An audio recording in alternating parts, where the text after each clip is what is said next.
right now. Hey, how's it been going? We've only uploaded one video this year. I didn't even say it, but our 6.0 video was the first video of the year. So, Happy New Year's, even though we didn't say it in the last video. It's almost the end of January already. Oh, where have we been then? Well, of course we've still been, like, around, but, like...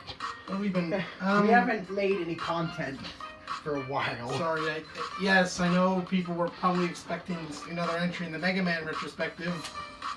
Yeah, we promise there's more content coming February, possibly even the Mega Man 3 video. Possibly, we can't guarantee that. It really just depends if I get around to playing it. But as you can tell by the music, so what are we listening to? We're listening to Mewmore Gladion's theme, Pokemon Sun and Moon remix by Mewmore. You might have heard this song before. We use this a lot in our videos. Well, yeah, more metal videos. Mm-hmm. But, funnily enough, well, it's only really mellow because it's the intro. Oh, God. Well, to preface this... Oh, we gotta give a warning. Yeah, we gotta preface this with our thoughts. So you remember back in, it's been over 3 years. Since Sword and Shield released. Since Sun and Moon released. Sword and Shield released last year. It's been more than 2 since Ultra released. So, it's been quite a while. And we've talked about, you might have noticed we've talked about these games several times. In comparison to other games. Sometimes. Oh, yeah, by that I mean, I remember the 7 Days of Pokemon on videos? Yeah. Where, that one was 2 parts because we got interrupted. Yeah. 7 Days of Pokemon, that series was a mess. That's because we decided to do this in a weekly format, every one video a day. And this time, nice. Yeah. And in 2017, we started the Poke Marathon, where we kind of tried to space it out, but and looked at each generation out. Yeah. But then when it came to Alola, well, first of all, Ultra just came out. It came out like a few weeks afterwards. Yeah. A few weeks before before we got to it. And Alex, for some reason, thought it was worth its own video. Even though there really weren't enough significant changes to warrant an entire video. That video was over an hour and a half. First video was split into 2 parts because, Alex's battery was low. Oh, because we wasted time. I'm doing doing a really stupid video. Mm-hmm. That was nearly 2 hours long, and it was super late, so we split into 2 parts. Also, I was sick during those. So, it was more disaster. We later revisited Generation 7. And in our second 7 Days of Pokemon, if I'm correct. No, second, we did. That's what I'm talking about. In our Poke Marathon. Poke Marathon, yeah, which wasn't restricted to a weekly the daily format because that was a mess. And then I noticed the scores. Or so those old ones. 10 out of 10. And then for Ultra, what did we give it? 10 out of 10. And the thing is, as I went, a lot changed in that time. I was only 12 when I was 11 when we did the first one, and 12 when we did our second look. Okay, now he's 14. It's been 2 years since we've touched these games. And I've done a lot since then. And played Pokemon X 15 times. 14 X 14 times. I'm planning to do more, or do many more. I found on myself. I gave Alpha Sapphire another chance, and it's because I felt I did the game a little dirty by just brushing it off. And what did that lead to? Other newfound appreciation for it. And I almost have a complete Pokedex. Yeah, less than 100 Pokemon left on its national Pokedex and Sapphire. So if you're willing to trade him a Groudon named Pizza or one of the for any of the legendary birds, then hey, hit us up in the comment section, yo. If you any comments. What does this have to do? And how Sword and Shield came? Let's Go and Sword and Shield came out in this time. Mm-hmm. Trust me, I will get to Let's Go. We will get to Let's Go. Oh, Sword and Shield will hopefully have a video for Sword and Shield by next month. Hopefully. Yeah. But what am I trying to get at?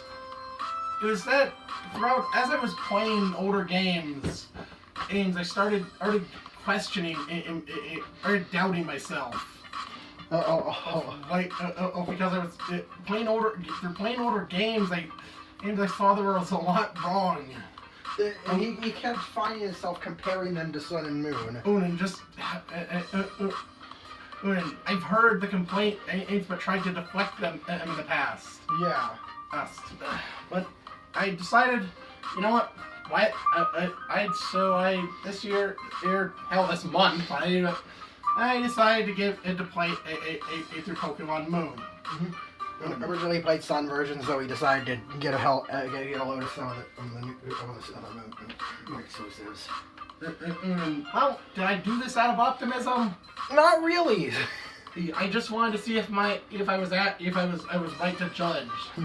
Well, by the time I finished it, I was left. Well, I was left. Let's just get in development. Yeah, we're only 7 minutes in. So, fair warning. If you have not played the game or somehow stayed away from the internet, like for 3 years, there will obviously be spoilers in this game since we discussed the entire plot and progression in when we cover games on our channel. So,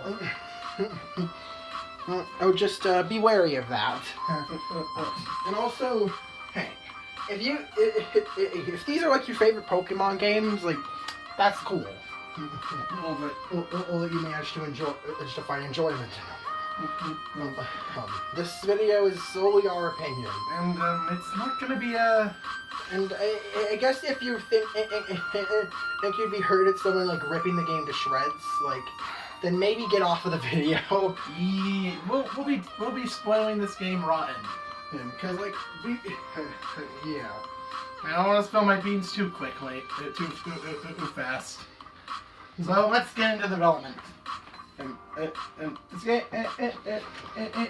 the game started our development and immediately after ORED as was completed. Yeah. No, yeah, that's right. Immediately. Meaning the game only had about 2 years of development. And sound familiar? 2 years. Sound familiar to recent events? Yeah, 2 years to develop the game. Develop a new generation. And due to Nintendo's yearly quota of a new Pokemon game. Well, except 2015. There were actually some weird. Well, Gen 6 had a few clues as to where the next game would be. There's this mysterious backpacker, or an X and Y, who gives you the strange souvenir and says stuff like, "Our champion is really something else. We have this city that you wouldn't believe." Eve. Yeah, Eve. What? We can talk about strange souvenir. Strange souvenir is said to resemble a Pokemon. To resemble some sort of guardian from another region. Or as you go into Game Freak's location, and another place where Game Freak is, as you can see, see a weird Executor, Executor with a long neck, and the Pokedex and your diploma has the Holland Stars wearing lays. Lays. Okay. Yeah, that's weird. I mean, to be fair, Hoenn is also a tropic region. It's also a tropical region. And there's Phoebe, so like, yeah, I guess it's not too weird. But then 2015, you expected. Oh, we were in the mindset of Gen 6 can't just end like that. No, it did. We had all this stuff about Zygarde, or the new form, or Arms the next arc of the anime. So much of it was unresolved. And then they had the weird. I think they said during the summer, the next game will have a lot to do with rainbow flowers. What? That's very cryptic. And he said something about Valentine's Day. Yeah. Oh, in 2016, in February 2016, in Korokoro showed us a new Pokemon. This was Magearna. Of course. For the 19th movie. It had a heart on its design. It had, and its signature move was floor camping. No, we didn't know that. We didn't know that. We didn't know that. We didn't know its moves at the time. No, we didn't even know what type it was. We didn't know its type. We didn't know what. Though most people correctly guessed that it was a Steel Fairy type. Because that was obvious. Because that typing is pretty obvious. At the very least, Steel is basically a shoo-in for this Pokemon, and it seems very fairy-like. Mostly the resemblance to Diancie. Magearna really feels like people thought this might. We were expecting something like Generation 6.5. But no, Then February 25th, actually, if a day before, or the big direct, a day before the direct. Oops. Trademarks. Oops. Some website I listed trademarks for Pokemon Sun and Pokemon Moon. Yeah. And then the next day all right, show us the games. Show us the. They announced them. It all comes together. They just announced the games. They didn't show us anything from the games. Wait, but they will be supporting. But you can. This also coincided with the re-releases. For the first time, Nintendo re-released Generation 1 on that day, on the 27th. And yeah, did I mention 2016 was the 20th anniversary already? Yeah. So they said, the game. But yeah, what did we get from that trailer? A montage, I guess, of showing how people throughout several several players throughout the years. It was a different Pokemon game. Someone was saying how powerful this was. It's just to show how much the series evolved. Yeah. And then what was the actual bit with the announcement? We saw a bit of concept art. Blue or purple? Purple. We saw a bit of concept art, and some kind. Appeared to be some kind of bird. Okay. Which we later come to know as Piggy Peck. But they also announced that these games would become that Red, Blue, and Yellow. Oh, with Pokemon Bank, you'd be able to directly transfer Pokemon from Red and Blue, from Virtual Console Red and Blue up to Generation 7. And so that was the Pokemon Direct. That was the Direct we were left with. That was all we figured out about the new game. Pretty much nothing. Yeah. Rumors went fucking wild was what it was. Several fake leaks popped up of showing what claiming in the show of the starters. Even though all of them turned out to be obvious hoaxes. And then March on March. Where we usually get an announcement. What do we get instead? We got, I don't remember. Nothing Pokemon related that. No, they had a section. Right. And they said next month.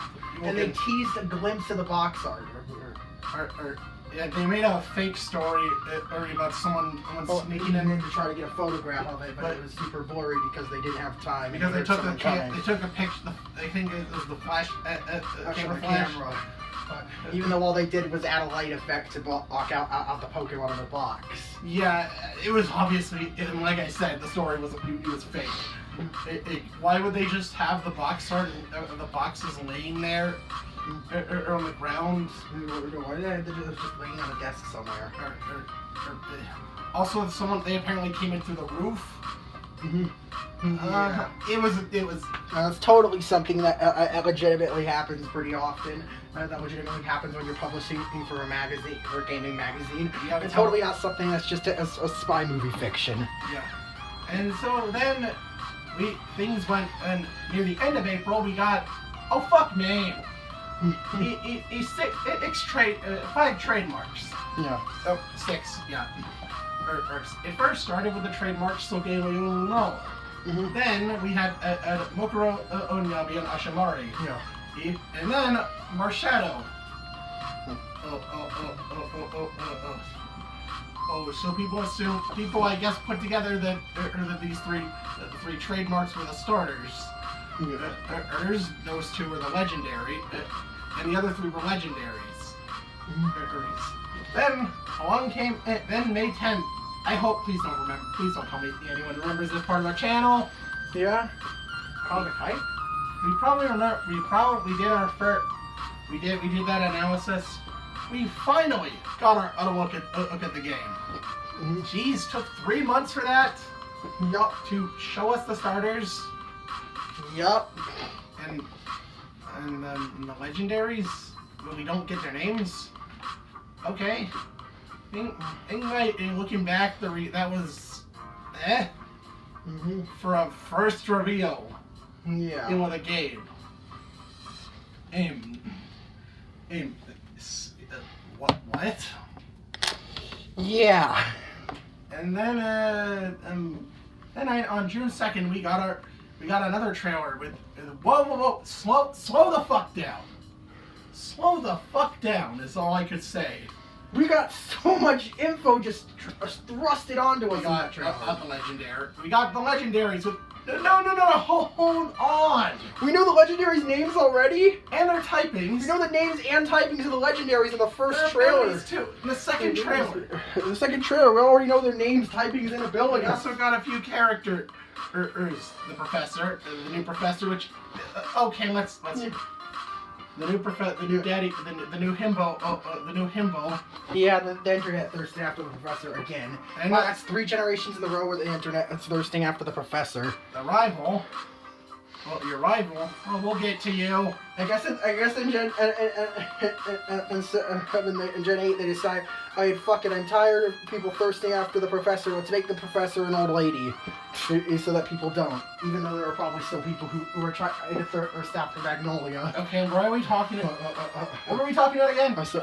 I'm judging you. What are we talking about again?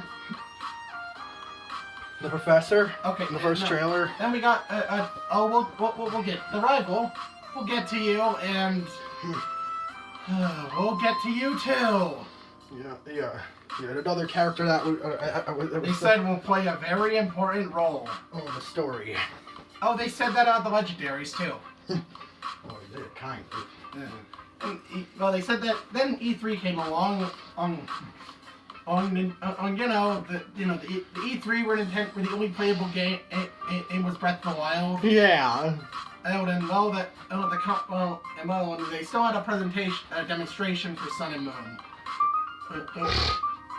And I think they called out people's reaction to Kukui. Yeah. Yeah. What'd they say? So the new dreamy professor. Yeah. Or some shit. Yeah, that's where they said the legendaries would be important. And okay then. Okay then. Oh no. More stuff. Yeah. We have the mammal. Oh, we got the mammal. The bird and the bug. Whoa. And we just got dropped like that. We just got a young who's picky pecking and grubbing all revealed. What? Okay. I mean, to be fair, they were playing through the first bit of the game. And the thing is, they encountered all of them except for Grubbin. They didn't encounter Grubbin in the gameplay. Hey, but they still had that video. They put a trailer together. And also, this is where we got showcasing the Pokemon that were possible to encounter in this demo. We also got a proper reveal from Magirna. Because, you know, it feels kind of out of place here. Yeah. Magirna feels really out of place in Ace in these games. Yeah.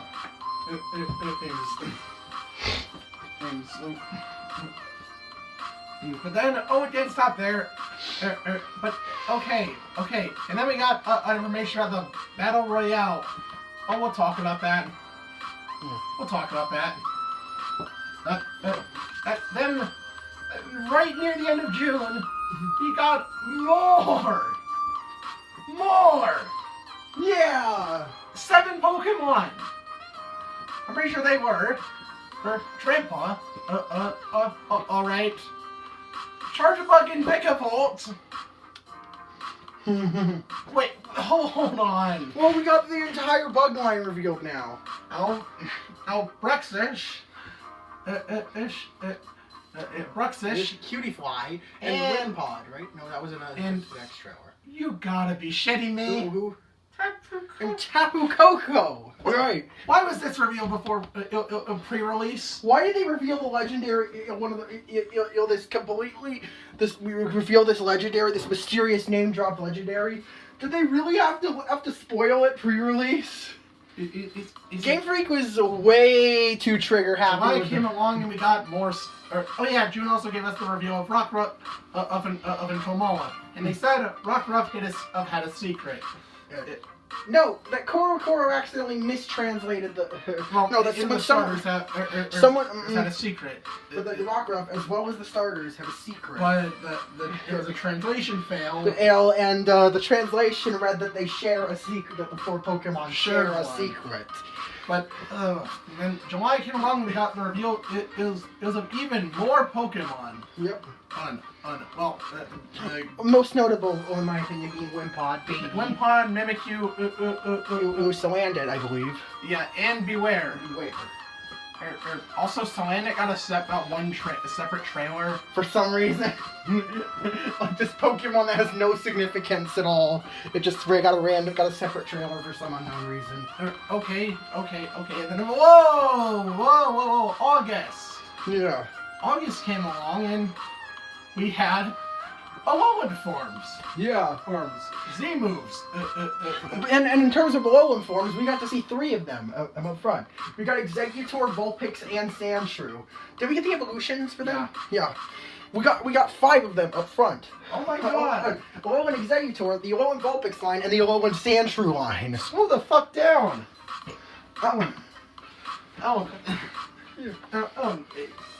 X and Y, guess in comparison, X and Y, it didn't show half of the Pokemon. Kept information. Sure, we got information about the legendaries, but not all at once. Yeah. And don't forget Sylveon and Mewtwo, Sylveon and Mega Mewtwo. Yeah. There was a mystery around them. We didn't know what their deal was until the Fairy type and Mega Evolution were revealed respectively. This, then, September came around and we got, August also gave us Alolan Marowak, Alolan Raichu, and the introduction to Team Skull. Yeah. Oh, also we learned about Z moves and the Island Challenge. Did we also get to see Gladion in that month? That was September. September gave us another rival, Gladion. Rival. Well, that was how they were advertising him. Team Skull's Enforcer. We also had a new Pokemon with it. Whoa! Another new Pokemon, okay. And then we were introduced to Aether Paradise. The Aether Fountain. Okay, fuck you. Yeah. Almost immediately. People were like, they're evil. Almost immediately. And then we got I'll go to the story. the reveal. Oh my god! Ultra Beasts. Oh! Hey, so we got this jellyfish looking thing. Yu-Gi-Oh! Won nothing. And then oh god. I guess since its code name would spoil the story. It parasites. Or symbiont, depending on your localization. And yeah, it's and then it's bio. Oh, that its movements resemble that of a young girl. Oh, fuck me. Yeah. This led to another theory. Yeah. Oh god. Yeah. And then along came same month we also got Yu-Gi-Oh! 2 Yu-Gi-Oh! 2. Yu-Gi-Oh! 2 Absorption. Or expansion. Or expansion in Japanese. And Yu-Gi-Oh! 2 Beauty. Wait, and then people put side by side with these two?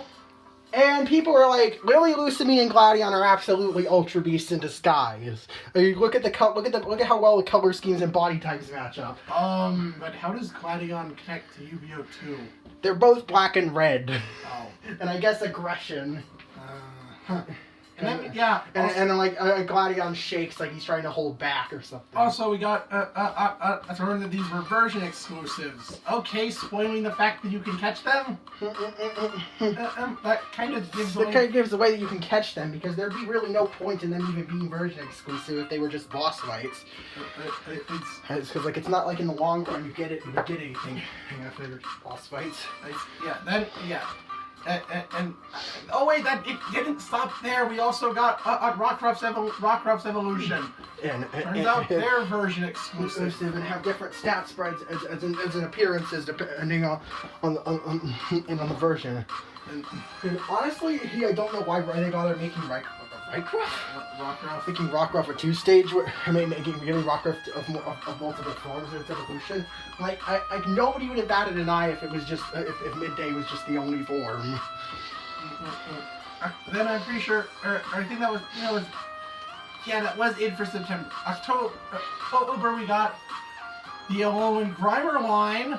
Yeah. Oh yeah, August gave us Alola and Meowth. Yeah, we got the Alola and Grimer line. Jesus. Yeah. Jesus, slow down. Yeah, we got the entire Bounce Suite line.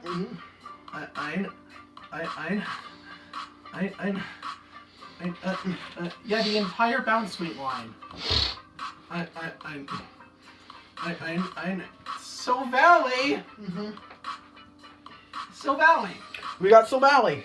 And then we also got the starter evolutions. And it turns out that the secret is, and that basically confirmed the secret Rockruff and the starters had was completely different. Now people theorize that they might have split final evolutions. And like, yeah. It's based on version, but like specifically, if you had Primarina for Sun, Incineroar, and or Decidueye for Moon, and that there were and that each one had a counterpart. Like there was a Sun Dartrix and Startrix and Torracat evolution, and a Moon Brionne evolution. Don't be stupid. Yeah.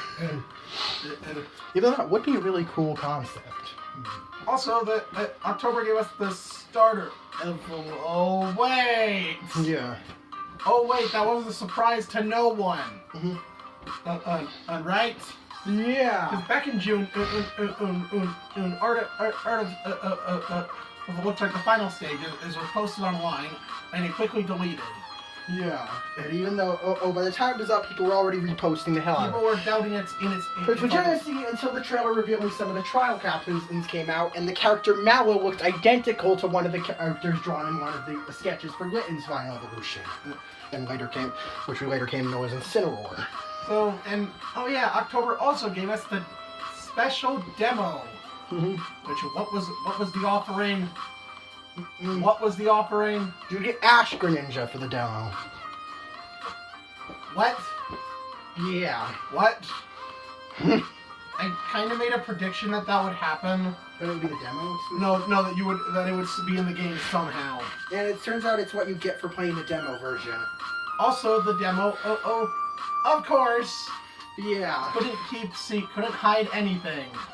It was data mined, and the models of every single Pokemon from Alola are found. Found with some very shocking results. Turns out, at that point, they'd already revealed more than half of the Pokedex. And also the TCG was guilty of this too. Ooh, they show. I think it started when we first got. Look at one of the boxes, and the Pokemon Marini was accident. He spotted on the side of one of those, right of the box. They also showed for Solgaleo. Solgalio's card, and we saw that it had a pre-evolution. Which, well, as it showed, we also got we had seen nearly about half of the Ultra Beasts. We'd seen in 3 of them, and there were 4 more found in the data. And a mysterious black Ek Pokemon. On as well, which was falsely labeled as one of the 8 Ultra Beasts. By the early leakers, since it was since it looked like it fit in right in with them. So then, seriously, this was. We also got the only unused, unrevealed Alolan forms. Was the Diglett and Geodude line. Actually, the Diglett line, yeah. Even though you could get Echeclet or Dugtrio in the demo as a teaser. I mean, what about the content? What would you say the demo was worth your time? There's a bunch of cool little knickknacks and like items and you can do Ash Greninja that you can transfer into the game. You can also do some quests like eat a Malasada. Yeah. Auto with Hal L. Yeah. That's okay. Okay. Okay, then we we also got stuff. Look at what the post game had to offer. The battle tree, which showed red and blue. Why was this revealed pre-release? Also, yeah. Oh, I know, to try to sell the game to people that like Kanto. Also, that was the same channel that gave us Alola. Which one? Persian. Oh, in Persian. It also showed us Cosmog. That was all in one trailer. Nice to meet a fellow champ, eh, Red? Still as silent as ever. Why did this need to be shown off? Like also other past trainers, like Cynthia Wally. No, Cynthia and Wally. Huh? What? Okay. Hey, slow down. Slow down. Then in November. Oh God, the game leaked 10 days in advance. And in addition, they also revealed Glycopod, Delmise, and. No, they didn't reveal those. Did they reveal Delmise or Glycopod? They didn't reveal those Pokemon on release. Okay. They also ended up officially revealing in almost all of the Ultra Beasts, having revealed UBO 3 Lightning, which I always used to think was Lightning at first. Lightning. And UBO 5 Gluttony. Glutton. In America, it's Gluttony. No, it isn't. It isn't? I know in one language it's Gluttony. Oh, fuck you. And Koro eat UBO 4 or Blade or Blaster. Yeah. Oh yeah, and then again teased this thing. This mysterious dark Pokemon. Which had some lights or some shit. Reflecting light, which absorb light. Do we get to know this thing's name? No. And the game actually got the game. Of course, the game broke street date. And people got early copies and dumped the info they got from playing the game online. That's been happening the whole 3D era. Ever since X and Y, that's been happening. That's just been happening. That just happens a lot with modern games. So the game ultimately released on worldwide on November 18th. In 2016 in Japan, except for Europe, which waited until November 23rd to get it. I'm not kidding. Yeah. In terms of sales, the game in terms of sales, the game. I'm pretty sure the game sold about 10 million copies in just a few days. within its first weekend. Yeah. And So that's no slouch. oh, In terms of sales. I'm pretty sure they're in the top 5. I have 3DS games. Yeah. Yeah. Yeah. Yeah. Yeah. But oh boy, it didn't stop there. Or you thought this pre-release was already long? Ha ha ha! There's more. Yeah, we're over 30. Don't we still have pre-release for Ultra to talk about? Yes. So, oh god! Immediately we started speculating what the next game would be. Some people said it'd be Sinnoh remakes. There were rumors said up the ass. Some people said it would be Sun and Moon sequels. All set many years in the future. We saw Lily and Gladion as adults, or we got to see Lily and Kanto. More on that later. Uh-oh. But okay, it started with one unpost on Eurogamer, or it said they were apparently making. There were apparently being an enhanced version of Sun and Moon released on Switch called Pokemon Stars. Keep in mind the Switch was announced a month. Also, this was not even a week after Sun and Moon release. Yeah. Easton. Also, the Switch had it's just got its first trailer in October. Yeah, people were crazy. And people were this. Jeez, the game just came out. Yeah. Oh my god. Pokemon wasn't ready to make the jump to Switch Edge just yet. Also, it was yeah. So there are rumors up the ass about Pokemon Stars, including a pretty sure all came to a head when a 3DS theme was released. It's called Look Upon the Stars. Yeah. Stars, and it showed with Pikachu and Cosmo with a telescope. Yeah. Oh boy, Pokemon Stars confirmed, guys. No, it wasn't confirmed. Then there was oh god. Then months went by, and then they announced there will be a Pokemon Direct on June 6th. Yes, June 6th. 1 week before E3. It started. 1 week. So they started off the announcement by saying this game, you will now be developing title. Oh, not before or a certain leak showed up before the day before the direct. Was it with Gladion? Yes. And the person who made that model, MD came out a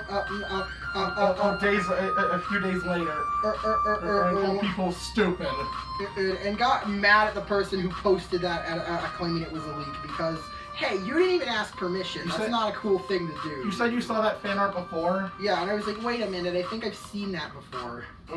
Also, it had the confidential slap on it, label, which is what the Alola starters have. So that automatically confirms it as real, right? Also, so the details it claimed was it would be a dual release. There would actually be Pokemon Chaos on DS, on 3DS, and Pokemon Stars on Switch. Yeah, we get a dual release, a dual cross-console release. That doesn't. Piece of Pokemon games. All right, the direct started with. We are now developing title in a game. It also a Switch. I think I had a heart. Almost panicked. Oh, never mind. Turns out, if we remembered, the Hori pad for Pokken, and listed compatibility with the Switch. So that Pokken had several characters in the arcade. Only in the arcade version. Yeah, the thing is, Mom didn't want to buy a Switch yet. Well, we eventually bought it later that month. Yeah, later that month we actually convinced Mom to buy a Switch because she thought it was another Wii game. Or it wasn't, because it wasn't backwards compatible. Yeah. We still have the Wii U. It makes no difference. What were you planning on doing? Trading in the Wii U? Hell no. I think we talked about this in our Switch video. we go about the Switch. Mm-hmm. But no, it turns out it was just a deluxe version of Pokken with the arcade characters. Hey, Decidueye. Hey, sweet. Wait, it's not over. What's that? What's that? What is that? Just what? Yeah. At the very end, they announced a new game, and it was Pokemon Ultra Sun and Pokemon Ultra Moon. I think I was just asking more questions. I was asking more. There were more questions than answers. It was given in that direct. And then they said briefly, this will be an alternate story in a Sun and Moon. It will contain features and Pokemon that previously weren't in Sun and Moon. They weren't in Sun and Moon. And they'll make these titles truly ultra. Releasing in November. Mm-hmm. Or released on November 17th. Alright, tell me more. No, that's all we got. And we also got Gold and Silver on Virtual Console. That's which nice. would be compatible with Ultra in the same way. Well, it's also compatible with the original. Which would be compatible with Gen 7 as well. To coincide with the release of Ultra. Except it didn't coincide with the release. The Virtual Console games released in September. Or Alex. Mm. For some reason, they didn't release Crystal there simultaneously. Mm-hmm. So I didn't know what to think. After that reveal, I didn't know what to think. Mm-hmm. But what? Yeah, that was a confusing. Why reveal it like that? Mm-hmm. And then we went.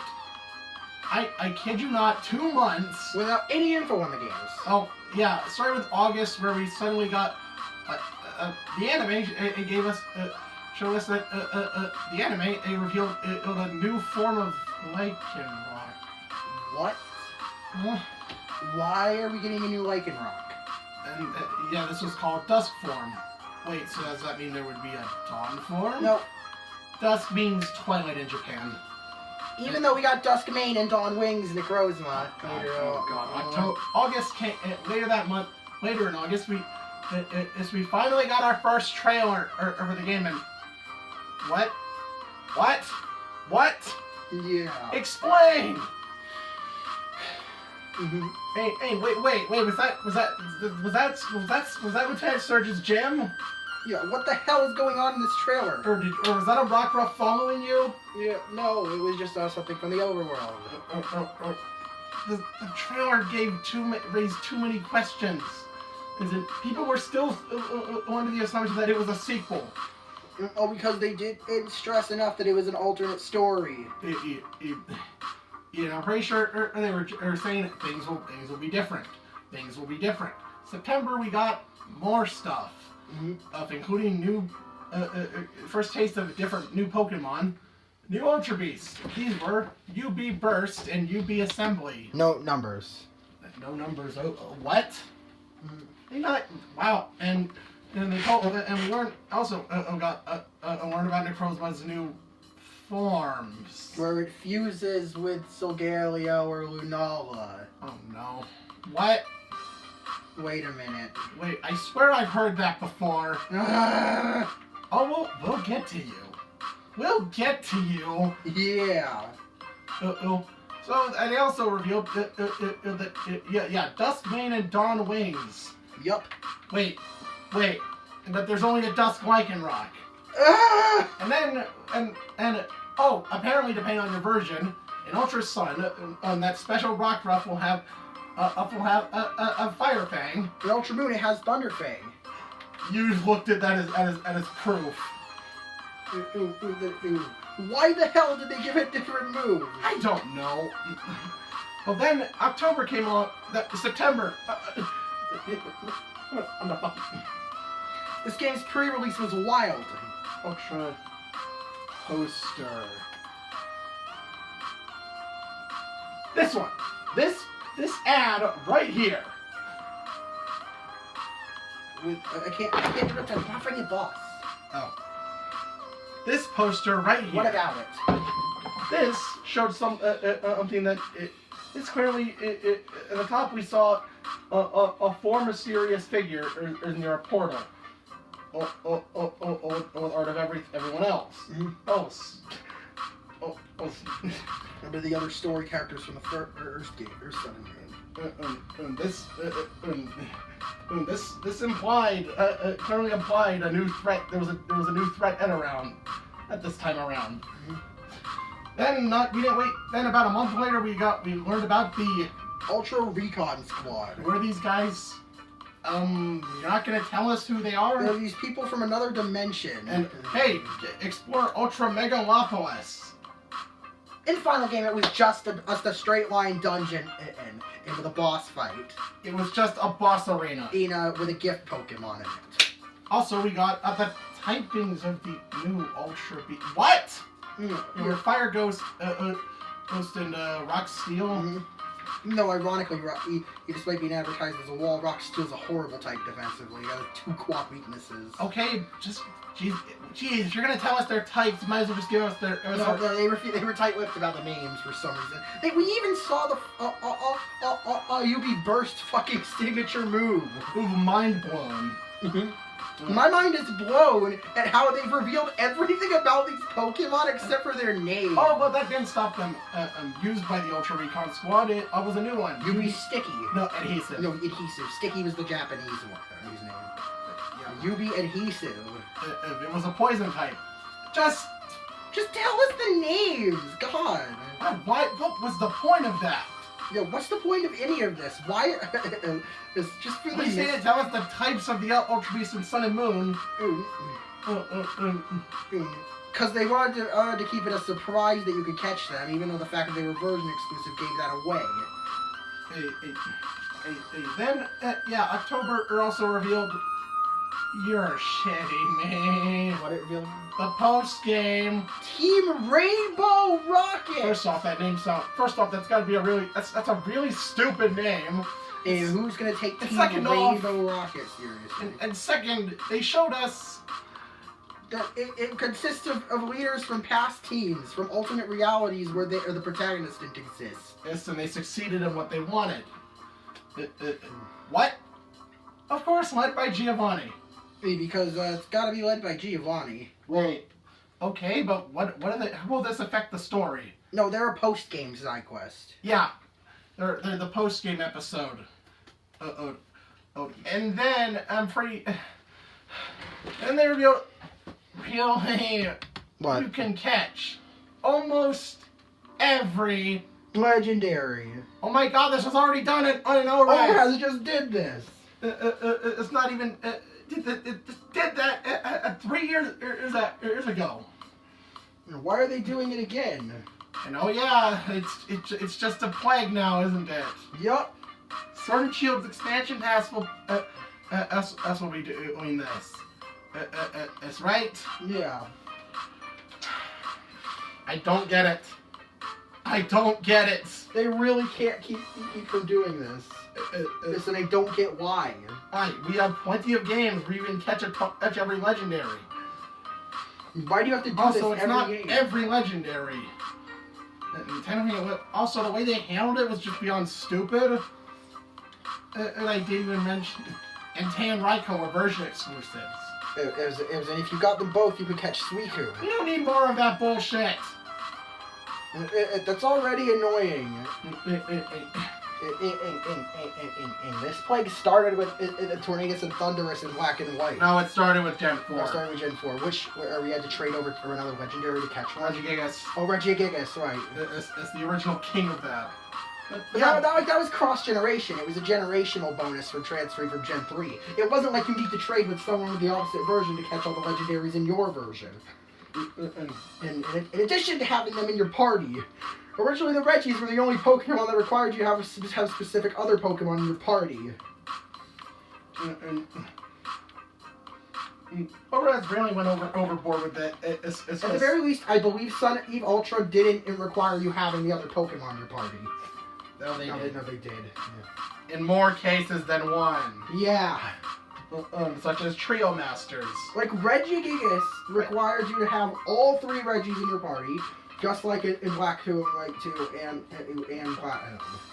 And Diamond and Pearl. Okay.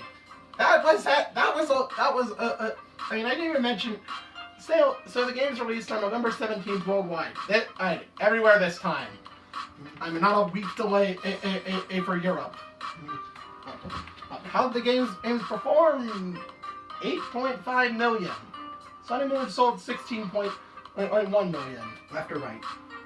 Left. Okay. Yeah, the game's seriously underperformed. Nice. I mean, I know it's standard for the originals to not do as well. No, for the original, for the sequels or enhanced versions to not do as well as the originals. But still, and the reception for both of them I didn't even mention was mostly positive. Huh. Even though, yeah. And then you have to say, Ultra was the last of the 3DS games. Yeah, there's the final 3DS Pokemon game. Oh, what a way to go out. Yeah, they were moving to Switch after this. Oh wait, oh wait, I didn't even mention. At Before E3, Ultra's release, they announced that a Switch game was in development already. this really awkward segment at E3.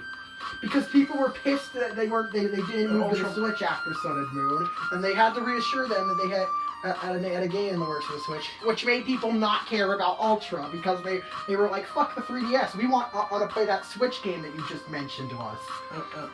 It may not release for more than a year, but we hope you look forward to it. Yeah. It said 2018 or later was Yeah. Or that's what they said. Yep. And so, yeah, Ultra did it wasn't without its criticism. It's yeah. All right. So, well, I guess we're actually gonna do how we actually bought the game. We got the games pretty early. The game was fairly early. Yeah. Yeah, remember we begged, I'm pretty sure you begged Dad to take you to GameStop. Out to get them on day one. Well, to get Sun and Moon. Well, no, it wasn't day one. What, how early? Like, about a few days. It's only a couple days after the game released. We finished them in relatively less than a week, I believe. Standard. That's pretty much standard. We usually finish the new Pokemon games in less than a week. And what did we think at the time? At the time, well, we weren't thinking critically. We were super excited about the new games, and we were praising them. And since we played them one time, and we were and we based all of our experiences off of our initial playthrough, which is something you really don't want to do if you're looking at a game critically. I mean, I don't think 70 the Pokemon was exactly a critical, looking at games critically. Yeah.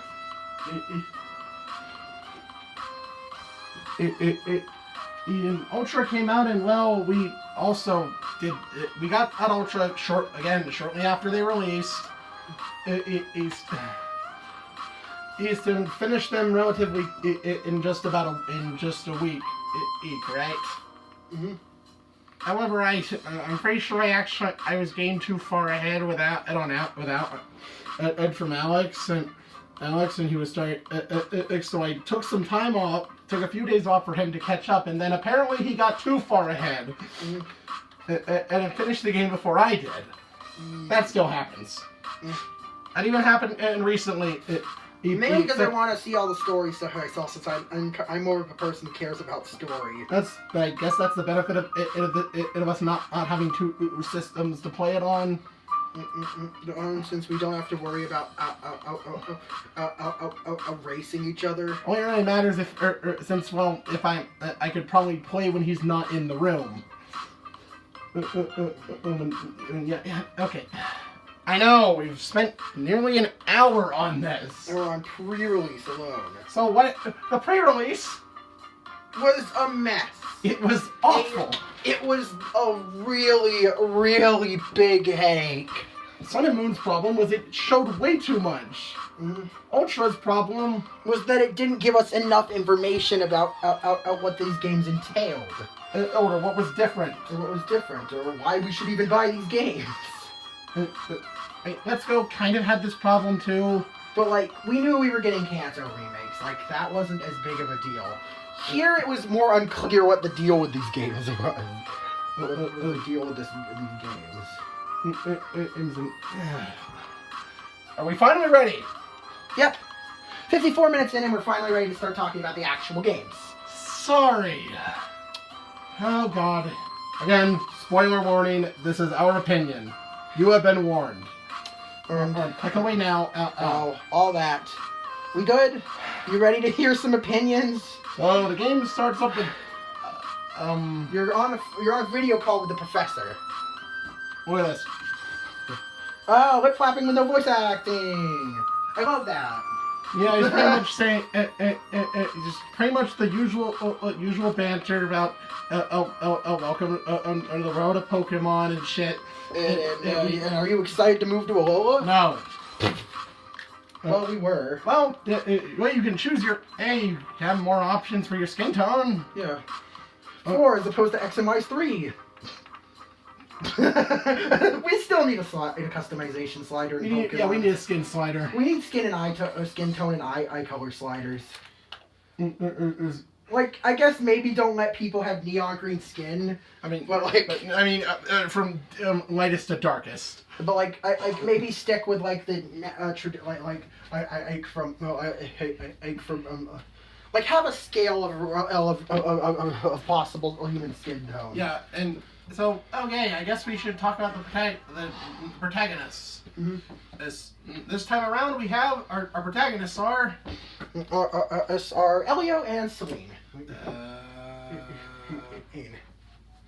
Also known as the creepy protagonists. Their expressions. Those more lack thereof. Expressions. Their expressions or lack thereof. It's just a blank stare. Alright, they're alright. Because I'm I'm always inclined to like the male protagonist because whenever I play a new. You only like Scott. Okay, listen. I get crushes on all new characters whenever a game comes out. Yes, I know. We aren't here to talk. Oh, I was. You don't need to know. I was a thirsty 13-year-old. You don't need to know about your depressing fantasies. Yeah. But yeah. They're all right. Even if Elio does have ridiculous shoes. Hey, don't forget the ridiculous hat. And Celine has a ridiculous hat. Do we rate the protagonists? I mean, do we? Yeah, we do. Yeah. I'll rate that both a 9. Generally, really cool little design. It's just that they each have one questionable feature. I'll give them a 7. Okay, so that's an 8. Very lifeless. As doing 3D expressions, like the fact that this game had multiple cinematic cutscenes really made the lack of expression. Then okay, all right, we know we made my design. Can I skip? Can I? Are you okay? Wait, what's going on here? Okay, we flashed to some flyer or for some place. Oh, Lily. Wait, who are you? For the pre-release. Yeah. It's that girl for the pre-release. Wait, where's she running? Wait. Oh, she's running for. Really? They didn't even try to hide the fact that there was something going on there on the 8th. Why would she be running from some? Running from these people. Wow, these people are totally nice guys. Shows Lily running away from them in fear here in the intro. And then something warps her away, and then boom, title screen. Can I skip this? Title screen! No, you cannot skip this. You can't skip this cutscene. It's baked into the game. You have to watch it. Okay, so then you wake up. Your Meowth wakes you up. Like good fucking morning, bitch. And then your mom talks about unpacking boxes and shit. And then knocks, sir. Professor Kukui, have some decency, sir. This is Professor Kukui. He's feral. He lets Pokemon attack him for a living, and doesn't know and have any manners. By the way, you weren't listening. He runs around without a shirt, has no manners, and lets Pokemon attack him his bare chest for a living. Yep. So. Oh yeah. Right now you're listening to Iki Town remix. That's IKI if you don't remember the name. I don't know why I bothered with that. The E-Town remix, Pokemon Sun and Moon. Owned by Hoops and Hip Hop. Probably heard of them. If you're in the PokeTuber community, you probably heard of them. But anyways, as Kukui talks about how his experience, how he went to Kanto once and got really messed up. Up by the gym leaders. You can't be serious. Kanto's gym leaders are pathetic. Like, maybe not Sabrina and Yellow, but as we later see by Kukui's team, what gave you trouble? I don't know. I guess his team was lower level back then or something. How old was he when he went to Kanto? That's not established. He seems to be in his early to mid 20s. He seems to be in his early mid 20s. This isn't something we should be getting into, is it? No. But either way, Kukui asks, "Do you want to get a Pokemon?" Well, I'm gonna tell you to meet you gotta meet the Kahuna. You follow this dude you just met at a trail the other way. Hey, don't go there. Follow me. Jeez, don't yell at me. Kukui just yells at you if you try and go the other way. So he takes you a path where you can't walk in the grass because you know Pokemon. We know. Wild Pokemon live in tall grass, y'all. They're gonna attack you. Oh yes, I've been playing this. I've been playing these for years now. So then, what? Oh no, the Kahuna's not here. Here, go check out the ruins. What an unfortunate turn of events. And then, who's that? I should follow them. Yeah. What? Is that literally the dialogue that shows? No. But you see someone walking down under the Mahalo Trail. Mm-hmm. And of course, Kukui suggested you go there. So, oh god, this is just kind of creepy that you're following this random stranger you saw. And then you go up the trail and another cutscene you cannot skip. Yeah, actually, I'm gonna say that. The unskippable cutscenes. You can't skip cutscenes into these games. They still don't know how to do it right, even with the function.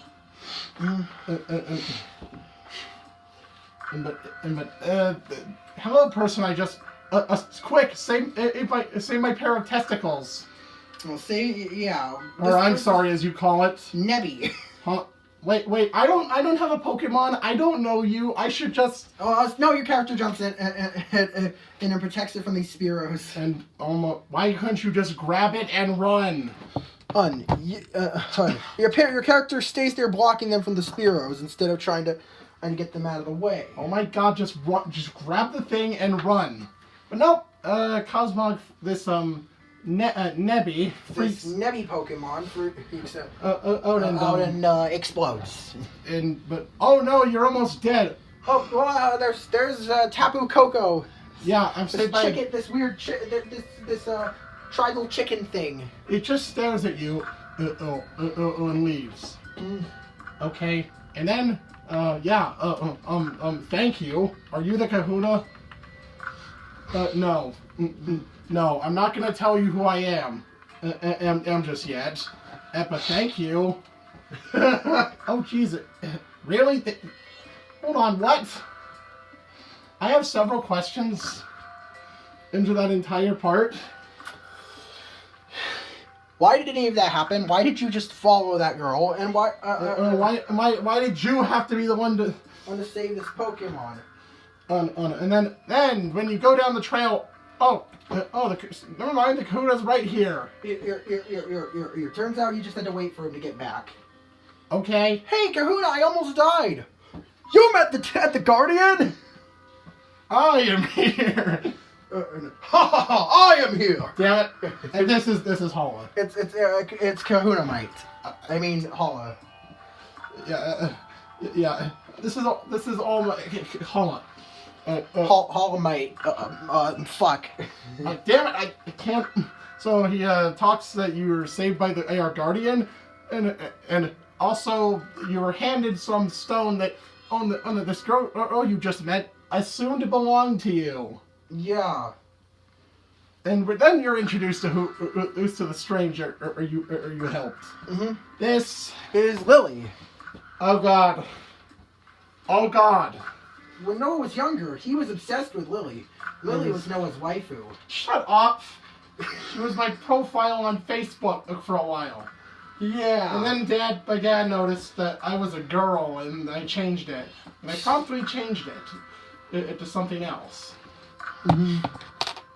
Oh, because that's just embarrassing. So, well, alright, now you get 30 minutes, guys. And now you can choose your Pokemon. Alright, let's get into some of the actually good things in this game. The Pokemon designs. Alright, we got, alright, let's get into it. Alright, our starters here are Popley, or Rowlet, Litten, and Popley. Or Rowlet, the grass type starter, who notably has the secondary type of flying. Yeah, it's the first starter since Bulbasaur to have a secondary type, in its first form. Mm-hmm. And once you know it, it's also the grass starter. Mm-hmm.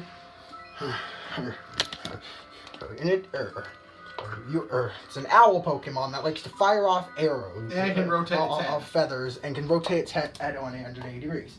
Next, you have Litten. The fire type.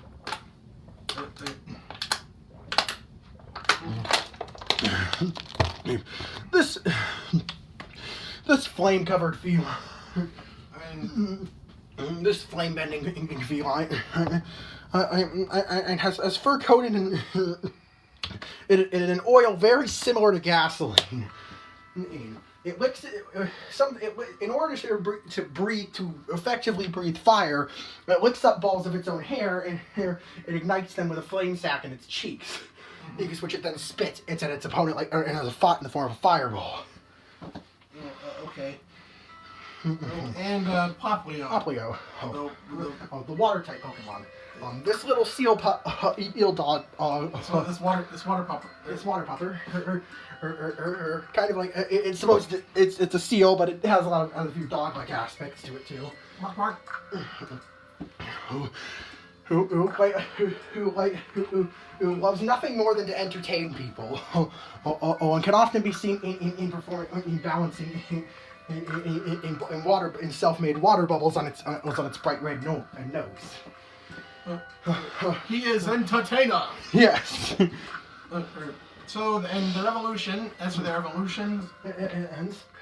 Well, let's get into their middle stages. Dartrix. Yeah, Rowlet evolves into Dartrix. How do you rate the first stages? I love them all. They're all great. 10. Yeah, same here. They're babies. Their middle stages? We have Dartrix, Rowlet's evolution, and Torracat, Litten's evolution, and Brion, Poplio's evolution. Fucker. They're, Brion is weird. Yeah, alright. So, let's see. We have Dartrix, a snobby Pokemon that thinks very highly of itself.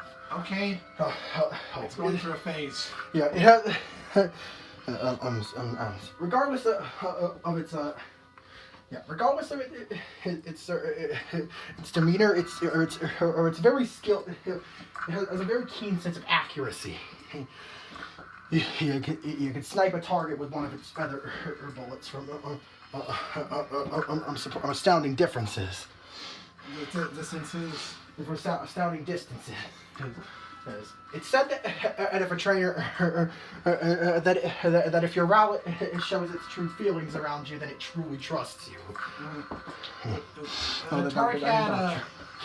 Torracat is a more feral evolution of what, and that likes to roughhouse. The sack it now has a flame sack. Its flame sack is now external and located on its under. It's located around its neck like a bell. Yeah. Be careful not to touch it, because it is extremely hot and you will get burnt. Yeah.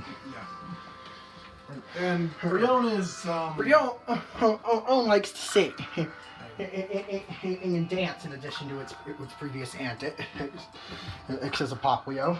Yeah. And takes entertaining to a higher level. Okay. On its previous state. Again, and I love how they're all like awkward teenage stages of the starters. Yeah. There's like we have the emo one. And we have the goth, the jock, and the Hawk and the prep. I don't know. Yeah. I've seen a lot of memes about them. Like the starters were meme doll hell. Yeah. When they were announced. So. The middle stages is with a lot of Pokemon have and are kind of awkward transitional stages and stuff. So I think it can maybe be time to rate each one individually. Which one? Do you? All right. What do you think of Dartrix? Honestly, Dartrix is really funny to me. I'll give it an 8. Personally, I give Dartrix a straight up 10. And just because of the idea of an emo owl is hilarious. And Torcat. It's standard. It's a late evolution, and I think the bell's a really neat touch. Yeah, I'll give it a 7. Oh wow, less than Dartrix. And Brion's weird. I'll give Torcat a 7 as well. I'll give Brianna a 6. I'll give Brion an 8. I think it's got its dorky or charm to it. All right, which one's the furry bait here? Here, here. It's all of them. You have a 6-pack Archer. We have 6-pack Archer. Tony the Tiger hit the gym and lit himself on fire. And a mermaid. And a mermaid opera singer. Yeah. Fun fact, I remember that people of Incineroar and Primarina Rest Liger and Cyrene in pre-release. Yeah. Yeah, before they were revealed. Before their names were officially revealed.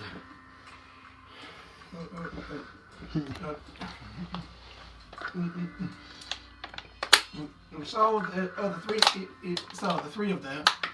So yeah. The 3 of them. Honestly, they're all really. Yeah. Nice. Decidueye has got this dark, intimidating aura, and at the same time, I'm like, if you see Pokemon, you know, and you can feel the personalities. Like when it loses, it pulls back the drawstrings in its leaf hoodie. He gets upset. He won't stop screaming. It still has that stuck up attitude from when it was a Dartrix. Yeah, that's it's both awesome and oddly adorable. And for Decidueye. Yeah. I love this thing. And maybe I'm a little biased since I was Team Rowlet day one. I was Team Letty. But yeah. Incineroar has this, has a wrestling aesthetic. Yeah, and also has tons of personality. Emphasis is on the purr. It gets more of a tiger aesthetic, as opposed to it has less of a domestic cat aesthetic and goes more tiger when it evolves. It's based on a heel, which is the villain persona for on wrestling. Yeah.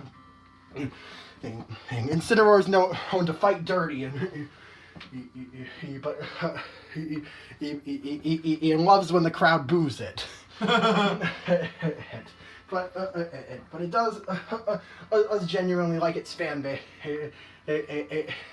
And has a soft spot for children. Is that true? And Incineroar will refuse to fight an injured opponent. It's got, yeah. And in Smash, and again, also in a spin-off, you can Well, Smash isn't a Pokemon spin-off, but Incineroar is in Smash. And Actually, its personality shows there. it's got this prideful demeanor to it. Every time you attack. And it's such a fun character. Anyways, but Incineroar is Or is a 10. No, Primarina. That was an awkward impression. Sorry. And the obligatory pretty starter. Yeah, because we gotta have that. That's it. This is we had that since Gen and 5.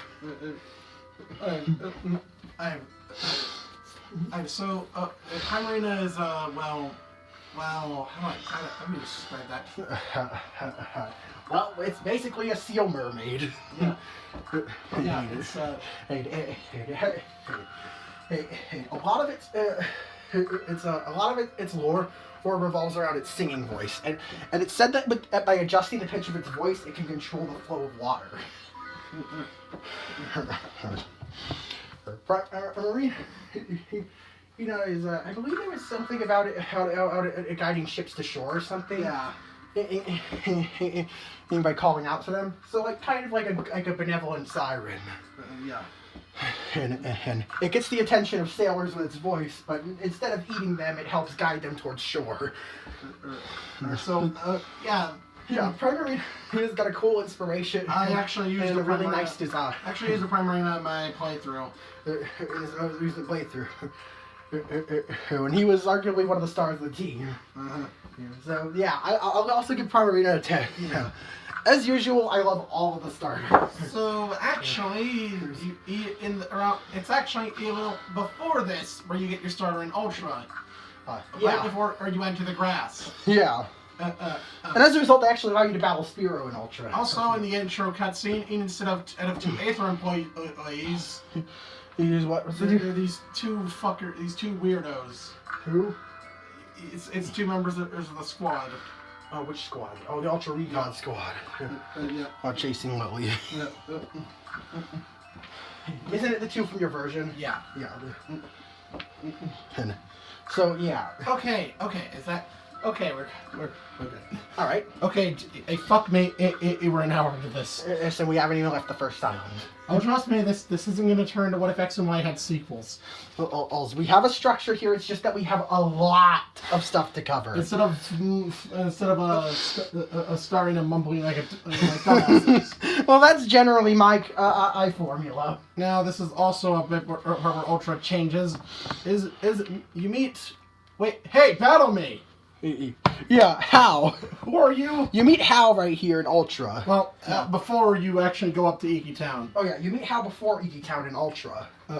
Oh well, you actually meet him right after getting your starter. Where he demands to battle you. Basically, the originals, they have to hold out a little longer or introduce you to your rival since you don't have a Pokemon yet.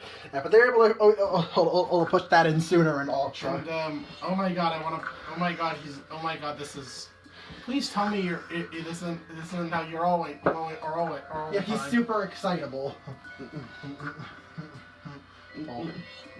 Yeah. Alright. This is how. Your rival. Oh yeah. After X and Y's utter fucking in failure. You only have 2 in this game, thank God. Even though one of them really you don't battle enough to be considered a rival. And how is internally classified as your friend rather than your rival. Yeah, sure. I'm pretty sure Steve is literally called your friend Hal or something. Yeah. Also, his battle theme sounds like something you'd listen to when getting hot. I can say that about a lot of things in the music. It's like that tropical, chill vibe. That kind of gives that a hum. So, all right.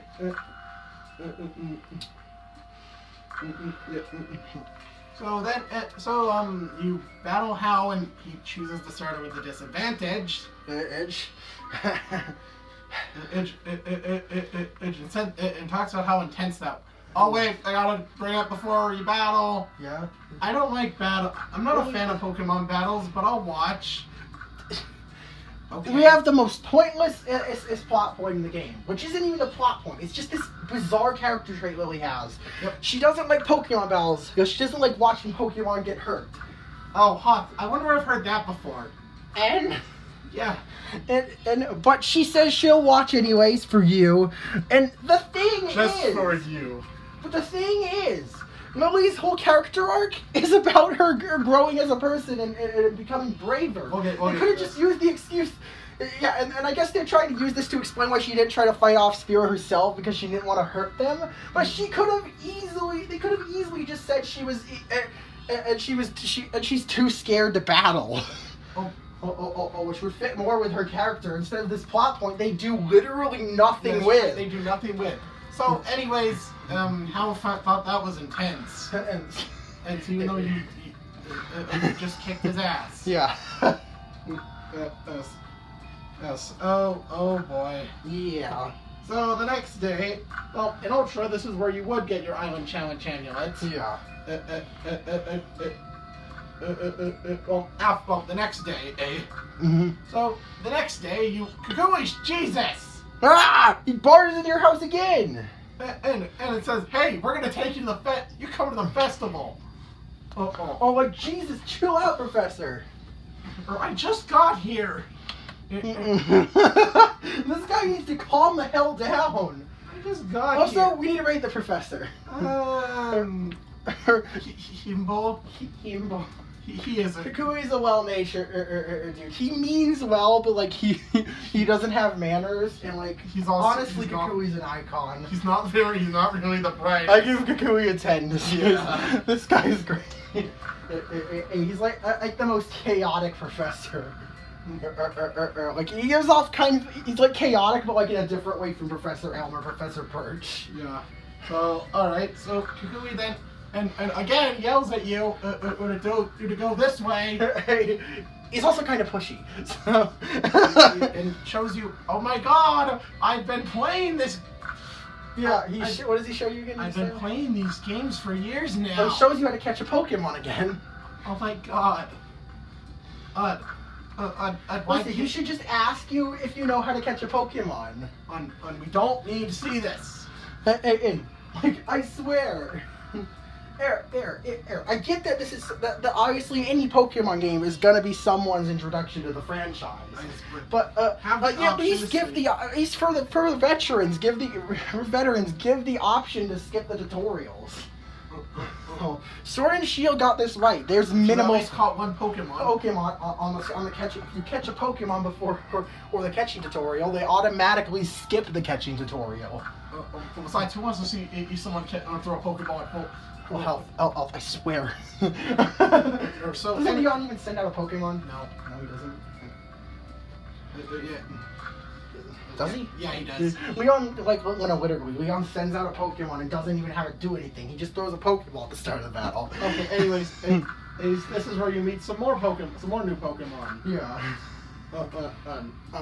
Let's get introduced to our early game encounters. Your first encounter will always be a piggy pack. No matter what you do, at a fixed point, X line in the grass, you will 100% be guaranteed to encounter a piggy pack. Let's go over this line, shall we? Piggy pack. It's a woodpecker Pokemon. Not much to say about that. Again, early birds typically don't have super interesting designs or inspirations. At least not in their initial stages. Yeah. It's like, yeah, it's alright. Right, now let's move on to its evolution. And I guess we'll rate it lines. Just rate them as lines. We'll rate them as lines. Starters are kind of a special case. It's like... Yeah, speed things up a little. So it evolves into Trumbeak, this weird fat-looking bird. Herb. Okay. Herb. I don't know if this is probably based on a specific type of bird, but I don't know which one it is. I'll check. Yeah, actually check what kind of specific bird is Trumbeak based on. Also, it evolves at level 14. Like, there's gotta be a weird fat bird. Also based on, more likely, an ivory billed woodpecker, or a pileated woodpecker. So, like, probably larger woodpeckers? Yeah. So yeah. Yeah. Yeah. Peaky-Peck's based on a smaller woodpecker, and while Trumbeak is based on more of a larger woodpecker.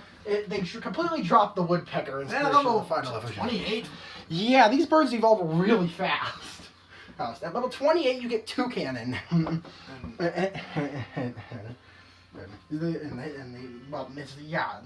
I used one of my on my playthrough. It's got it superheats its beak and fires off fiery blasts from it. Wait, why is this normal flying? I guess because they refused to do fire. I guess because they refused to have the first two regional birds that weren't. I guess because they were like, oh, we want more regional birds that aren't normal flying. But we'd used fire flying twice in a row. You know how last time we paired fire with in an early game in Pokemon that people were looking forward to twice in a row? Oh god, we can't do that again. Yeah. And fuck, it's just a normal type. But in all seriousness, toucanon. And it's a cool Pokemon. It's got this angry ass glare. I named him Sam. Samuel.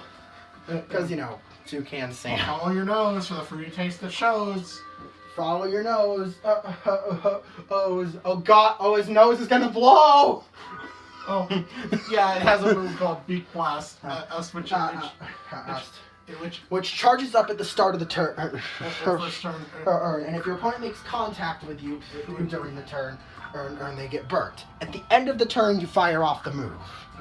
It's kind of like Focus Punch. Except you're not. Except it doesn't get cancelled. Yeah, except you're not. It doesn't get cancelled if you get hit. It just burns your opponent if they make contact. Toucanon is fucking great. Well, it gets cancelled if you're like put to sleep, if you're frozen or something, or you die, obviously. But Toucanon's great. It's great. It's so silly, simple, and cool at the same time. And plus, it's not half bad in battle either. Yeah. Or especially with that powerful signature move. Mm-hmm. Taking advantage of its high physical attack. I think that might be the first time a regional bird had a signature move. Yeah, it's the first time we got a regional bird with a signature move, and currently the only regional bird with a signature move. Corviknight, I didn't Talonflame at least had signature abilities though. Yeah. I'll give it a 10. Yeah, 10. This is such a cool. Next up is, do you want to build a wall? Oh my god, it's the Donald Trump Pokemon. I mean, no, the Pokemon was not based on Donald Trump. It was a coincidence. It is based on a detective. Please let us maybe not compare it to Donald Trump. Can we have a politic-free video here? So, Ungoose and Oos is, well, it's, apparently it used to be, it was originated from another region. It was brought out into the rampant Rattata infestation. What region, we don't know. Oh, but as a result, the Rattata of Alola adapted to a nocturnal lifestyle and completely changed their appearance and form. Well... Yeah, that can be found here, too. Who? At night. So, young Oos evolves into Gumshoe. Young Oos evolves into Gumshoes. Yeah, you get it? Yeah, like Gumshoe, like a detective. Yeah. It's what does it do in battle? Well, obviously it's a detective mongoose. Well, comparisons to Donald Trump, I was saying. It's got really high physical attack. A strong jaw. And gets access to strong jaw, so this thing's crutch can hurt like hell.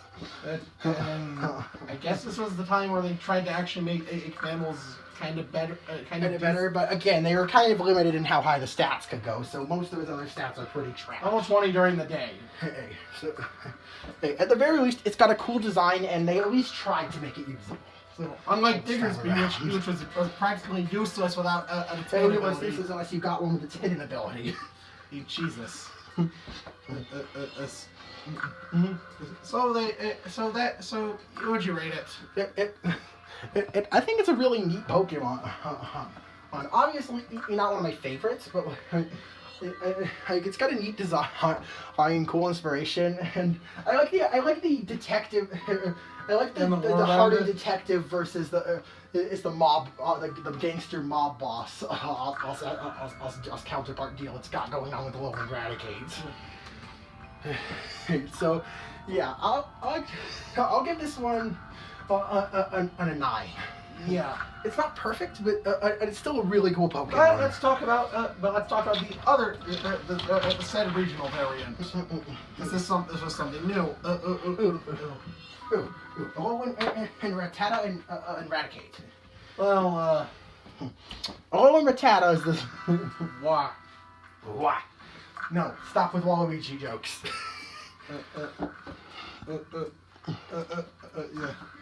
Yeah. It's got, it's whiskers. There's a migrated down its face and became a full-on mustache. Yeah. So that's cool. It's also taken on a black and brown color scheme. Even has darker tip. It has a lot of tips around its fur. Or no. Yeah, unlike the Gantonian variant, this Pokemon will only evolve at night. And also, it's dark normal. It gains the dark type. Which really didn't help it. It just gave it quad weakness to fighting. Yeah, it just got worse. Like these types don't really help each other. And they actually made it worse. At least originally Raticate could hit decently hard and was decently fat. It was pretty fast. Now they nerfed its attack and made it slower. What are you trying to do here? For a little more bulk. But I guess they still wanted it to be able to deal a bit of damage, but they didn't have the stats to spare. That's sad.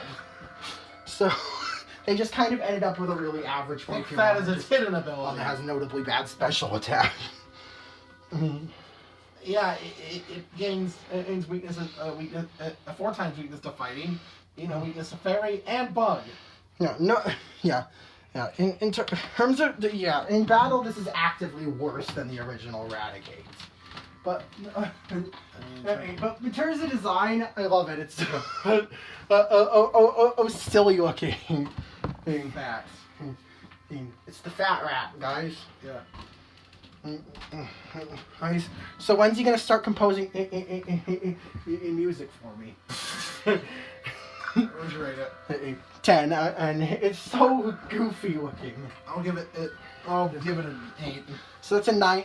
So that rounds to a 9 for Raticate as well. So next up is Grubbin. It's a bug. It's a baby bug boy. It's based on a beetle larva. It evolves it evolves into Charge Bug at level. What? No. At level 20. 20. Level 20. Kind of late for a bug type for an early bug. Okay. Hey, jeez. Okay. Wait. Why isn't it evolved? Oh, it's like level 50. I have to be in this specific area you don't gain access to till like right before the climax of the story. Well, in Ultra, this was changed. And clearly you can evolve it as soon as Ula in Ultra. Yeah. You evolve it in the third island in the Ultra, so significantly earlier than or thankfully. Yeah. Originally you were stuck with this middle stage age bug for until right up near the end. That's ridiculous itself. That thing's got massive special attack. Good visit and good defense too. The website said it can move at high speed. The thing is, the website falsely advertised that it can move at high speeds, even though its speed is a measly 30. 43. 43. Speed is a measly 43. Yeah, it says nothing about Its dex entries don't mention this. Only on the website do they suggest that it moves fast. Now, in Sword and Shield, since there are no magnetic fields, it evolves with a Thunderstone now, so you're not gated out of evolving it at the story progression. And thank God. Yeah. So what would you rate Vikavolt? Aside from that. It's still a really cool Pokemon. And can hurt like hell. Electric types in Galvantula. And it's our only bug electric type aside from Galvantula. Also, that's got to count for something with such a rare type. So it's rated. And I'd say it does the bug electric type really well. I'll give this one a 10. I just got levitate though. Also, this thing's got a 6 shiny, and I got lucky enough to encounter one. So, alright. Alright, I think that's everything on that area, in this area right now. Yeah. That's all the new Pokemon in this area. Can't encounter Crabble into the next route, I believe. Yeah, until, So, then you go to the festival. Again, you fight to prove to satisfy Tapu Koko. That you need to provide a good battle with Hao. And you can kick his ass I again. don't like battling, but I'll watch. This time he has a Pichu. Yep. And alright, we have another regional You variant. actually find Pichu here. It's just a very uncommon. It's just a 5% chance.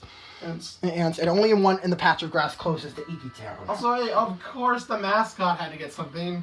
Its evolution Raichu got a regional variant.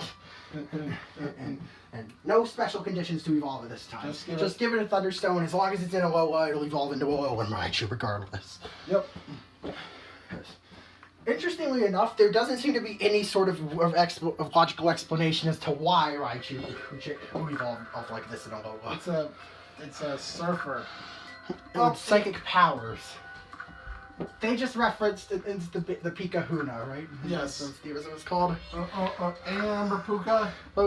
Yeah, that's what they were referencing. With I named my Raichu Puka. And I pronounced it as Puka the whole game. Why? Because I can. Fuck you. It's an electric psychic type now.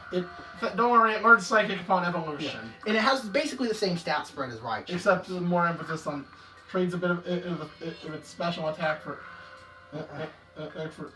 trades a bit of physical attack for special attack. Yeah, some more special attack emphasis. I believe a little more bulk to it too. Yeah, I think it's got more bulk, and does it have slightly more bulk? Yeah, it's got slightly more bulk and less physical attack, but more special attack. Yeah, it's still also really fast. The same blistering speed as Raichu does. So you're still getting a speed demon sweeper. Yeah. So yeah, and honestly, again. Also, the way it's posed, is if you evolve of a special Pikachu from Stadium that knows Surf, or do that pose as a Raichu when it uses Surf from Stadium. And it's a really neat touch that they reference that out and use that as the pose for Alolan Raichu's official art. Look at this pancake. It's just a little punchy pancake Pikachu evolution. Yeah. And apparently it's the locals speculate that Raichu ate one too many pancakes. Makes it eat this for. Yeah, I believe even on the website it says that it's speculated it ate too many soft and fluffy pancakes. Yeah, about this. The name for this Pokemon is Hodad. Mm-hmm. Hodad? Hodad. Where does it say that? It's Hodad. So, yeah, this gets a 10. 10. Good to see Raichu gain attention. Attention as opposed to Pikachu for once. So I'm glad they did something for Raichu here. So, alright, so, yeah, again, I don't like battling, but I'll watch.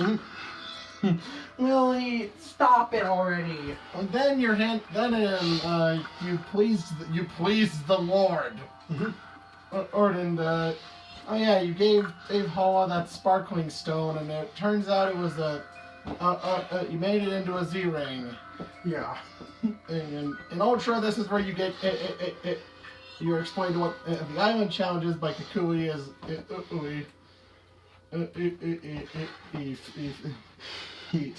4 islands, 7 trials. Wait, 7? Yeah. Why only 7? Because they didn't have time, remember? Oh God, we'll get into that. Yeah. We'll get into that. We'll get into that. I guess you can use the excuse for I guess if you want essence suspension of disbelief, you could use the excuse that there's 7 colors on a rainbow. Sure. Or we could say that. Oh my God, we're 1.5 already. So,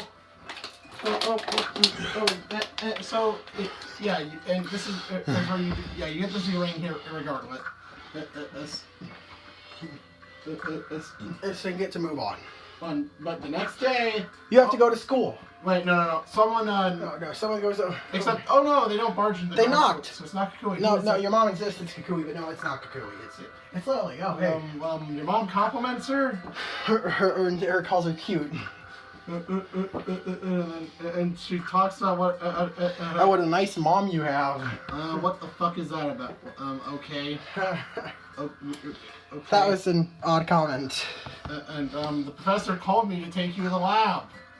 Why didn't he come here himself like the previous day? Oh, right, because he's researching right now. In other words, he's fulfilling his masochism fetish and letting Rockruff tackle him over and over. Also, yeah, you can either jump the ledge. Imagine, don't worry, I always have to have repels with me. Would it be considered sexual? Would it be considered animal abuse if you got off to getting tackled by a dog? I don't know. Why are we? Anyways, I don't want Pokemon are in the grass. Thankfully, I have to carry around repel. You wonder why Nebby won't stay in the bag. Also, she says keep it a secret. Keep Cosmog a secret. Even though, like, all trial captains and kahunas know about Nebby. Yep. Keep it a secret. I don't want it to end up in the hands of bad people. Okay then. Maybe it would stay in there if she. Oh my god. Literally, why don't you put Nebby in a Pokeball? Yeah, I'm pretty sure the professor probably has one. Has tons of spare Pokeballs, like probably even Ultra Balls or Dusk Balls if it's anything. Like anything. He's like, oh, I want Nebby to return home. You can release Pokemon, Lily. You know that, right? Like, just because it's in a Pokeball doesn't mean it can never return home. Oh my god. Oh, fuck me. Then you, oh god, what's he doing? Yeah. Oh, give it all you got. My body is ready. Whoa! You hear a bunch of, sounds. Oh god, did he, apparently he was getting tackled by Rockruff. Okay then. Yeah. Alright. What the hell? So then you, like, go into Kukui's lab and shit. In the originals, this is where he'd hand you his amulet, and then how have some fucking decency. Yeah. Whoa, is that a loft? That's cool. Can I see it? What? Obviously no. That's a Lily's. She obviously tells him no. That's private. Because like, chill. By the way, you can actually go up there after everyone leaves. Yeah. You can. Oh yeah, I didn't mention you can no longer sit on things. But you can lay in people's beds now for some reason. What? You can't go up there and it's nothing really special aside from a locked diary. Yeah. Okay then. Yeah, and a Murkrow. Mm-hmm. Okay. But anyways, that's the point. But Kukui thinks, oh, you're not experienced. You don't have enough experience. And I don't think you're experienced enough. How about you go to that trainer school? Remember? Yeah. What? Are you kidding me? Wait, you literally... Okay, in previous installment, in Gens 4 and 5, you had to go to the trainer school, but it was to do something related to something for your rival. Mm-hmm. Oh, in Gen 4, and Sinnoh, you had to give it Barry's parcel, and in Unova, in Gen 5, I have Charon wanted to battle you there. Here. In this game, you have to you have to go to school so you can learn more about Pokemon battling. And then you're handed the experience share. Okay. I've been playing Pokemon for. I just feel insulted. Yeah, that you have to go to school in this game and beat up trainers. You have to go to school and beat up little kids to test your worth. By the way, I actually lost to one. Alright. A random trainer because of an echoed voice. Alright. You know, the move that gets stronger. For each time you use it. Mm-hmm.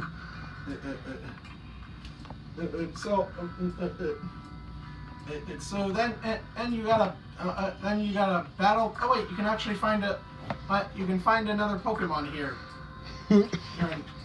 Oh, it says I mentioned. Which one? Grimer. Grimer. Alolan Grimer are to be found here. Yeah. Yeah, Grimer can be found here.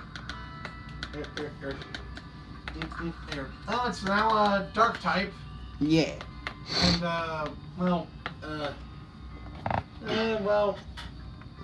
what do we say about this? I don't know. Alolan Muck looks funky. Yeah, it's a really cool Pokemon. On Alolan Muck's got this rainbow aesthetic, and its ability is called Power of Alchemy. Yeah. Get down.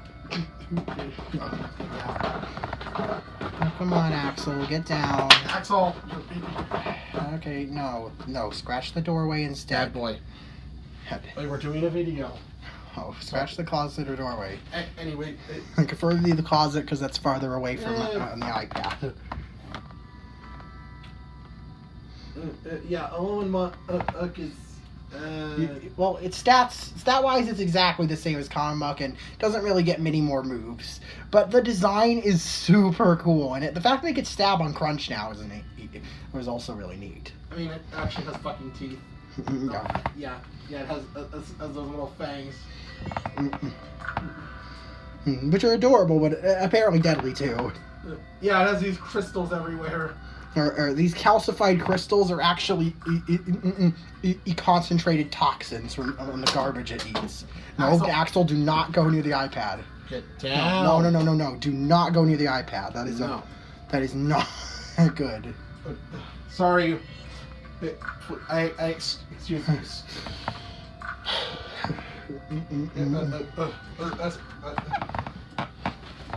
So anyway, what would you give this form? 10. They actually managed to make an interesting design out of.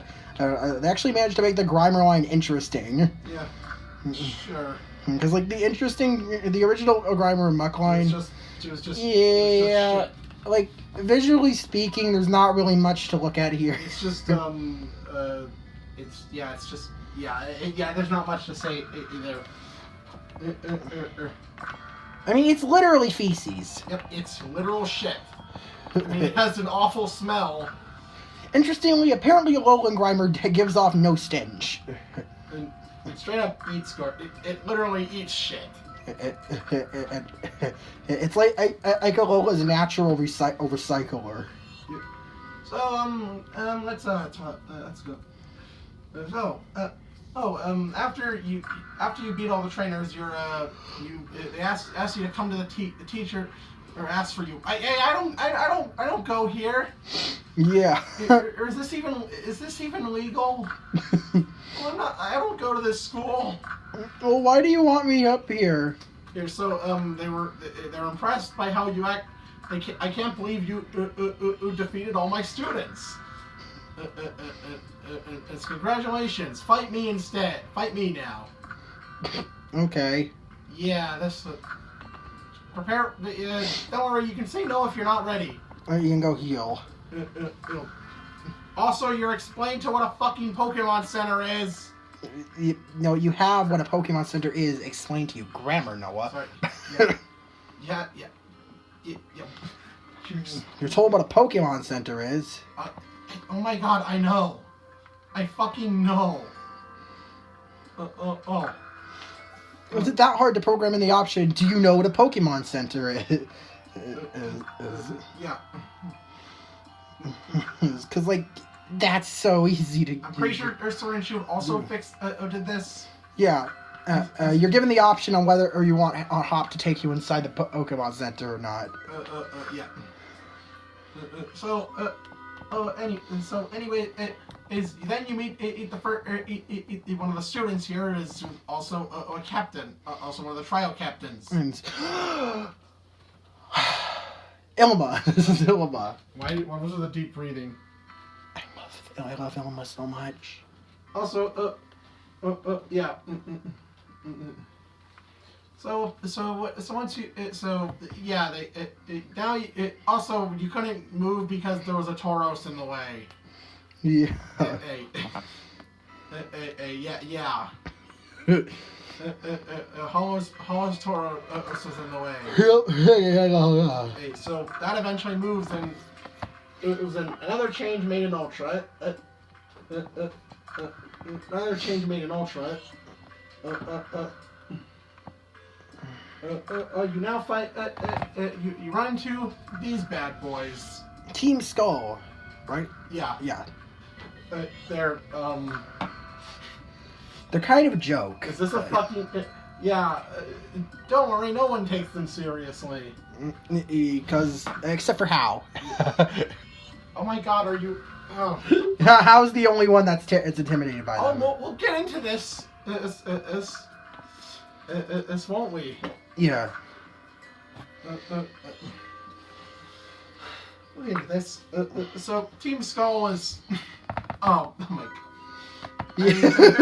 Compared to the dumpster fire. Or Team Flare. They're just a bunch. They don't take they're not taken serious. The game doesn't take them seriously at all. They just want to. They just want to take Pokemon. Because they don't. They just want to take Pokemon. They're just a bunch of failures. And like selling for money or something. Team Skull consists of a bunch of failures. Or literally, it consists of people who quit who gave up on their island challenge. Yeah. So, should we rate them? Yeah, Team Skull. Their dialogue consists of it's a puns and a lot of yo's. O's. Yeah. O's. Let's get high. No, please never do that again. So anyway, so what would you rate them? I'll rate them a 10. Team Skull is iconic. Yeah, same here. Yeah. You actually meet and then when you go up, you learn how the Pokefinder works. Okay. Let's talk about that for a second. This feature that people are saying was Pokemon on Snap 2. You take pictures of Pokemon. On running around, and you're flying, you're swimming around out in select areas. You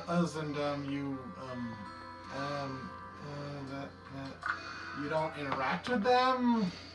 You just kind of take pictures of them. Sometimes you'll get reviews, comments for your 7.8 out of 10. Too much water. Grandma, is that you? Yeah, you'll get comments. Sometimes really cursed comments. Man, there should be a subreddit for that. Oh.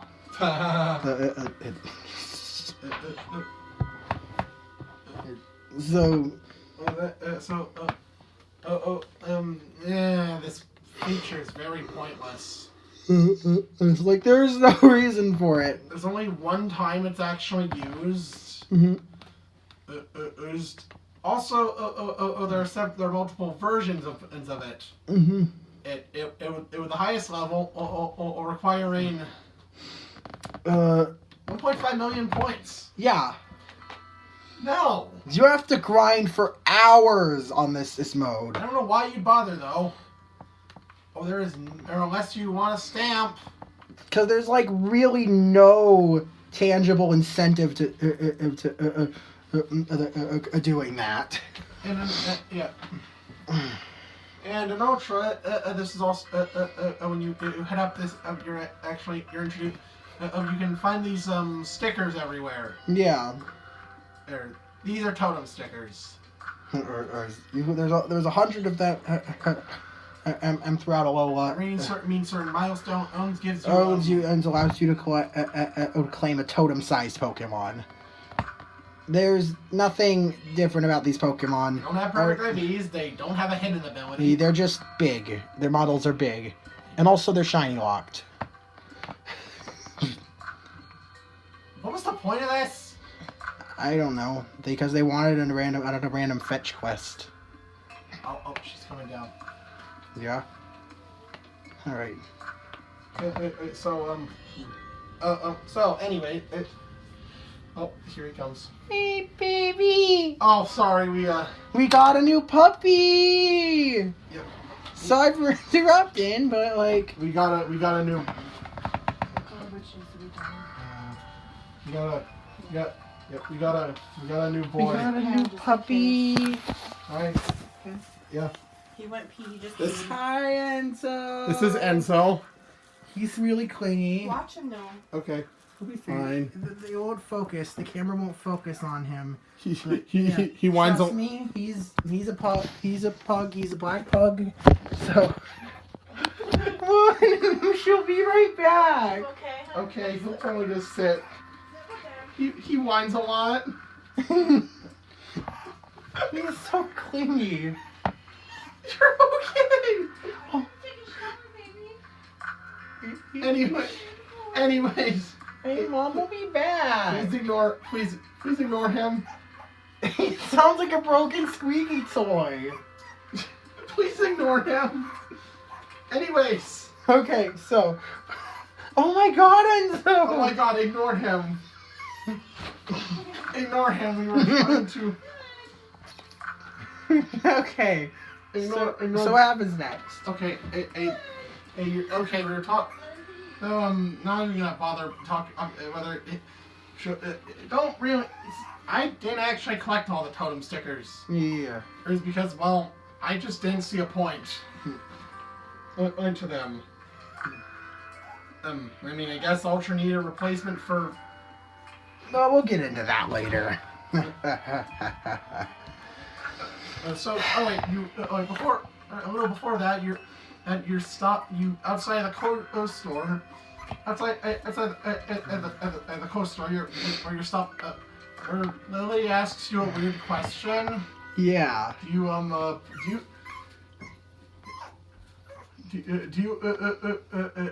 you pick out the clothes you wear? You say yeah. You say yes or no. No. She asked if your mom picks out your clothes for you. You could say yes, yes, or no. I pick them myself. Oh. Okay, that's a weird question. Lily, why are you asking so many questions about my personal life? Why do you? Please. No, please. You're okay. Ignore him. And yes, Mackie's okay. We just thought she needed a companion. Oh my God. He's so clingy. Anyway. Hold him. Okay? There. He shuts up as soon as you hold him. Not really. So, anyways, as we were saying,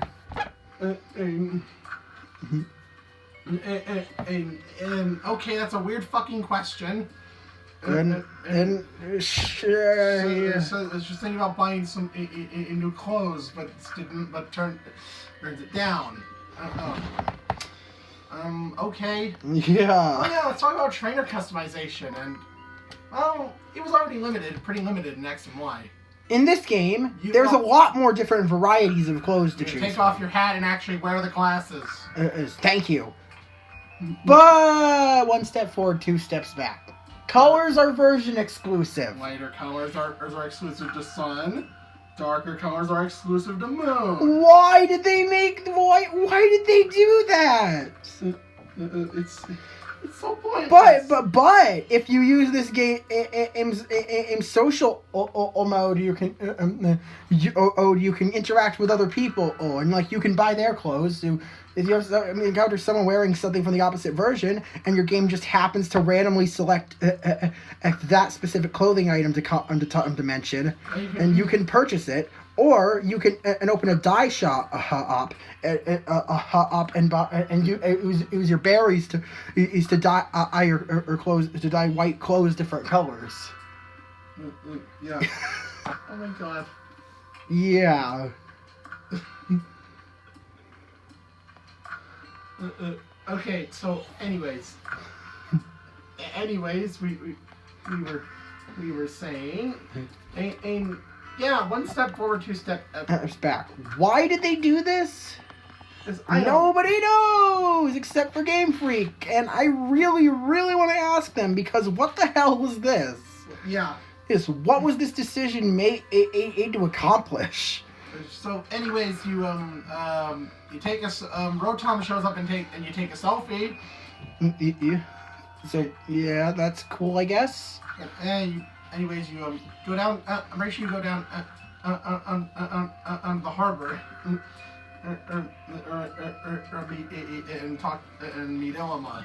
Yeah. In the originals, this is where you meet Team Skull, and they comment, "Oh my, how terrifying!" Yeah, pretty sarcastic feeling. Either way, you beat them up, and either way, they ask, they want to. Yeah, like you know, the Alola has this nonchalant, sassy expression as they say this. So after that, he asks if you want on a battle. I guess the test for the trial. Yeah. So you can battle. So yeah, after you. And also, if you're not ready, you can say no. Oh, that's important. You can say no to this fight. I didn't know that, and I got my ass kicked thoroughly. Yeah, they have. He has a young Ungoose and a Smeargle whose only move is either Leaf Edge if you chose Popplio, Ember if you chose Rowlet, or Bubble if you chose Litten. If you haven't caught another Pokemon yet, or that Pokemon is underleveled, yeah, you're in for a bad time here. You're gonna have a bad time.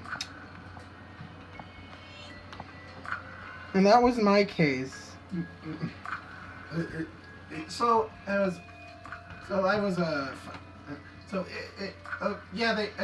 then you can go on ahead and after the Tauros is calmed. Jesus, is that thing on a Pokeball either? Seriously. You just. It's not like Alola has something against Pokeballs. Oh, yeah, they obviously don't. What is the deal here?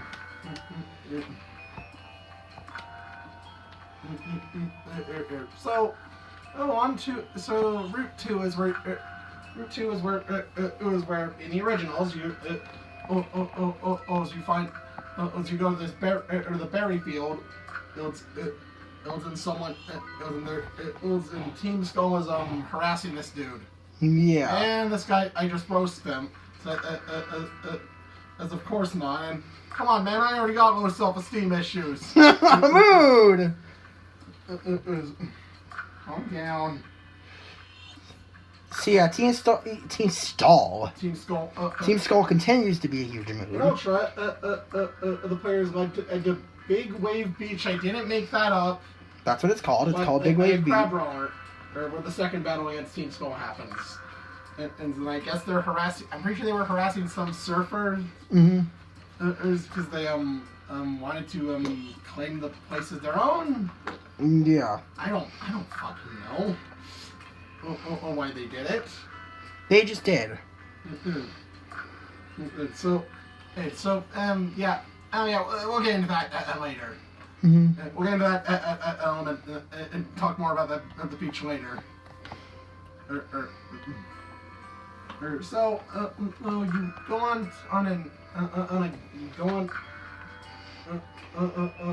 through that.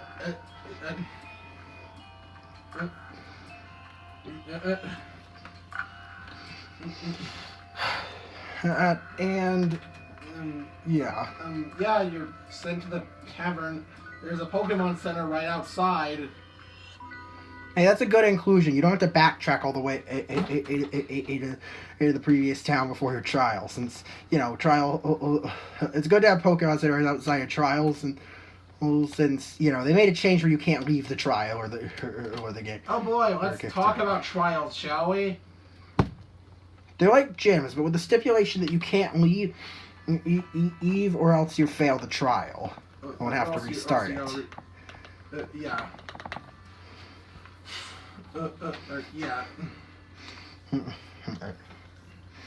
So, yeah. Yeah. But they don't disable your ability to save. So the trial is take out 3 Pokemon.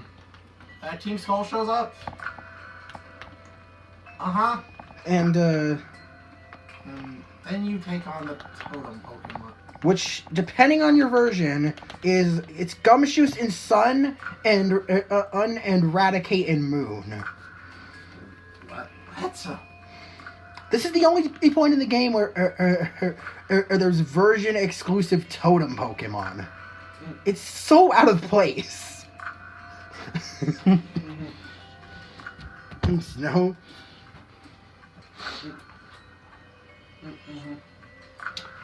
Yeah. Oh, like I feel like they planned on doing more with this, but like it's so confusing and like why? Oh, we'll talk about that.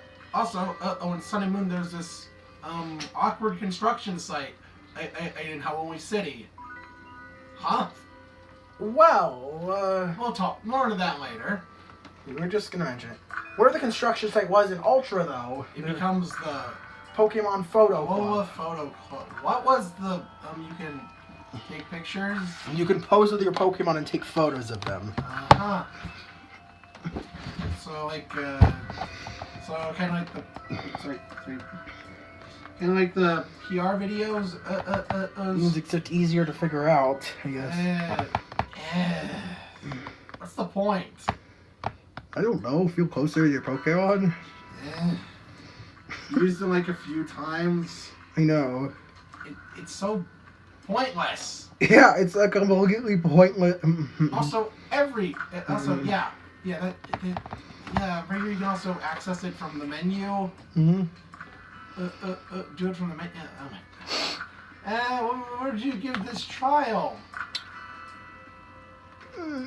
It sucks. Yeah, I'll give it a 5. Yeah. Okay, and then Ilma gives you an Everstone. Mm-hmm. Oh, and then you get your first Z Crystal. Okay. Then how immediately after you leave, Kui shows you how to use a fucking Z move. Kui shows you how to use a Z move. Mm-hmm. He doesn't ask if you want to know if you know how. He just initiates this battle where he uses a Z move on a poor wild Pokemon. Okay then. So Kakui is terrible with loses track of time. Oh no, Lily went missing. Mm-hmm. And apparently she went off into the meadow. Mm-hmm. And it's your job. To chase after her. And oh no, Nebby got into trouble. Oh, Yeah, I didn't mention. You pick up berries in a tree and Oh, whoa, what's that Pokemon? this is a crab brawler. It's a crab that brawls. As the name suggests. It's This floor here is made of floor, I see. Anyways, It's crab brawler, pure fighting type. I'm not a water type. I make note. Yeah. And okay. When do I How does it evolve? Oh, it's cool and all, but I want to know if it evolves. Oh, it does. Are you kidding me? Right at the end of the game. You have to literally wait till this game's Victory Road to evolve all of your crab brawler. In Ultra, they at least let you access the summit. At least let you go far enough to at the start of the first room of Victory Road. You at least go to the summit. The top at the bottom. Yeah, you can at least go to the bottom of this game's Victory Road. Out in Ultra, and you have one room that you're allowed to train in and evolve all of your crab brawler in earlier on. Around the same time you're allowed to evolve your Charjabug.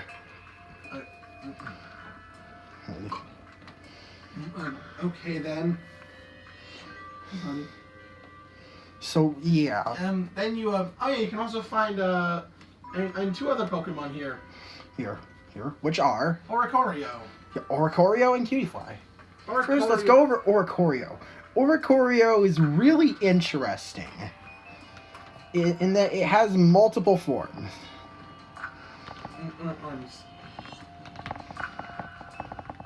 It's purely they're purely aesthetic. Yeah, Purely cosmetic. Yeah, the form difference is purely cosmetic. There's no but it does change the type of its signature, the type of the Pokemon and the type of its signature move, Revelation Dance. Style. It was fire type and Fire flying. the fire flying type with type and well, what? yeah, is a fire flying type Pokemon that and is the form on that it takes on Alola Island. I thought that was a little one. No, that's Pom Pom style. Are you looking at the colors? Oh. The colors literally give away which island. They match the colors of the guardian deities. Yeah. He's you dum-dum. Oh, Bailey style is on Alola. Yeah.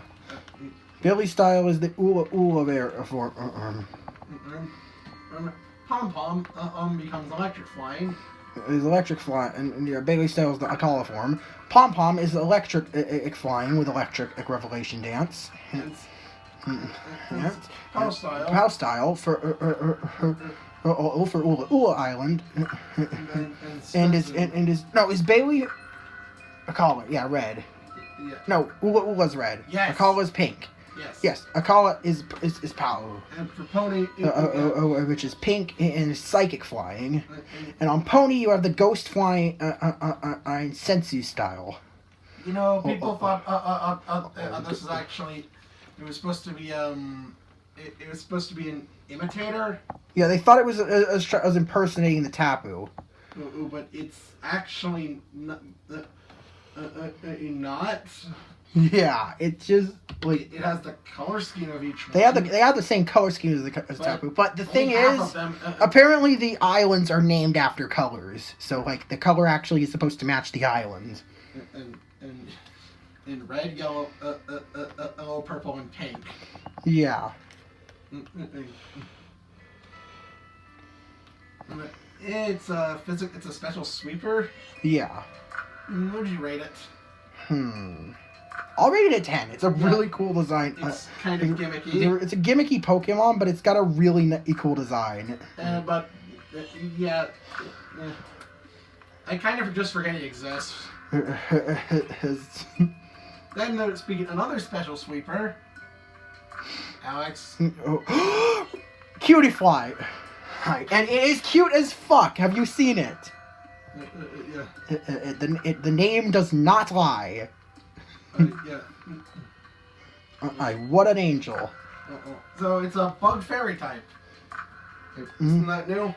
Yeah, it's our first ever bug fairy type Pokemon.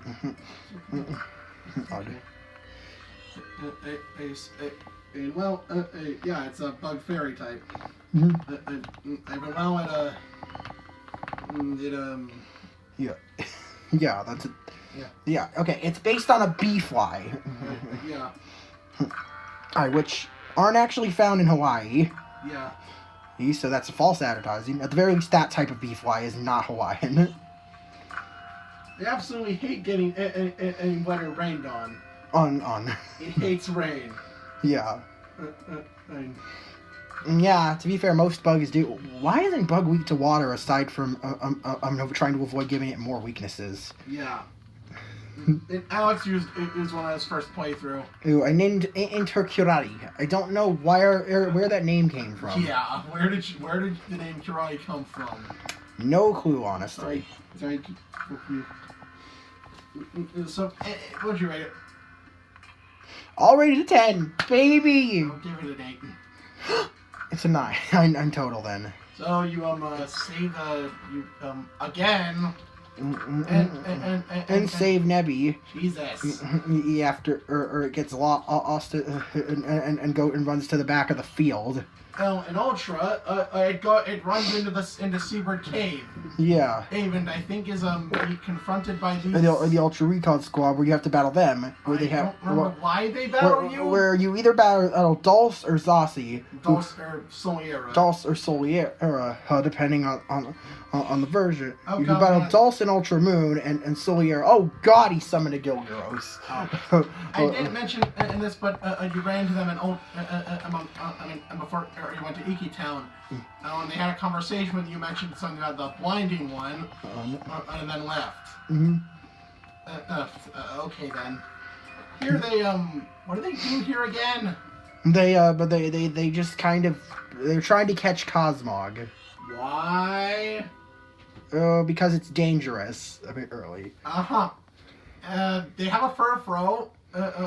Which whoever you battle has a. Honestly, in battle, bench your Furfro is more dangerous than that Cosmog. I almost got my ass kicked by one. Yeah, Furfro has always been a pain to fight. Yeah, that Furfro. Yeah.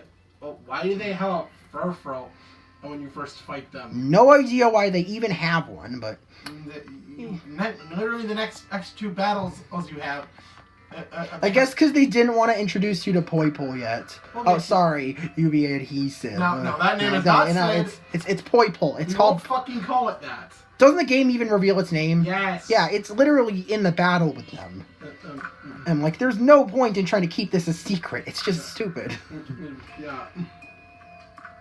Yeah. Yes.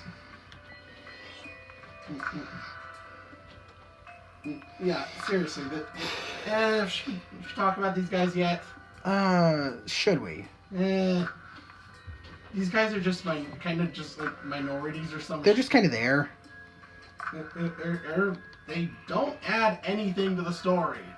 Yeah. They're just kind of there as henchmen. Don't really have personalities either. Yeah.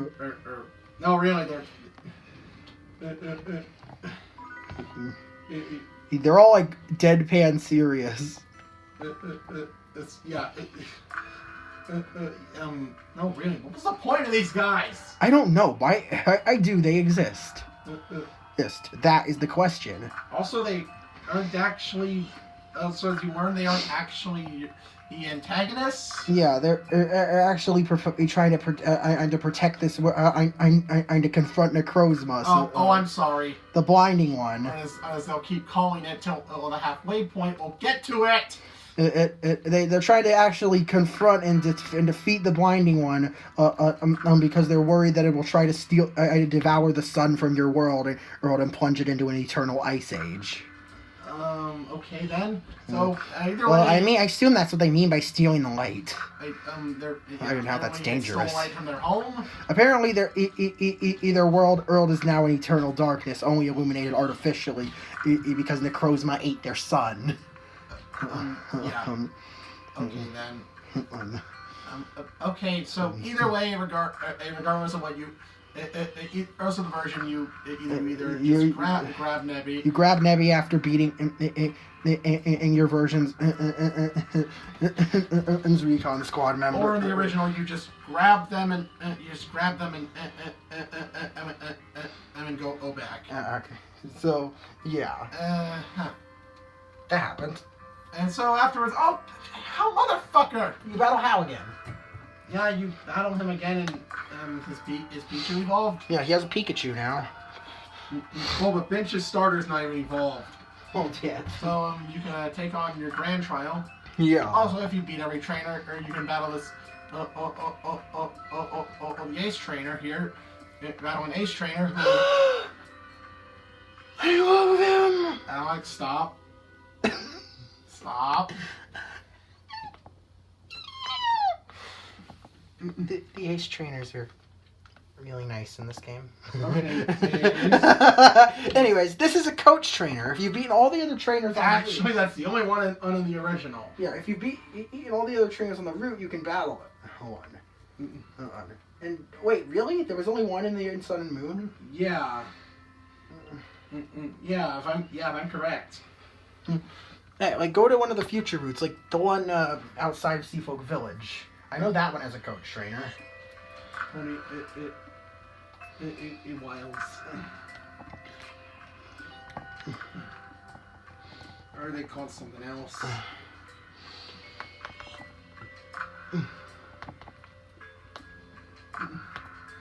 I think they, I guess they do.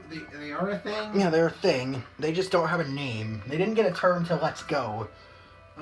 Which was the only non-Alola game they actually even appeared in. One of them literally hits on you. I don't know why, but they just kind of completely scrapped the idea in Sword and Shield.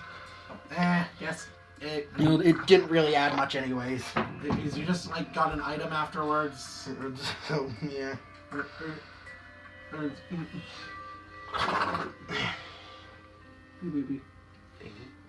So alright, then you can take on your grand trial. And fight. Right, the Kahuna. Hala. He has 3 Pokemon. Who's a fighting type specialist. He has 3 Pokemon. He has Makuhita, Crabrawler, and Mankey. Okay. I absolutely destroyed him. Yeah. He's pretty easy. Okay, what would you rate a Alola? 10. Oh, calm down. 10. Calm down. Are you seeing this? 7. Are you...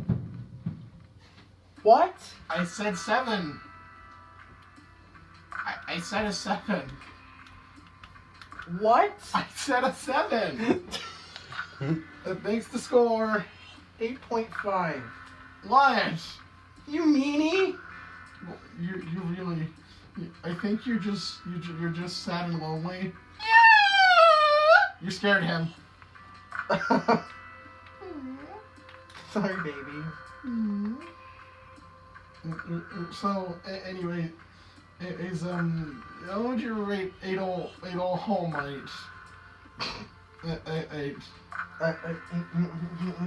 He's like the super serious Kahuna, and kind of sets the as this sort of image, just how tough the Kahunas are. Even if his battle doesn't reflect it. Also, Hal has this really weird goal of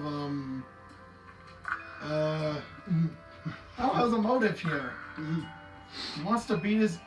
Oh yeah, and I mentioned, and he was Hala's grandson. Yeah, How is Hala's grandson? Hala's grandpa. Yeah, he wants to beat his granddad in a fight. He wants to beat granddad in a fight, and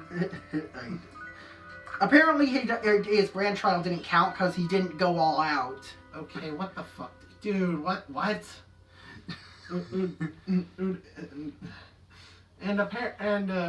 Oh yeah, you earn if you go into Hala's house. If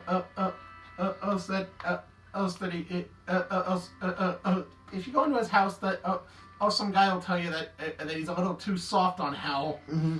After an incident that really upset it, where I guess Hala snapped and Hal got really upset. He upset and scared when Hala got angry. He's a lot.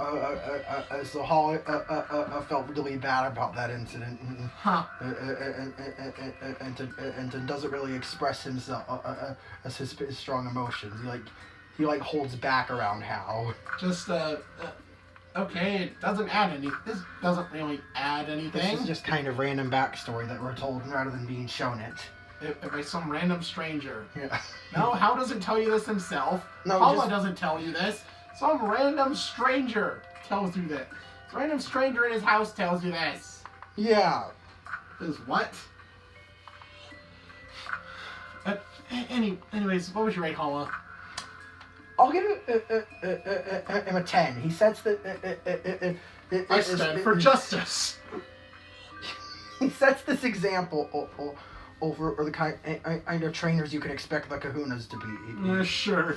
Not to mention, he can some moments can be pretty funny. And not to mention, Hala's got a few pretty funny moments too. So, oh yeah, after you beat your grand trial, you get access to a new feature. Poke Ride. Poke Ride. This replaces HMs. It took till Gen 7 to get rid of HMs, and thank God they're gone. This could have been handled better. The thing is, when using Pokéride, your hitbox becomes super big, since obviously you're riding on a Pokemon much larger than yourself. So, like, you're gonna have to get on and off in routes with tight spaces. Tauros Charge function. Tauros Charge is fast and can break. Is basically be this game's bicycle. Oh, but you can also break rocks. With the additional effect of breaking through cracked boulders on the overworld. What do you mean on the overworld? You can't use it in battle. Yeah. And also, ew. Ew, why does this outfit look so tacky? Why do I have to wear this? What the fuck? It's supposed to keep you safe. I don't see how green, yellow, red, and black roll into one is gonna keep anyone safe. They could have like picked one color. Jeez. So, anyways, since you've done the only trial on the island, and time to go on to the next.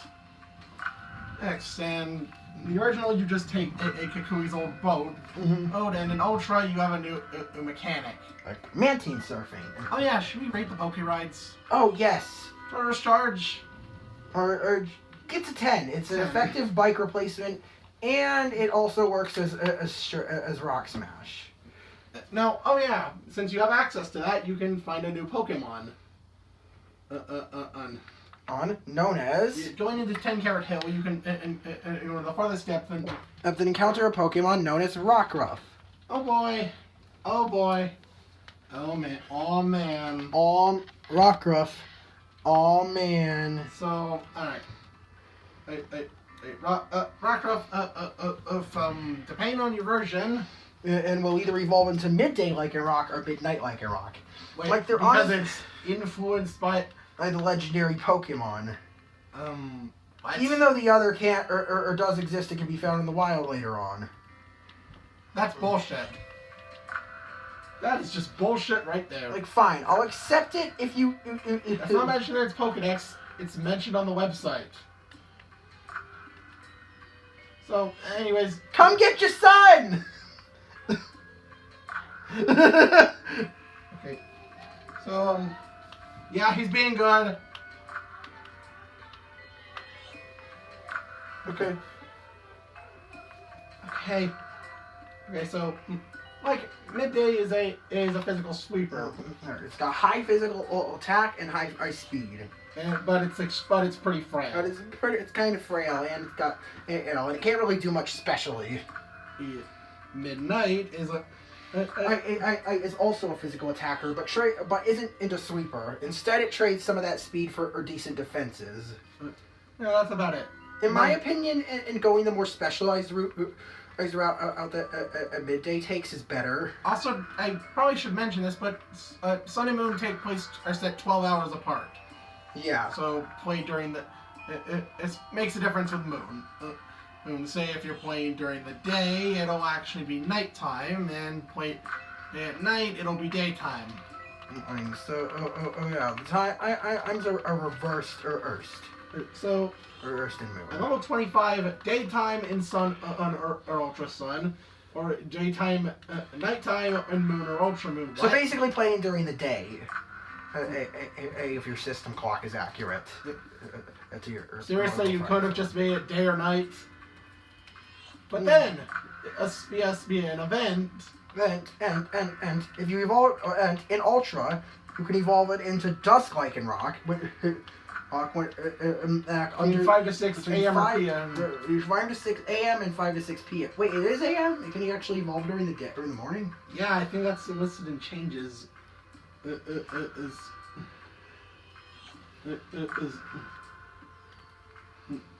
Yeah. Okay, so it can actually evolve all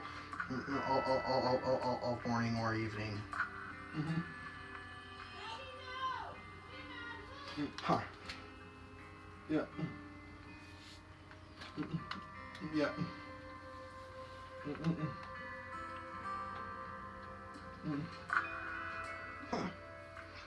And as for Dusk Spike, its stats are almost identical to the midday. It just trades a tiny 2 points in speed for 2 points in attack. Why? Like, its moveset's the same. Yeah. Same. And, like, its ability... Oh, yeah, it has the ability of Tough Claws. Also, it's... The only real difference that matters is its ability. Also, it's almost identical to Midday. Mm-hmm. You expect it to be... You expect it to be... like a mix of them. Mm-hmm. But no, it's... This is why I think there should have been a Midnight Light and a Dawn Lycanroc that's closer to Midnight, because if they were going to go for a middle Lycanroc, they should have went at more in the or that way in terms of design and stats. Yeah. Like, it's way too close. It's basically just daytime Lycanroc with a different ability. What do you rate this line? All right.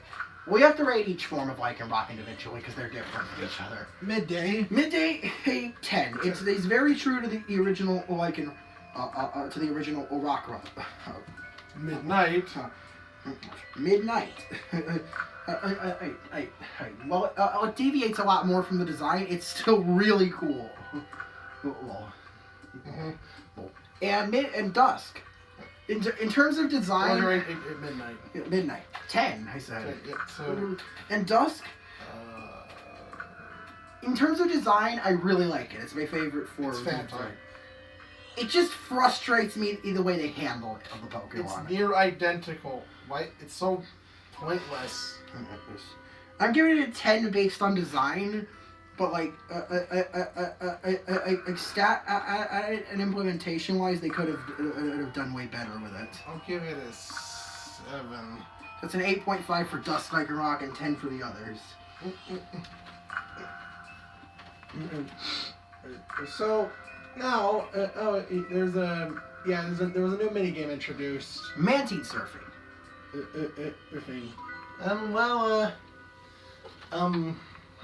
How do we talk about this?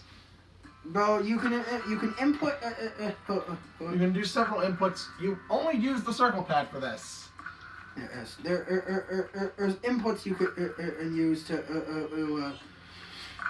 to gain yourself more points and then gain more BP at the end. Which stands for beach points, of course. Also, is this what are the legal ramifications of this? You literally, in later islands, you literally have to deal with Sharpedos. Sharpedos, Sudden Wailords, or it's Tentacool. Well, having a kid try to surf by all these Pokemon cannot be safe. Oh no, you just get bonked, unked by them. Yeah. So, like, all's good, I guess. What? Anyways, what do you think of this minigame? Honestly, it's really fun.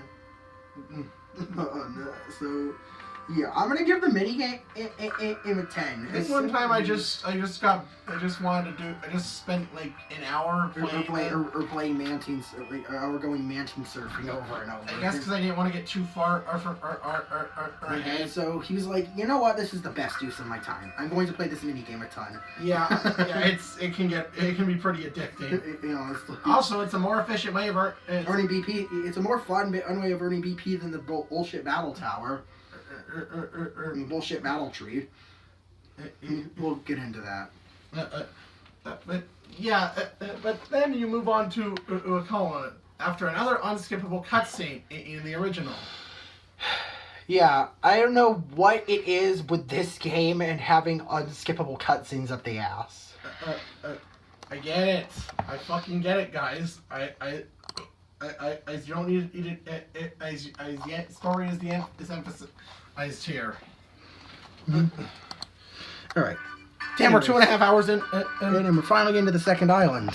Second island in 2 hour marks. 2 hour mark. 2.5 hour mark. 2.5. Anyways, so really, this should be our second and a half island. Don't put a shirt on, and you'll scare away visitors. Oh wow. Right, I'll tell them what you're listening to right now. Right now, you're listening to Pokemon Sun/Moon, Heya City remix by Mars. Just all lowercase Mars.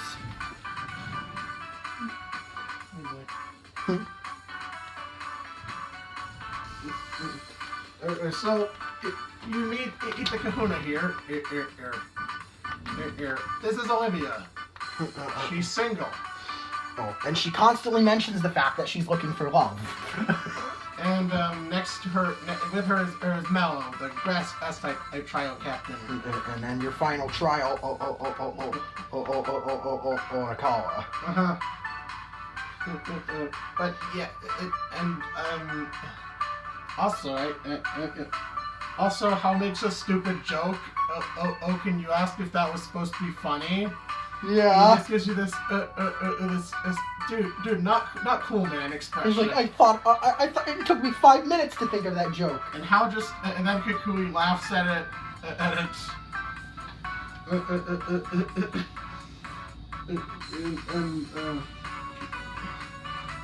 again with the whole clothes situation. Again. Okay, Lily, I get it. You want to buy new clothes, then just go. Make confidence you gotta make confidence your bitch. Make confidence your bitch, Lily. Yeah. You just do it already. Just do it.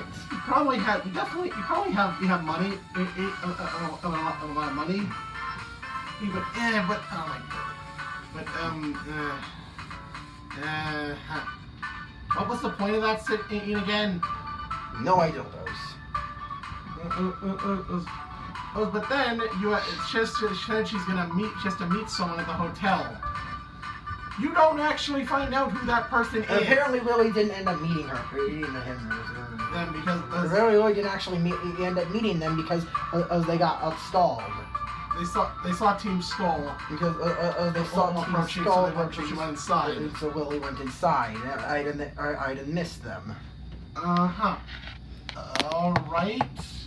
You're not told who it is. Is like you're never told who it is, even after we meet who this person probably is. It's completely irrelevant. And like also, what was this? Before you progress, who are you two again? Yeah. Who are you two again? Dexio and Cena from X and Y. X and Y. These two? Alright, they tried to pass themselves off as having secret identities, even though it was very clearly them. Even though it was very clearly them.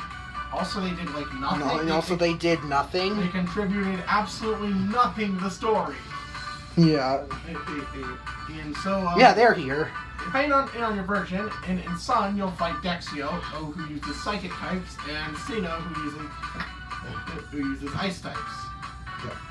Honestly, Ian Moon, and I prefer the fact that you fight Cena, since the game doesn't have an ice specialist if you don't count Cena. Every other type has a specialist, just except for ice. So, why are these guys here? Well, in the originals, they give you... Oh, we'll get to you. Yeah. We'll talk about you later. We'll go into more depth on this later, but they give you a Zygarde cube, which allows you to collect Zygarde cells in cores scattered throughout the Alola region. Well, it can't be that bad. There's 95 cells and 5 cores. Huh. I guess we'll go into that side quest later. It can't be that Since you bad. can't really finish it till the post game, so there's no point in going over something you can't finish yet. Okay. Also, in Ultra, they added the hotel. In the original, the hotel was only 1 floor. Also, no, you don't. The Zygarde side quest was completely replaced by the totem stickers. In Ultra, you can catch a Zygarde in the post game, and there's another Zygarde, and you're given in half the cells, all along with the 5 cores. Yeah. We'll get into that. You're given half of the Zygarde stuff for free, and you have to catch the other 50%. We'll get into this later, like we said. Anyways, oh yeah, forgot to mention in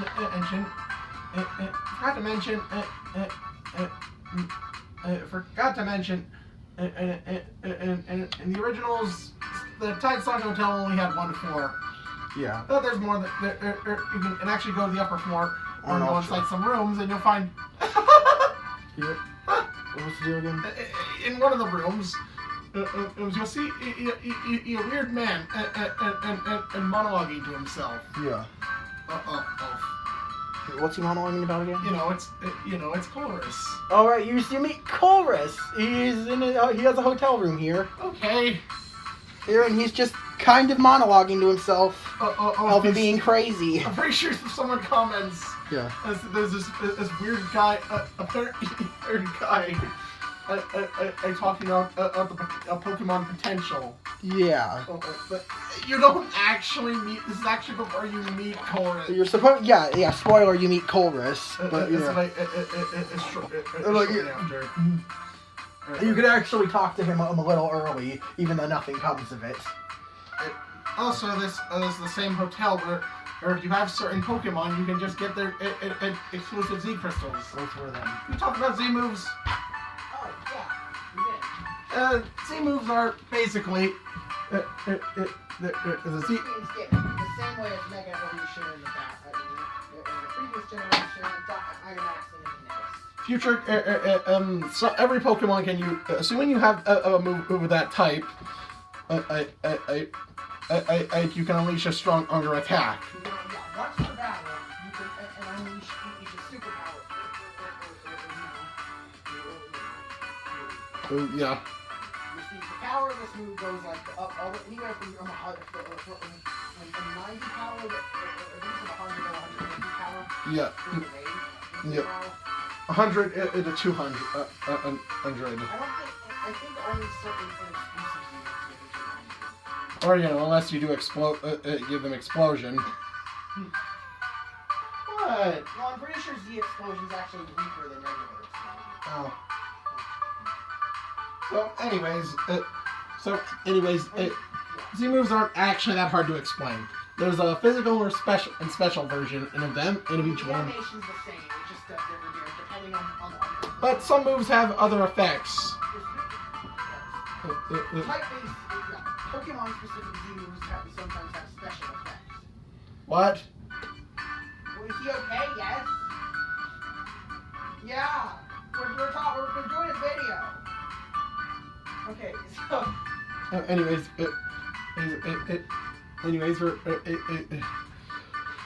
Pokemon specific Z moves can have this sometimes have secondary effects, such as setting up a terrain. Also, some Pokemon have exclusive Z moves. Such as, yeah, I said that. And their Z moves can also be used for status If you select the status move, it will use that status move with an additional effect applied. Splash actually does With something. an additional stat change being applied to either your opponent. Splash can actually do Splash something. maxes out your attack. Uh, So yeah, if you have a normally on V, you actually have a reason to use Slash. yeah. Or Splash on your Pokemon's team. So if you don't want to use another Z move in the battle, it's basically a free belly drum with no drawback.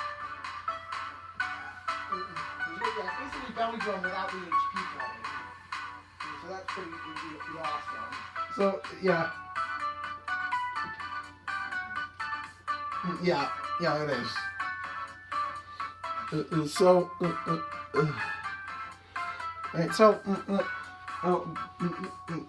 Z moves are actually more balanced. Actually balanced compared to Megas. Hold on, you can only use them once per battle. Unless Rotom decides. Oh fuck! I didn't talk about those. Yeah. Unless Rotom randomly decides to let you use a second Z move. Oh yeah, your Pokédex is a Rotom for some reason. And before we kind of briefly mentioned this and introduce you to Rotom, who just possesses the Pokédex. In the original, it occasionally makes a comment enter so. It doesn't really do much. But in an Ultra, It's constantly talking. oh my god, shut up! If you answer one of its questions, it'll let you use the Roto Roto. What is that at? It allows you to basically spin a slot machine and whatever it lands on, you get that Roto power. Whatever that can be. They're like Z powers or pass powers. Like you can Powers or past powers. You can get faster egg hatching. in boosted stats in battle, up catch rates. It's faster hatch times. I just said that. Increased experience. Experience, increase the money. You make thing discount. Make thing. Shop discounts? Wait, how does that? How does Rotom make the shopkeepers to give you more? Like, hey, I'm running this program, so you have to give this kid a discount. I might say and kind of jumping the gun a little, but unlike in Galar, where everyone has a Rotom phone. Apparently, your character is the only person who has the only Rotom phone in the region. Which is, I guess, because Rotom was specifically imported by Professor 2. You can't. Oh yeah, that's right. You can't even catch Rotom. Rotom isn't even on the decks in either games. Yeah. Why did they not bother to put such an integral Pokemon, put a Pokemon with such a notable feature, or in the game? No idea. I'm pretty sure it's available as an island scan in one of them. Yeah, I think. Oh yeah, we forgot to mention the QR codes. This was also something in. If you scan a QR code for a specific Pokemon. Yeah, Ultra. Yeah, Ultra. It's an island scan. If you scan a QR code, you'll get some points, and once you get 10 scans a day. Yeah, but you can. So you can get an island scan Pokemon. But there's actually a special set of QR codes. That gets 20 points, so you can do 2 island scans in one. There's over 30. There's more than 30 of them. These can range from starters. If you're wondering exactly how many, there's 28 per game. Yeah. Hey. One for every day of the week on each island. Yeah. It's a lot of Pokemon. So assuming you're using those special QR codes, I believe it'll take 2 weeks to catch all the island scan Pokemon. Sean, let's off all of them. Okay, first on Melee. But let's stop the days as well. On Melee. It's Sun and Moon first.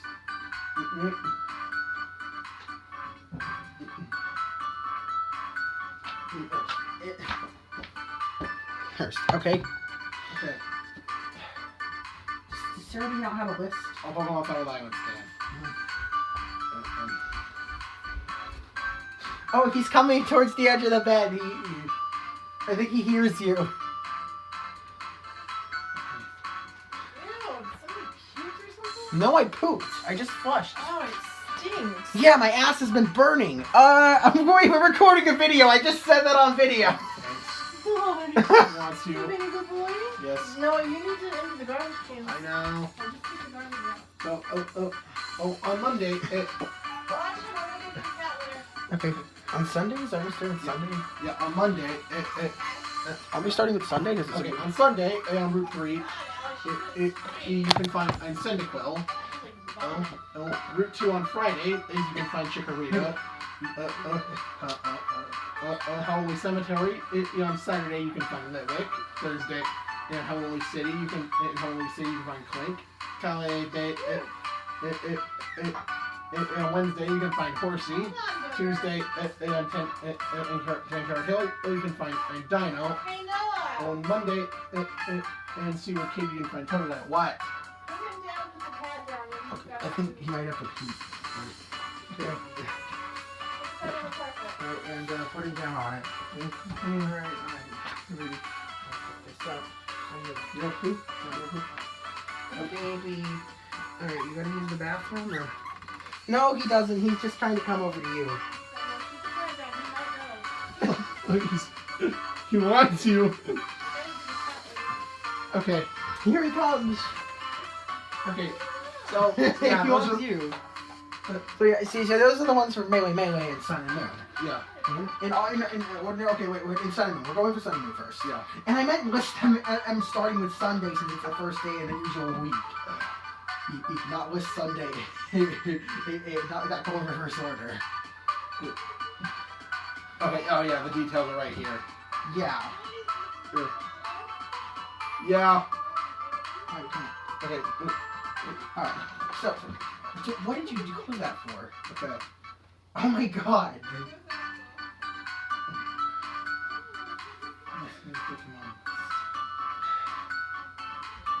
I can move list on Imgur. It said there's a link. Okay, there. It's right there. It's right there. Okay, right here. Okay. Jesus Christ. Oh my god. Fuck! Oh my god. Okay, no, we're trying to find a list and like it's 10 nights. It's not going the way we wanted it to go. Let me wash my hands. I just touched that. Start with Sunday and then loop back I around already to talked. I already mentioned them. Alright, go on. I'll call them. Alcala, Sunday, Sunday, Sunday, you can find, I got the Sunday, got the, there, fuck, they don't list that. It shouldn't be this fucking hard to find the details. It was all in one place. It's, okay,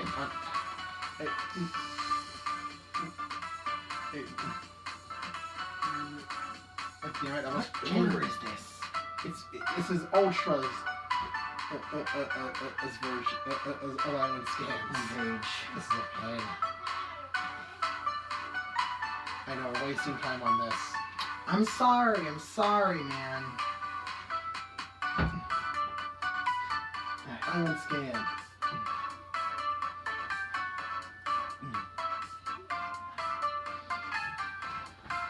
QR codes, QR codes.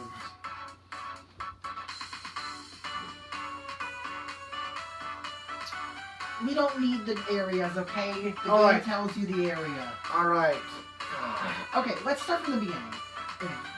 On Sunday, you can find on Cyndaquil on Melee, a Gothita on Akala, Rivor on Ula Ula, and the Electros on Pony. On Monday, you can find Totodile on Melee, a Spiel on Akala, a Swinub on Ula Ula, and Conkeldurr on Pony. On Tuesday, you can find Dino on Melee, Luxio on Akala, Duosion on Ula Ula, and Togekiss on Pony. On Wednesday, you can find Corsi on Melee, Orange on Akala, Roselia on Ula Ula, Luvania on Pony. On Thursday, you can find Quink on Melee, Minipede on Akala, Staravia on Ula Ula, and Superior on Pony. On Friday, you can find Chikorita on Melee, a Bellsprout on Akala, Vigoroth on Ula Ula, and Samurai on Pony. And finally, on Saturday, you can find Litwick. You can find Litwick on Melee, Mero on Akala, Axew on Ula Ula, and Emboar on Pony. In Ultra, And in Ultra, you can find I guess we're going. Okay, we'll just go Sunday to Sunday. Mouse over to the next Sunday after each one. Okay, on Sundays in Ultra, you can find Charmander on Melee, a Waltz on Akala, Rhyhorn on Ula, and the Electros on Pony. Internet. Yeah, because some of the ones are the same. Yeah. Right. On Monday, you can find Squirtle on Melee, a Spheal on Akala, Swinub on Ula, and Aggron on Pony. On Tuesday, you can find Onyx on Melee, a Kabuskin on Akala, Prinplup on Ula, and Rotom on Pony. Yeah. Alright, so Wednesday. on Wednesday, you can find a Horsey on Melee, a Honedge on Akala, Guado on Ula, and Vanny on Pony. On Thursday, you can find Scatterbug on Melee, Beedrill on Alola, Pidgeot on Alola, and Chestnut on Pony. On Friday, you can find Bulbasaur or maybe a Grovyle on Alola.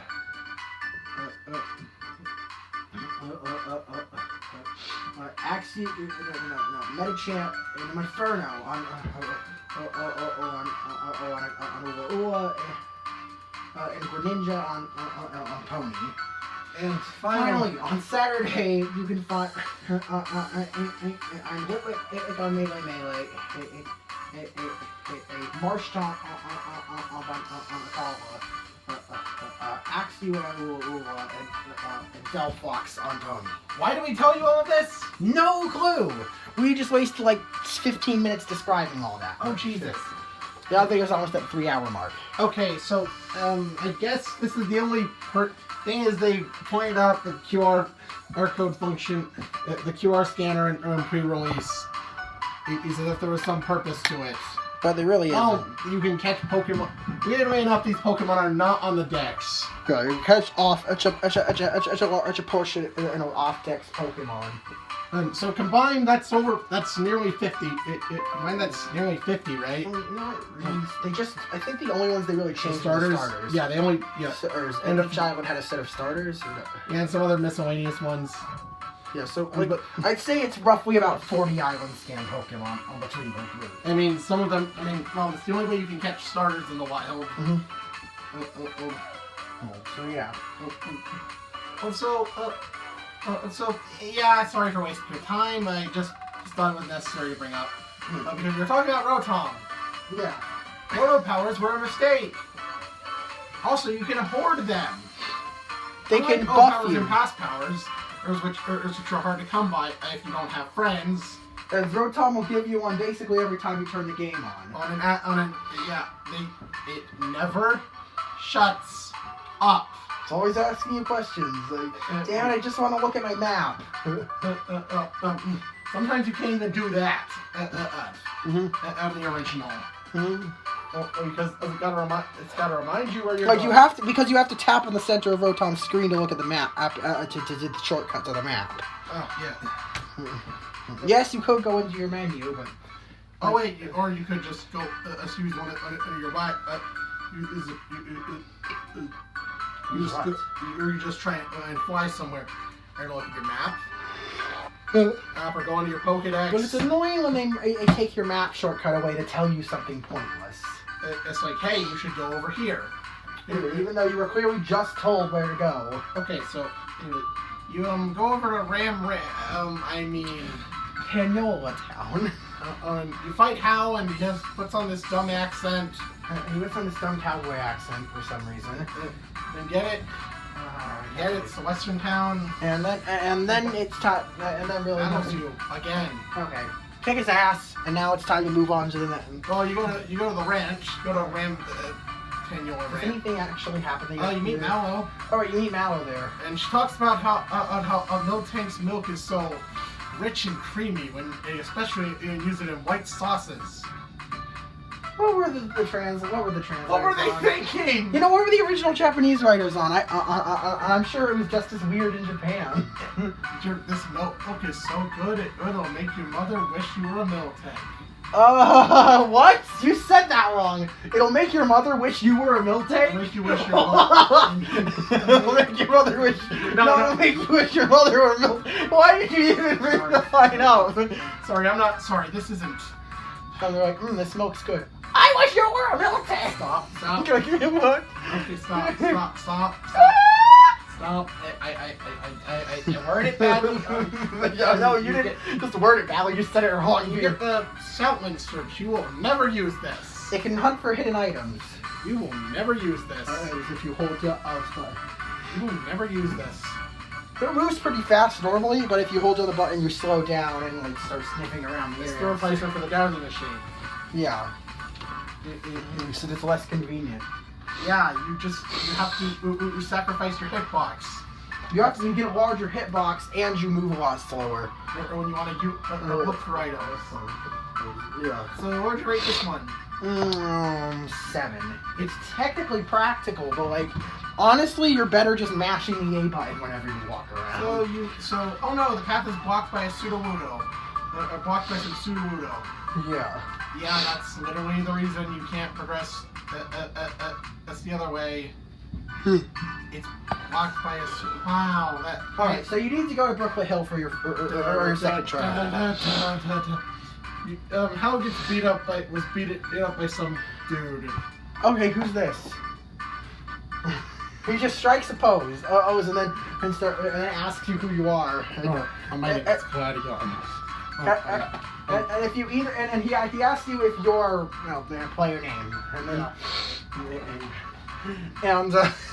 if you say yes, he gets mad at you for being for trusting a stranger or with your identity.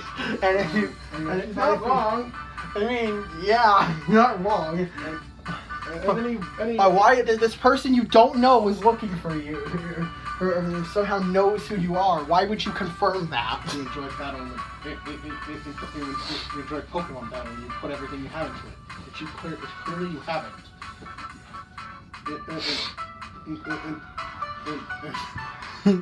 Gladion's a savage.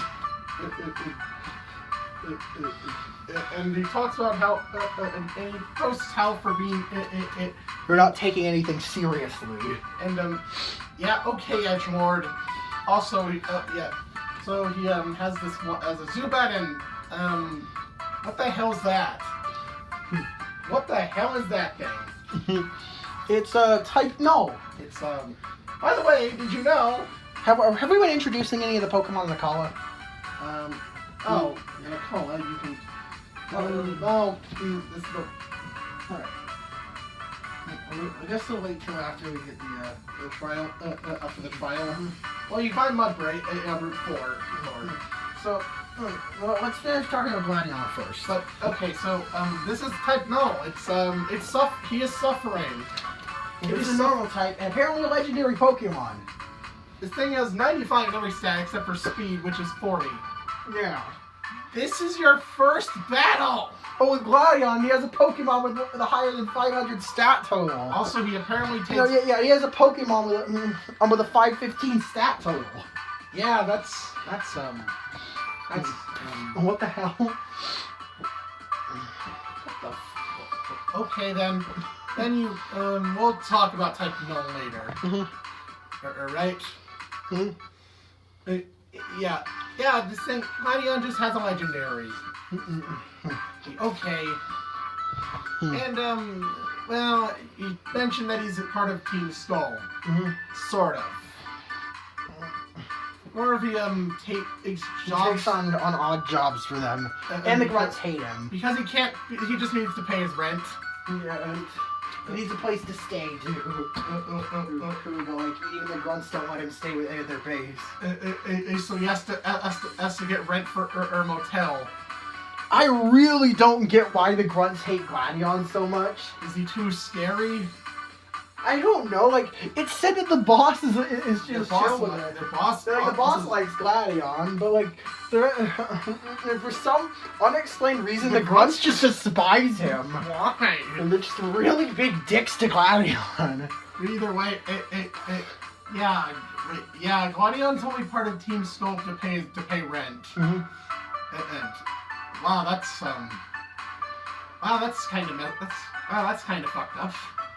How old is he? Like 14? Yeah, he's probably on a teenage. Thank you for choosing angsty teen. Yeah. He's probably not important. He just walks away and says nothing after he's slandered by Team Skull. Yeah. Apparently they were trying to get the totem from Brooklyn Hill. What were you thinking? You really think these little Team Skull grunts can successfully kidnap a totem Pokemon? Yeah, especially with the totems. Especially with the stat boost. Gladion, no problem. And as soon as he leaves, Hal just acts as if nothing happened. And it's time to go on your trial. First, we have a Pokemon you can find on this route known as the Mudbray. Well, yeah. I was actually at the route before. Or you could have found on the previous route known as Mudbray. It's a horse Pokemon. A draft horse, specifically. Yeah. Even though it's got a bit of donkey inspiration in this form. Yeah. God damn. Yeah, Mudsdale's a beast. High, crazy attack and high physical defense and HP. It has an ability called Stamina. It raises defense when attacked. It gets even... Oh my god. Like, it's not like its special defense is bad, either. I'm normally not the biggest fan of ground types. But, like, Mudsdale's really cool. I used one of my first playthrough. And his name was Brayden. Yep. I guess because of the hair. Yeah, and because it's called Mudbray. Yeah. Brayden was a beast. Yep. He wrecked shit really hard. He's one of my few team members that wasn't a fire type. Yeah, he was one of Noah's. He was part of the half of Noah's team that wasn't fire type. Well, yeah. We'll talk about that. So Mudsdale is a really good Pokemon. It's got both an awesome design and it's super great in battle too. So absolutely a 10 for Mudsdale. Yeah.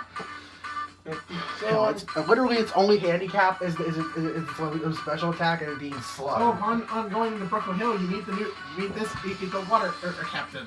And you meet Lana. Jeez, how old are you? How old are you? Like 6? No, seriously.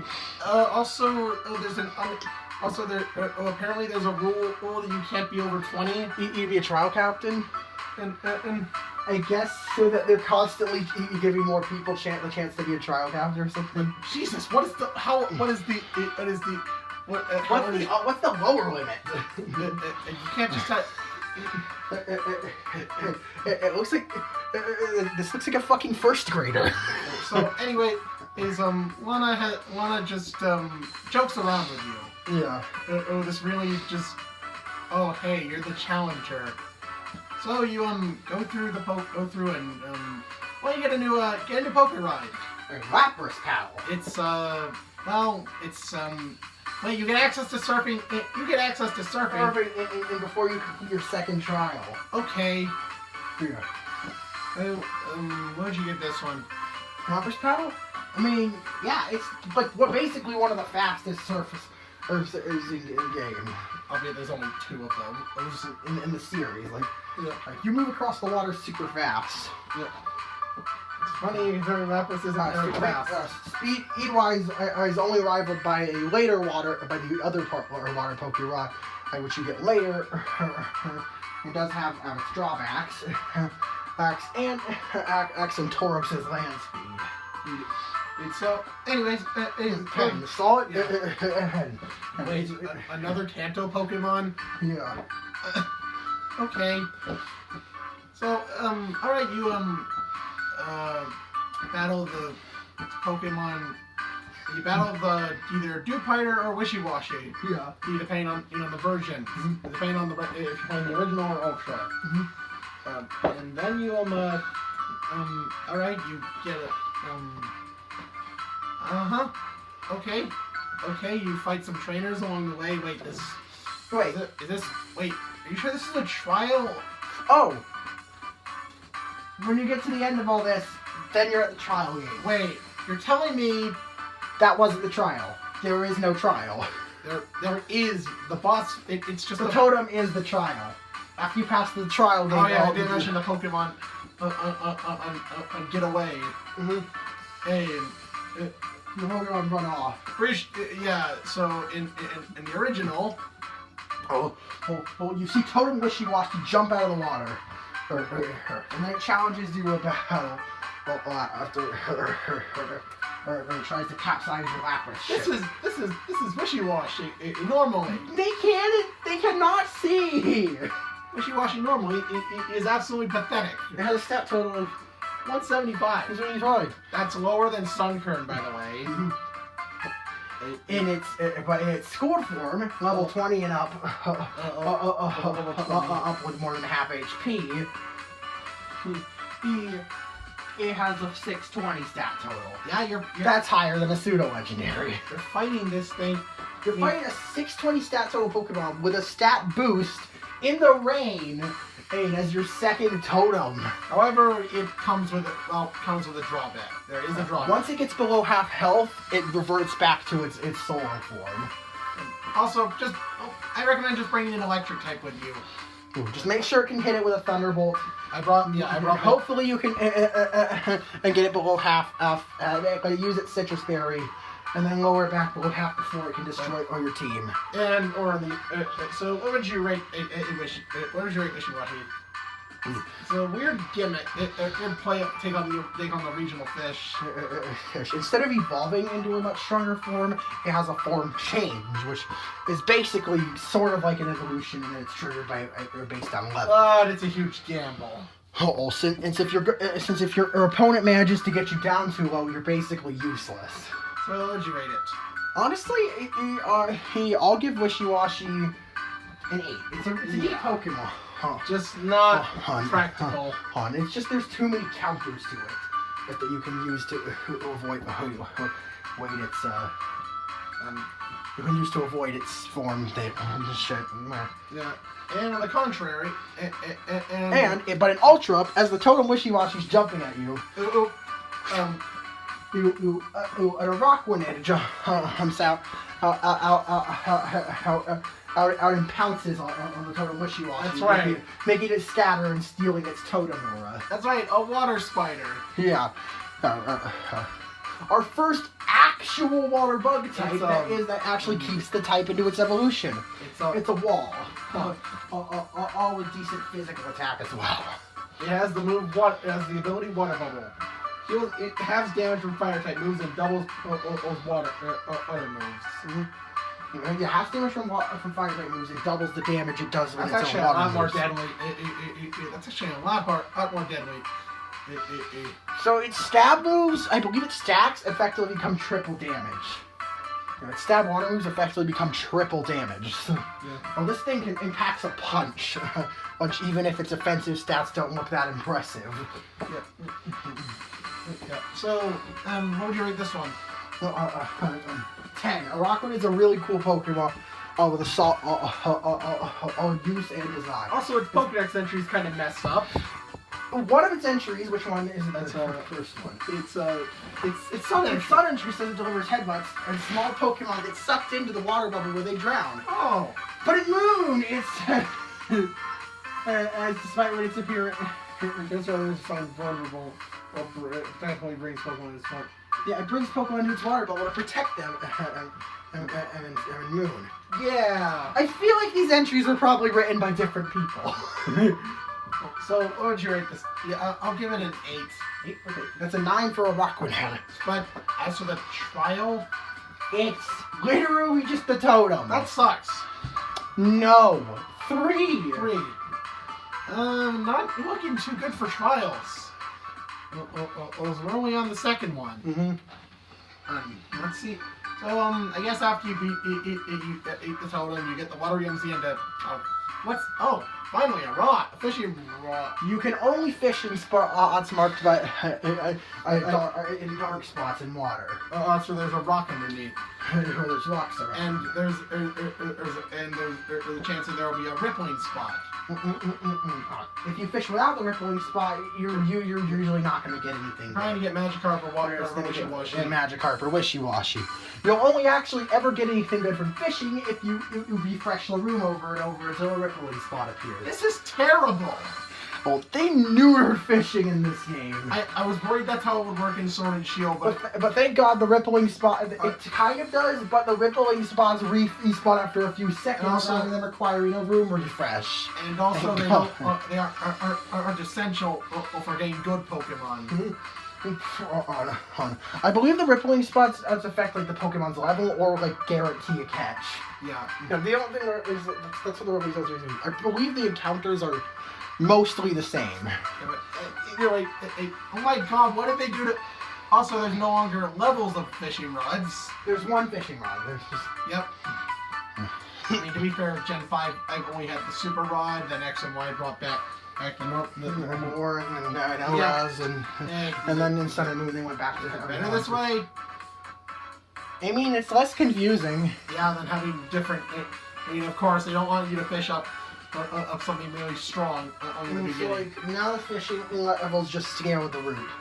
I believe you actually have a fishing rod from the start in Sword and Shield. Yeah, right. Yeah. Yeah. It was really weird. Anyways, yeah, the trial sucked. Mhm. So I'm pretty sure next up you head. Well, since you have the Water EMZ, that.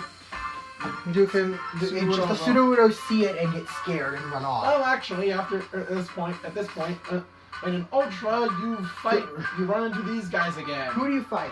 You fight. You fight. Yes, I know. Dulcer Soliera. Dulcer Soliera once again. Do you only fight the other once? You don't fight the other at all. What? You only fight one per version? Yeah.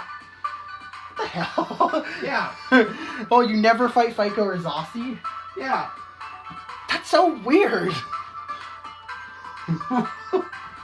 Also, I didn't mention, but at the beginning of the game, the Sky Dart darkened for a few seconds in Ultra. Can we dismiss the phenomenon as a solar if seen during the day or lunar if seen during night as an eclipse? Yes. Considers it a good omen. Alright, anyways. Yeah, but yeah, seriously, you only fight one of them depending on your version. Now let's go back into the Pokemon you can find. And you can fight. I think I just touched your toe. Well, I think it not the point no, yet. there's one we're missing. Oh, Marini? There's a Oh god, we didn't talk about SOS encounters. yeah. The other thing the totems can do. Wild Pokemon can do it too. If Pokemon is below half health, it has a chance. Every turn, it has a chance to call for a backup. Usually, this backup Pokemon is the same species, but sometimes it'll call for something else. Oh god. Like for example, Cubo, when it's below half health, has a small chance to call for Kangaskhan. Huh. That's funny. And if you surf out to if you go all the way through Seaward Cave, yes, backtrack through Melee Meadow, climb into a little crevice that you probably won't even notice in Sun and Moon. And then remember that there was water you couldn't pass. Use Lapras Paddle, get to the bottom, reach Melee Bay. Yeah, I see. Reach the Melee or Kalei Bay. Reach Kalei Bay and surf out and start fishing For a Corsola. and for an extremely rare Corsola. And instead of catching this already extremely rare Pokemon, you have to get it below half health and let it keep calling for help until it summons a Marini. What? What kind of... This is the only way in the game to get Marini. Yeah. This Pokemon's location is so weird and obscure and rare. You probably don't have... Like, unless you specifically looked up where to find this, you're probably never going to encounter a Marini. Probably... Yeah, that's right. Which is a shame, because Toxapex is like one of the best walls. Yeah. Well, both of its defensive stats are sky high. Yeah. It has as the move as the ability Merciless. What does it do? It deals more damage to poison opponents. Yeah, critical hit. It always results in It always gets criticals on poison opponents, which can actually make it gets damage a threat at even with its pitiful attack stats. Rainy doesn't evolve until level 38. Note that Merciless isn't its only ability, is it? It also has a member. Has its hidden ability? No, second ability. What's its hidden ability? Regenerator. Just try not to end up with one with Limber. Because Merciless is the ability off already. So, what would you rate No, note that a Pokemon can't call for help if it's inflicted with a volatile status condition. That is sleep, heat, paralysis, burn, freeze, or poison. Also, in Ultra, So, how do they execute SOS encounters? Well, in Ultra, after you take out one, unless you use an Adrenaline Orb, they can't call for more. Yeah. In the originals, they can just keep calling and calling for more Pokemon. And you can't catch two Pokemon at once. Two Pokemon on the same screen. What? So let's say you're shiny hunting, right? Yeah. And you encounter a shiny Pokemon. Yeah. That's awesome. Shiny crab roller. But then, and you get that crab, you're weakening that crab roller with false swipe. All right, and then it decides to call for help, and it calls for another shiny crab roller. I don't really know the odds of that. The odds of that are like astronomically low, but if that sort of thing does happen, it's like a huge slap in the face. You basically get screwed out of a shiny because of the mechanics work. Yep. Also, they're exclusive in Pokemon found here. They're ultimate Pokemon exclusive to SOS. One of the most notable of which being Marini. I believe Sableye is another Pokemon like this. And only if you find. Yeah, only Carbink and Carbink and what's it called? 10 Carat Hill to the cave. Yeah, So the 10 cave Carat just helped. Carbink and 10 Carat Hill have a chance to call for Sableye. Also, well, I probably didn't. Also, and also, if you want a Bagon, Bagon has a chance to usually call for either another Bagon. And a small chance to call for a Shelgon on Kalia Bay. But if you're hunting on Route 3, it's a 1% There's a chance. Bagon's a 1% encounter. And in addition, there's a 1% chance that it'll SOS a level Salamence. Level 9 on Salamence. That's a level 9 Salamence. Good luck shiny hunting that. I actually legit seen a video of someone encountering a shiny Salamence. The odds are like 1 in 40 million. And effectively, yeah, the odds of a Bagon calling a shiny Salamence is 1 in 40 million. But yeah, 0. Actually, 400,000. Yeah. 1 in 400,000, 200,000 with the shiny charm. But that's still super unlikely. Still way unlikely. Anyways, what would you rate Toxapex? 10. And this thing it can roll for days. I'll give it an 8. I'm not a competitive player. 9. Well, alright. Okay. So, I'm guessing I'm pretty sure next up you have to go to the Royal Avenue. Where you see, come on, no, let's do this. Let's go. Gladiol's trying to participate in Battle Royale. Why is because it's the only thing that keeps him happy. Okay, Edgelord. I have crippling depression. Okay, dude. And so you go inside and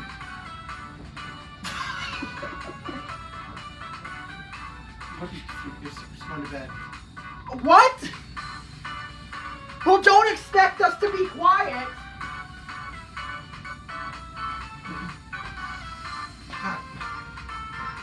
You said you wouldn't plan on going to bed till late. Alright, so anyways. You meet the Royale. Last Royale. Professor? Yeah, he just denies it. Oh, fuck me. Oh, come on. Oh my god. He even says woo. Yeah, constantly. No. Wow, you should at least hide the fact that you're... just put on a different... You still... yeah, oh my... Yeah, it's just Kukui and that. It's just Kukui's other persona. I'll be the mix too, yeah? No, of course so. Kukui, please don't say that. Again, it's foursome as a term. But still. Kukui, let's confirm. Kukui has a foursome with 3 children. Kukui has a foursome with 3 little boys.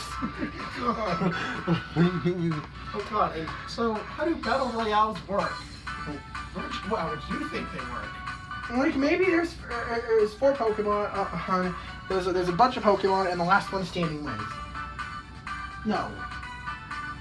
As soon as one person loses all their Pokemon, the battle ends. No, as soon as they lose, you only enter 1 Pokemon. Alright, as soon as a Pokemon faints, the battle ends, and whoever got the kill wins. What? Yeah, what? What? Yeah, what? Seriously. Why would they do it like that? But anyways, after you participate in a battle royale. you meet the next cap. Oh yeah, we didn't rate Lana. Oh yeah, we didn't rate Lana. Lana's a sassy little shit. Yeah. What a gremlin icon. Right. Lana gets attacked. So then you meet up. Okay, he doesn't wear a shirt either. She's a little troll shithead. He doesn't wear a shit either. What? He doesn't wear a shirt. I hope nobody's wearing a shit in this game. He's not wearing a shirt either. Well, I think we found Kukui. I think we found another person who's part of Kukui's shirtless cult. Alright, if you meet Kawaii, I mean Hiawe. Sorry. He says, hey, cool. Come to my trial site. I think. Honestly, I think we should call the video after Nicola, since Mom's going to bed. We should do the other half tomorrow. Yeah, better be sure about that. The video's already getting pretty fucking long. Yeah. So, anyways, you had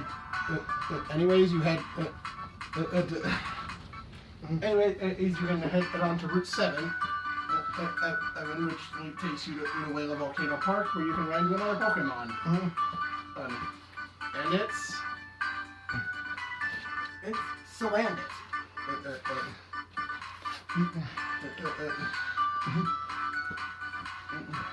Can you catch Diglett yet? No, I'm pretty sure you can. And I think you can also catch Diglett. You could have caught Diglett way back in Melee. We just forgot to mention it. Yeah, what about Diglett? Well, first, let's go over Diglett, actually, since we forgot it. What? Why Diglett? It's The rocks are darker, and it's got 3 little strands of blonde hair. That trio is... Well, It's got wigs. what the fuck? It's based on a phenomenon known as Pele's hair, which is which I believe is like volcanic glass or into the strip, in the blonde strip, in the yellow strip, and the golden strands that look like resemble hair. Or Pele being the goddess of fire. Also, it's a ground steel type.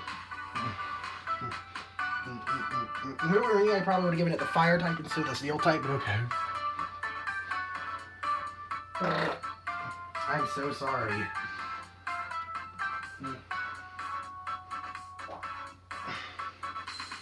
Yeah, it's found on Route 5, and I forgot to mention it. I'm pretty sure it's also available in Verdant Cavern. No, in Ultra. In Ultra it is. Yeah, it's in the original. Yeah. So, not much to say about these. They're weird. They're funny. I guess I'll give it a 7. I never been too keen on Doug Trio anyways. Yeah. It's kind of got like a boring design. It's just 3 dicks. It's just 3 blobs with face, with beard, noses, and eyes. The only thing you remember people still talk about this line for... Or the memes is the what it looks like underground. Yeah. Yeah. So, anyways, you can... so, yeah, then there... so, yeah, I'll give it a 7 too. And there's... And there's Salazzle. Which we decided, look, Salandit. And Whale Volcano Park. By the way, only females. Only female Salandits evolve, and it has a 7 to 1 7 in males to 1 female gender ratio. Like Combi. Okay then. Oh, it has. This line has the ability Corrosion. And which allows it to poison its dual type Pokemon. Not attack them. And with poison type moves. No, only use toxic or poison gas on them. Oh, would it be a little too broken if you could? I don't know. But I don't see how. I'm sure they'd still like resist it. Yeah, you could have done more with, a little more with Corrosion. It's a special sweeper. Also, it's Pokedex. For some reason, only males have been found. found. It creates a reverse harem when male Salandis that it lives with. They just used the term harem in a Pokemon game. Yep. No other Pokedex entry mentions a thing out of reverse harem. Just the one in Sun. Just the one in Sun. So yeah, Salazzle I've used. And it is a really good special sweeper. Flamethrower, Sludge Bomb. You can wreck. Hell, it was Dragon Pulse. Dragon Pulse. You can wreck most Pokemon in just a couple turns. And Salazzle is no joke. This thing can and put in work. Definitely a 10. Yeah. But you can also find eventually you can find a Cubone.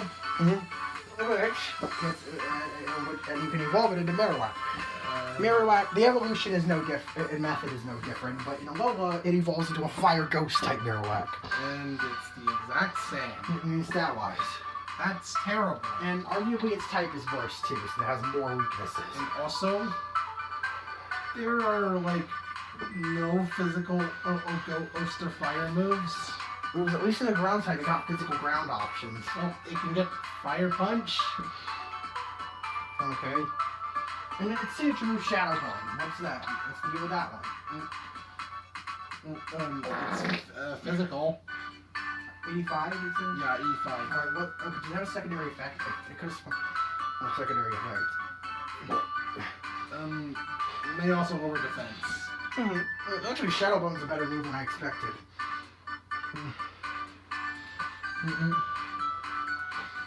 But yeah, it doesn't really fix Marowak's problems. It was already really not. It wasn't really anything special.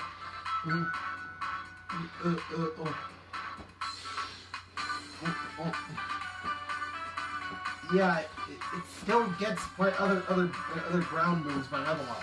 Its moveset doesn't really change very much.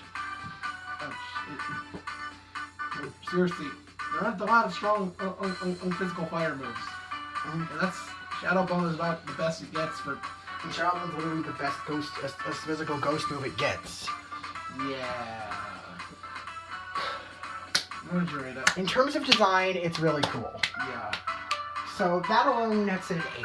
But in terms of stats and move pool, like, it does not fix Marowak's problems. If anything, in its typing makes it a worse version of Marowak. It certainly has less options. It certainly has less ab option. It literally only has like 2 stab options. I don't know, maybe it was changed to a special attacker. Like maybe if they changed, if they switched its attack stats.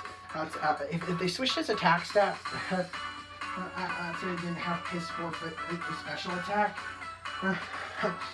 then I'd actually, then this would be a good Pokemon. But like, all it's got is physical defense. And its attack is decent, but it can't really do anything with it. And so, well.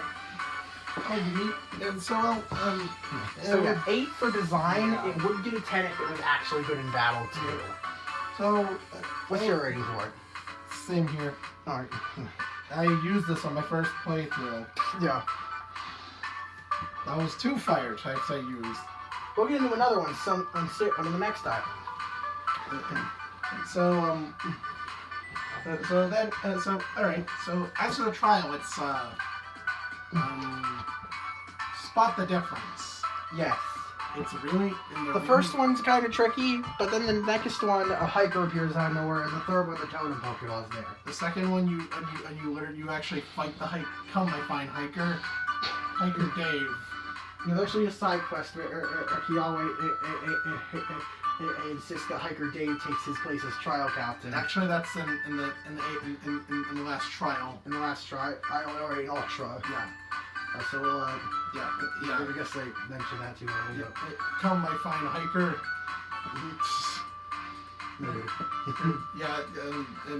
Yeah, you fight this guy instead. And the totem is Salazzle on Sun and Moon and Marowak and sure. This trial sucks. How would you rate it? 4. It's just a quiz, and it's not even a 5. It's just a quiz. It's not even an interesting quiz. Like, the only reason I give it a 5 is because at least it's not Lana's trial. Yeah. Now I go to 4. Alright, so shortly after, are you, whoa. Right before, as you're about to enter the tunnel, if you're playing Ultra, oh, this man shows up. oh yeah, you have access to Charizard Glide. So according to the tunnel, this man shows up, introduces himself as Moan. Okay. And tells you should go check out the Poképelago.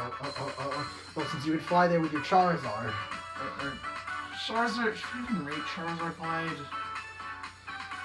Like, it doesn't really control, like, anything. So Yeah. No. It's It's just literally fly. It's just a button command. really, of course it has to be Charizard. Couldn't have been, like, like, other Pokemon would have been. I don't know. Like Altaria or Staraptor. Oh wait, Those those aren't on the decks. are... But neither is Charizard, so... Actually, Altaria is on the decks. Why couldn't it have been like Altaria or something? Yeah. At least that's on the decks. You can't even catch Charizard, Charmander. You can't even catch the line in the original. At least in Ultra you can find Charmander through Island Stand. But still, it's not on the decks though. So, oh yeah, let's talk about Poképelago, shall we? Also, as for Moan, in the originals, he wore red. But they changed it to green in Ultra for... I don't know. Yeah, I don't know. I literally can't see a reason they changed that. I guess if the color scheme fit the more with the island theme or some shit. I don't know. Anyways, Poképelago is Well, it's a feature where all your boxed Pokemon can be seen running around on these islands. There's Isla Beans. Where you can farm Pokebeans, which you use as currency in Poképelago. To unlock more upgrades. Oh yeah, Pokemon. And you can also feed them to your Pokemon in Pokemon Refresh. The new version of Pokemon and Me. Yeah, we forgot to bring that up. Only They removed the minigames. Which, you know, lowers your fullness. Yeah. You have to actually battle to lower your fullness in this game. I guess it was probably to prevent you from just sitting there and grinding your affection and max. Yeah. You actually have to work for it and do it over time. Also, I mean, it's a good thing. Also, you don't need any status heal. You never need status healing items outside of battle. Because after a battle, because you could just go to Pokemon Refresh, and there's this medicine you can give your Pokemon to heal their status conditions. You can also brush or comb your Pokemon on, or hair dry them. Because sometimes after battle they'll be wet, or they'll be covered in dirt, or they get tangled hair or fur. So you know. So there's Isla Beans, which is yeah, it grows beans. That's its function. And this is used for farm upgrades. Obviously, this is your first island since it gives you a reliable source of Pokebeans. You also need several need a certain amount of Pokemon on upgrade. Certain things. So if you're not like filling out your decks or anything, it gets kind of like it could be kind of annoying to go out running and catching a ton of Pokemon just to upgrade the islands. You have to catch 90 for you to max out everything. So 3 boxes full of Pokemon. Also, beans come in different types: plain, patterned, and rainbow. They are also different colors, but just like Pokepuffs in Generation 6. It doesn't make it different. It's what color the bean is. And also, rainbow beans can max out affection, and there's just three of them. So, yeah, they basically increase affection the same amount they increase fullness. Yeah. So if you fill your Pokemon with rainbow beans, you'll max out its affection instantly. I mean, maybe that's why you don't get access to Poképelago until after your 3rd trial. I guess. Mhm. So there's Isle of Plenty, which is used for farming berries. Use Isle of Fun, which is used to get stuff like get rare items and evolution stones. Owns Isle Evelop, which can be used to either level up your Pokemon, Or they even though you really shouldn't do that. It's already easy to level up in this game. And also, they don't give shit for experience.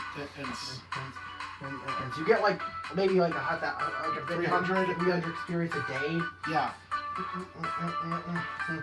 You're only going to be using this island for the automated EV boosting. That's right. Instead of super training, You put in no effort. You just wait a day, and get some EVs on your Pokemon. and Isle of You, which is used for Used to boost happiness. Yes, But happiness starts going down if you leave your Pokemon in there for too long. I upgraded all. This is actually waited on. I'll do a video, and I'm going to upgrade all of the items. Yeah, pretty much you just more. You just have the upgrades boil down to more stuff. Did you skip over Isle of Fun?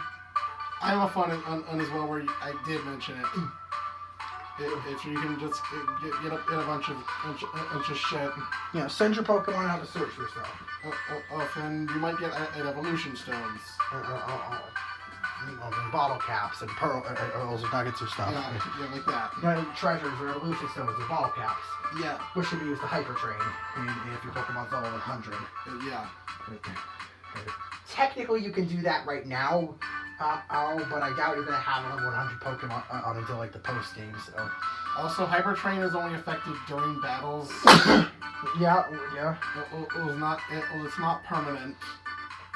Like not for breeding. Yeah, it's not. You can't just pass down IV. Yeah, I know. That's why I heard that IV Pokemon are still sought after.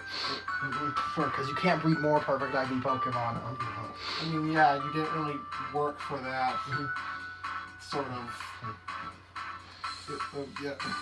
So anyway, was it really worth upgrading this thing to talk about?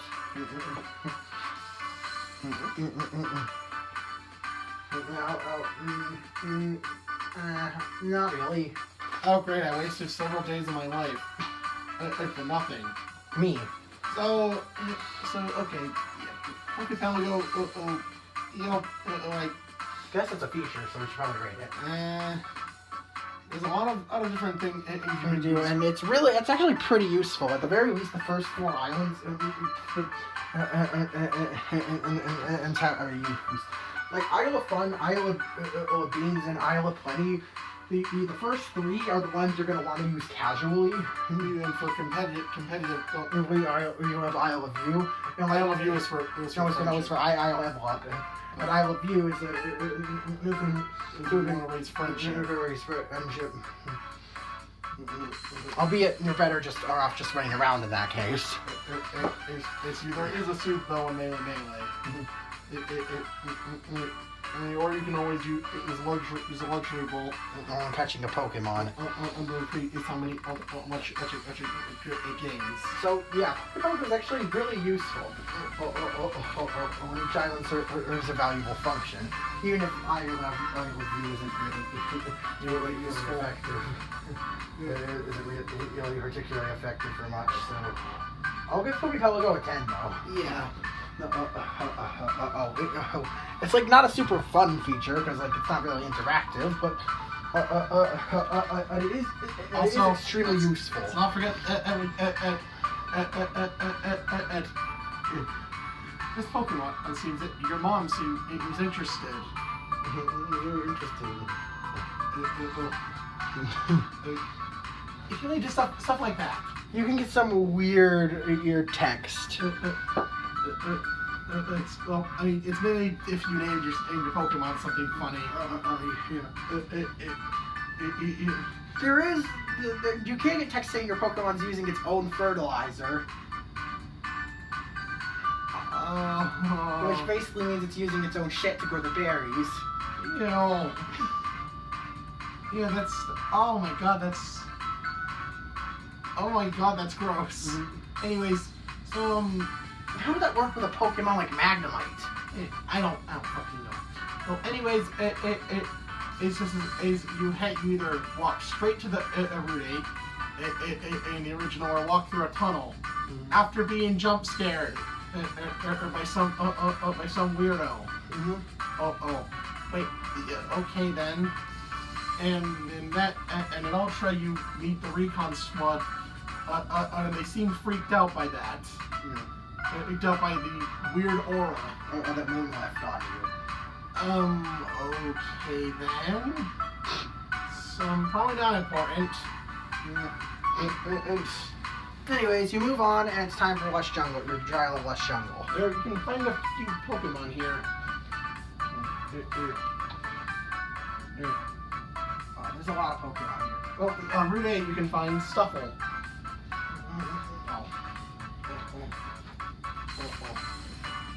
Oh, it's this little plushy bear Pokemon that evolves into a mascot costume bear Pokemon. It evolves into Petal Bear.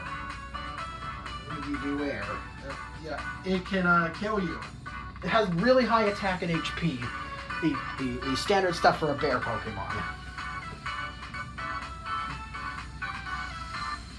Yeah, it likes to hug. But it's so strong that its text actually literally mentions that it can accidentally break its trainer's spine, unless it's taught to control its strength. Yeah. Yeah. Yeah, it's literally killed. There's literally been reported cases of Beware killing people on accident because of its brute strength. The standard bear Pokemon with high HP and physical attack. Anyways, I guess it's okay. Yeah. I'll give it a normal 6. fighting type. Normal fighting is cool. I'll give it a 6. Yeah. First standard normal fighting type. Yeah. That's not a I'm not counting Megaletta. Or Megalopunny. Or Megalopunny. I guess it has that going for it. It's the first it's the first permanent normal fighting Pokemon. Yeah, I'm pretty sure on Route 5 you'd also find the Fomantis. It's this little grass type Mantis Pokemon. It's not a bug type, surprisingly. Yeah, it's a Mantis, but it's not. Okay, I'm gonna question it. Okay. It's got high physical stat. It's got high attack, and both of its defenses are also pretty high. Special attack isn't too bad either. Special attack is also pretty okay. The Mantis evolves into it at level 30. Its only real weakness is that it's slow. Majority of all Pokemon are slow. So, what would you rate this thing? Already 10. It's good. Its pants are funny. Yeah. That's a cool Pokemon. And it's really solid too. I'll give it an 8. So it's a 9 for Hormantis.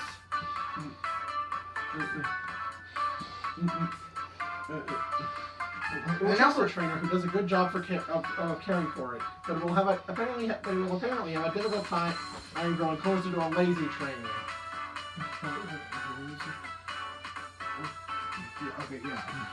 And so then there's also you can actually make sure you can get this through an in-game trade, or find in the wild. Ground suit? Yeah.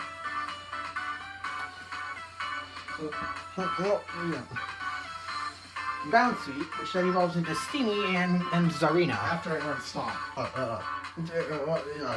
No, Steamy only evolves after learning the move Stomp. I don't remember which level it learns it. Do you want to check? Okay. Is it the same aim level between Sun and Moon and Ultra Sun and Moon?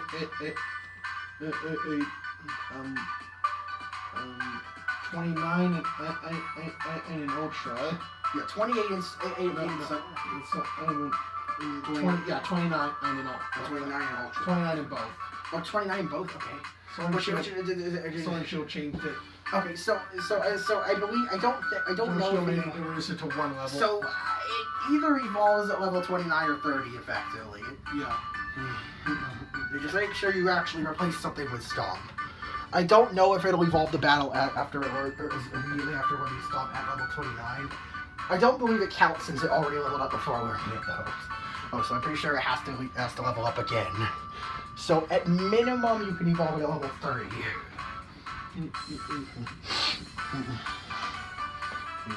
So that's for Lurantis' stats. Wait, you mean Zarina? Zarina's stats. We just talked about Lurantis. This is very similar stats to Zarina. So what? Ah! What are you trying to say? Lurantis. I keep mixing them up. Yeah. Very similar stats to Lurantis, actually. Except it has more speed going for it.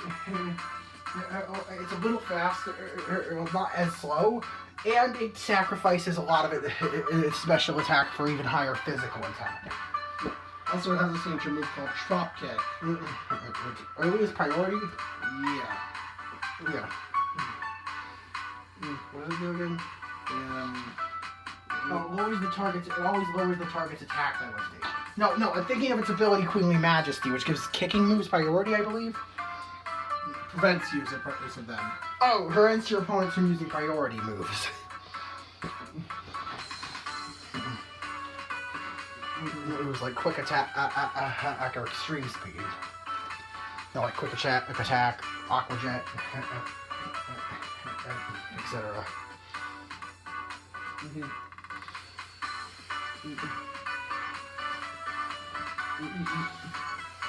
Okay, so what would you rate it?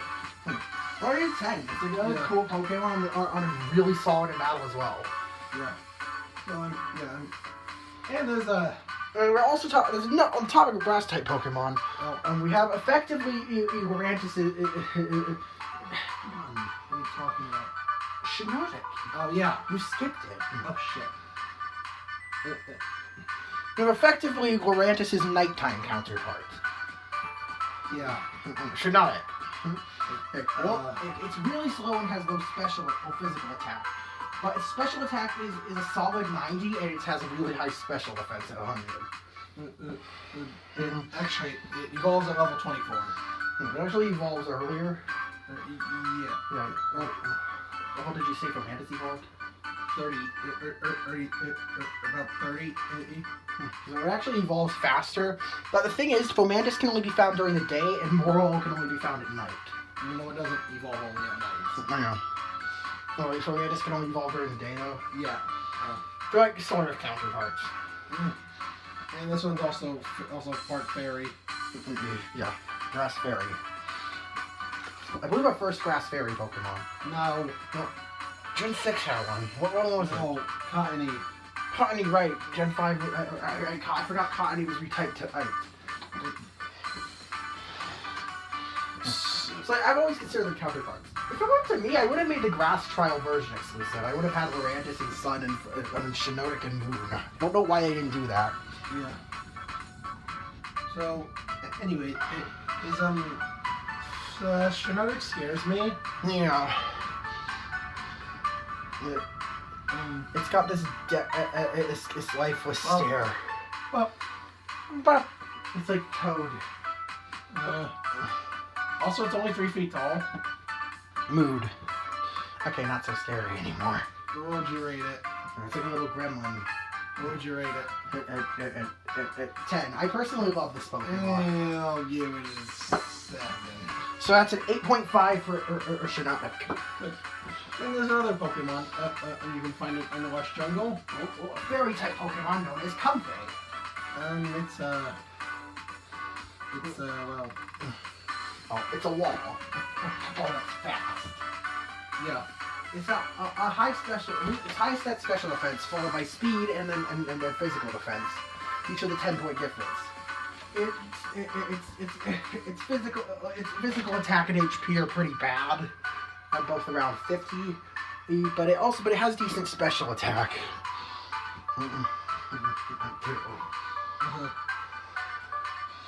Yeah. Its main draw is it's a healer. It has the ability to signature ability triage, which gives priority to healing moves. Yeah.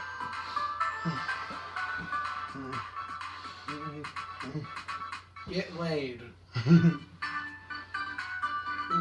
So, Well, what did you rate it? I guess it's already it's 7. Yeah, it's kind of weird. It's a good Pokemon, just not one of my favorites. Wait. Outside, on Route 8. Oh my god, there's still more on this island? Yes. Okay, please tell me the last. Yes, okay, how many more is that? How many lines? 1, 2, 3, 4, 5. Yeah, 5 more lines to go over.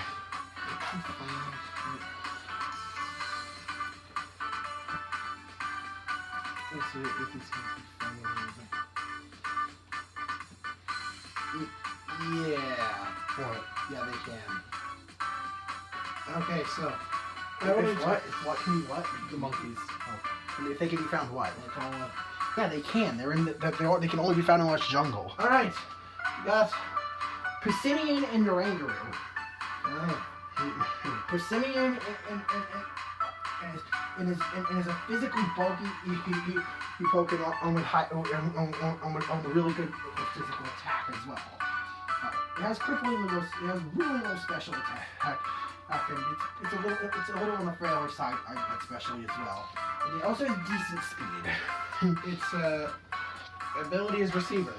Inherits its an ally's ability when it faints. So if an ally in a double battle faints,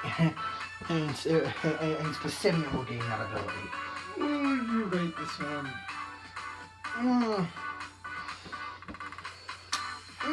7. Yeah. No, you know what? 9. In terms of battle, it's actually really good. But like, in terms of design, I'm just not a huge fan of it. Yeah, I'll give it a 7. That's an 8 for Persimmon. And there's Stinky. Orangaroo.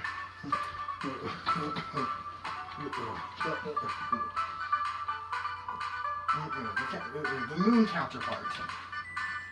Yeah, Persimmon's only in sun and Orangaroo's only in moon. It's got, it's basically, well, yeah, it's a special counterpart. It's got high special defense and good attack, good special attack and HP as well. Interestingly, none of its stats are really bad. It's a little on the slow side, and its physical attack isn't exactly good, very good. But yeah, it's more well-rounded. It's more well-rounded than Persimmon, both in terms of design and Stinky. Dicks off or Orangaroo. No. Also, it has a hit. Symbiosis. Really called symbiosis. And pass an item to an ally. Yeah, both their abilities are pretty situational. Which has an effect kind of reverse, a weird sort of inversion of Persimmon's ability, and that after Orangaroo faints, it will hand its item over to its ally if they're not already holding one. So, alright. It also has a signature move called Instruct, which when used on a Pokemon, makes them gives them an extra use of their last used move. So, like, let's say your Charizard uses Flamethrower, and then Orangaroo moves after and uses Instruct. Charizard will then use Flamethrower again, and without wasting an extra turn. So basically, Orangaroo can use its turn to give its ally another attack. Okay. So, what do you rate it? I'll give Orangaroo a 10, and it's with a solid Pokemon in terms of battle, and it's got a really cool design too. No, out of 9. So that's a 9.5 for Orangaroo. So next up is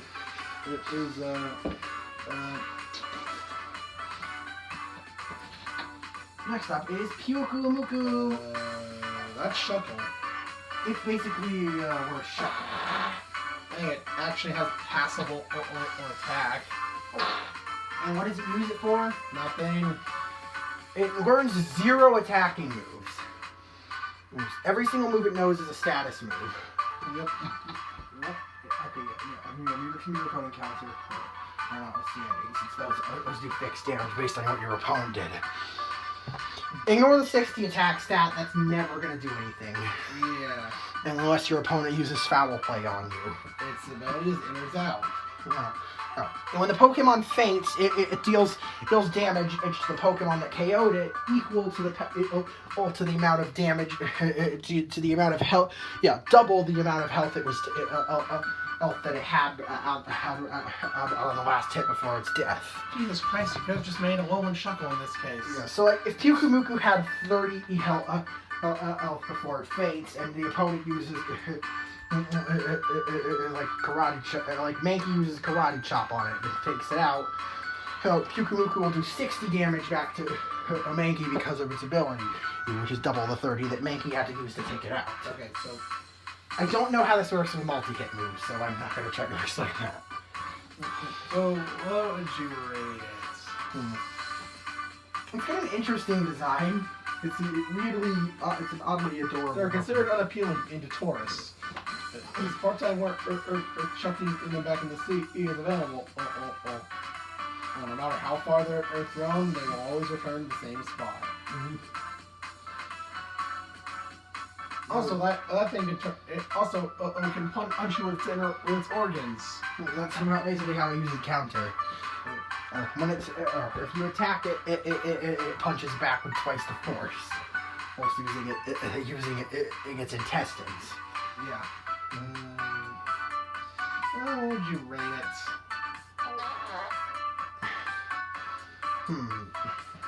I 8. Yeah. It's a kind of gimmicky Pokemon with a neat design, but like I think it's kind of cool in a weird way. Like Pyukumuku is a really interesting Pokemon. I don't know how to describe it. I just kind of like it. I'll give it a 7. So that's a 7.5 for Pyukumuku. And we have another. It's like a better lava fit, basically. If I had to describe it. Then we have Power Sand. Boom! Look at that. High defense and special attack. Goes ground type. Because it's forte. With decent physical attack, HP, and special offense. Once again, it's also it's slow. Ooh, water compaction. Sharply raises defense when hit by a water type. So like, yeah. If it's hit with a water type move, yes, it's super effective, but it sharply raises defense. I guess with special water moves, this doesn't really do anything for it. But like if your opponent used like Aqua Tail on it, the next one will do less. Also, it's a Sandygast. Sandygast. They have some very very interesting lore surrounding them. Mm-hmm. If you grab the shovel on Sandygast, it will gain control of you and basically possess you. It would have you shovel more sand onto it to make it larger. If a Sandygast gets large enough, it will evolve into Palisand. Beneath buried beneath the castle on massive dried up bones. So those whose vitality it has drained. Yeah. It also sits by and waits for people and Pokemon to come by, and then it swallows them whole and dissolves them, and just leaves their bones sitting there. That's fucked up. I'm pretty sure it's said to be. It's only 4 feet tall. I'm pretty sure it like absorbs the souls of its prey into itself, or something. It's only 4 feet tall. That's a big sandcastle. Yeah, for a sandcastle, that's like this size. Yeah. Well, anyway, so what would you rate it? Palisand's a really interesting Pokemon. Yeah. Once more. It's got specifically, it only controls adults. Yeah. It only makes adult dudes it's fitting. I guess it's like nicer to children. Yeah. So, yeah, what'd you give it? Honestly, I'll give it a 10. It's a really cool Pokemon with a neat design. Yeah. I mean, or do it. So what's your rating? I'll give it an 8. Okay, so that's a 9 for Palisand. And we saved the best for last. My baby! You chase after... He's surfing on the rocky crags around... Eggs on the near lush jungle. Well, you come across this area with... You can come across this little rock island, and there's this small Pokemon that'll run away if you get too close. You can't catch up to it on foot, so you're gonna have to either outsmart it by standing in front of its hole, or its hiding hole, or use Tauren's charge to chase or to catch up to it. Yeah. You can counter it. It's a Wimpod. Now, if you plan on catching this Pokemon, you got to be careful. Don't weaken it. Don't weaken it. If it gets below half health, it'll run away. Thanks to Wimp Out. Yeah. It literally is a little with Magikarp. Mm-hmm. It is surprisingly fast.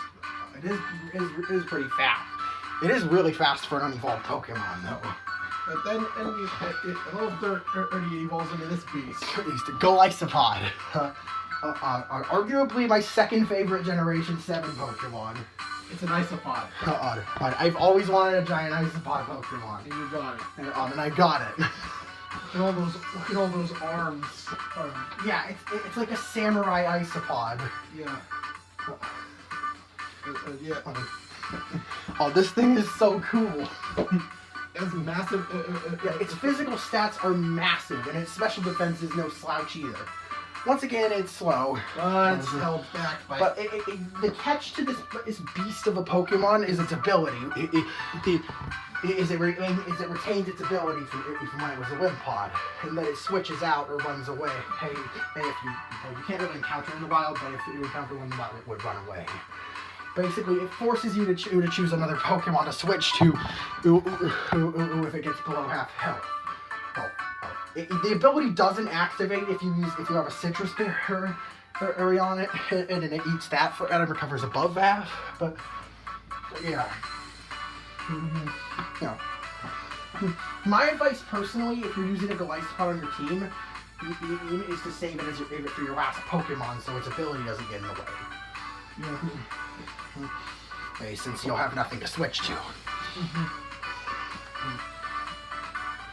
Okay, so yeah. Well, I mean, technically it has a new ability, but it's literally went out with the new name, Emergency Exit. So what would you? It also has a signature move called First Impression. Yeah. Which upon being Which is a powerful. Is it like 90 power or 100 or what power is First Impression? 90. It's a 90 base power bug move that always hits first. The catch. Wow, a priority move with that high power, and it gets stab on it. But the catch is that you can only use it on your first turn after sending out Golisopod. If you don't select, if First Impression isn't the first move Golisopod select, I was able to select the move who will fail. yeah. I say this because I believe if Golisopod is dragged out and doesn't get a chance to select a move, it can still activate First Impression. You just can't select another move before. So what would you rate it? 10, obviously. Yeah. And Golisopod is what absolutely up there is one of my favorite Pokemon. Yeah. What's your rating for it? Yeah, it's cool. Yeah, so 10? Yeah. So Golisopod gets a 10. It's just such an awesome Pokemon. And not a Galarian Weezing's a thing. And if you use them together in a double battle, you don't have to worry about on Emergency Exit. So that's super cool. So, okay, as for alright, that's all the Pokemon on the side. And finally, As for the grass trial. you gather ingredients. Yeah, Malice sends you together 3 ingredients. There's like a mushroom, an herb, I think. Yeah, and a berry. Also, you gotta. If you interact with the wrong spot, you have to fight a Pokemon. You have to fight either Morlul or Fomantis or Sudowoodo, depending on Yeah. thing. Yeah.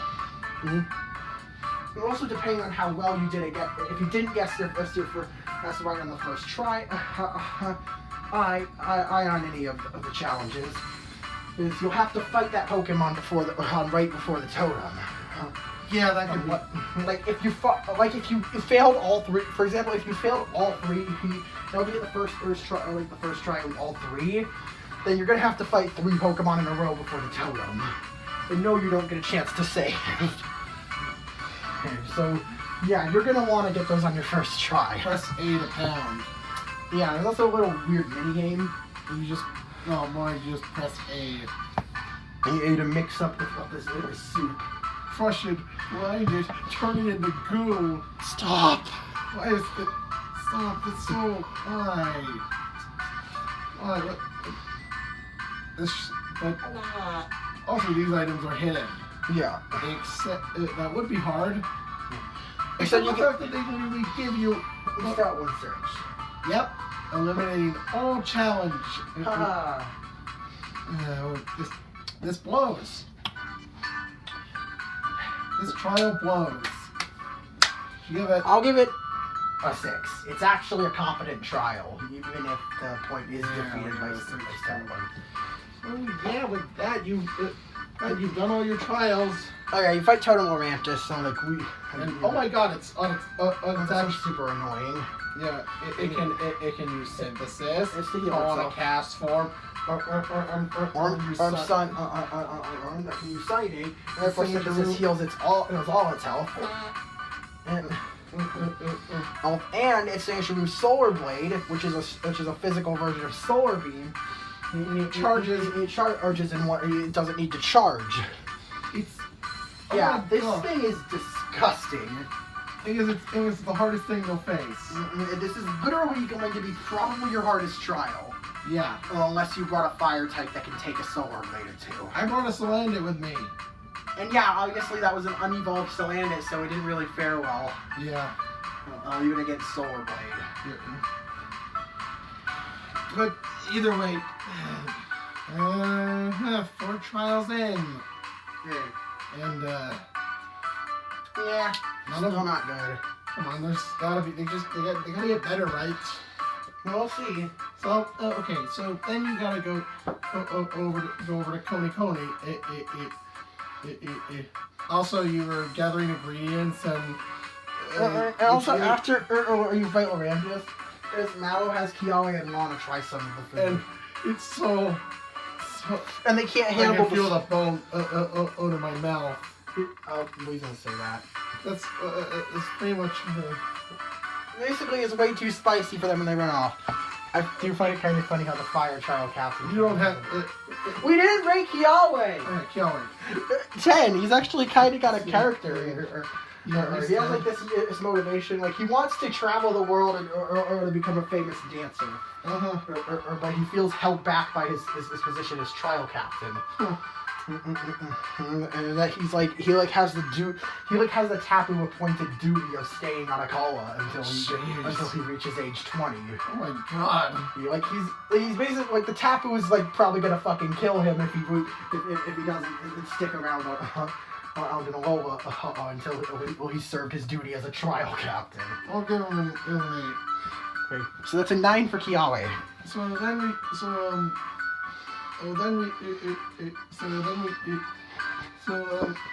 Okay, and as Mallow comments on how they have no taste. It is. And it's also funny how the grass type specialist likes spicy food. So, as for Mallow, she really says the wrong things. It makes a lot me of kind of innuendos. uncomfortable. Well, probably a lot of accidental innuendos. Or intentional, probably. Oh god, the thing on the milk. 6. She kind of makes me uncomfortable. Yeah, same here. But that you cleared all the trials, so head to Coney. Only after passing through Diglett's tunnel, in which you meet some skull grunts.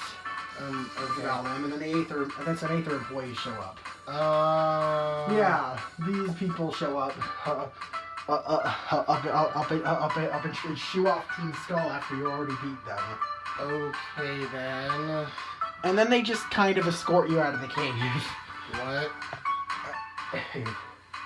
Anyways, you reach Coney. And well, you got oh yeah, in Ultra you're confronted by Looker. Or who says some shit and something about the Mafia. I don't fucking remember. Yeah. And I think gives you an item. Yeah. Keep in mind, that's all Looker does as an Ultra. Yeah.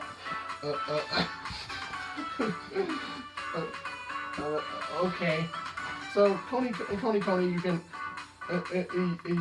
you find a purple path as upon entering in the Kuna's area. You know, and entering Olivia's house, and It also doubles as a shop. you can buy evolutionary stones. You can buy Thunderstones again.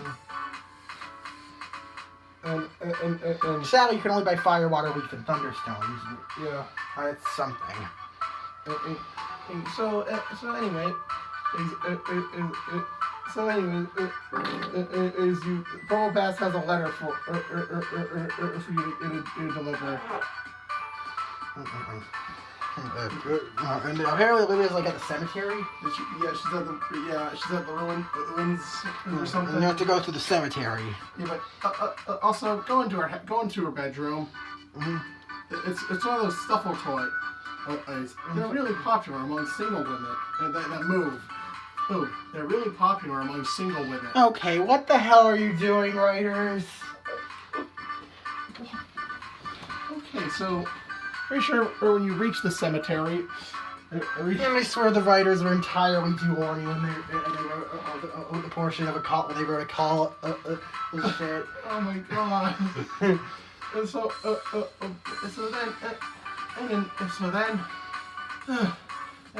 so you go to the cemetery and meet. This man. No, you meet 18 Skull's only admin. Maria, right.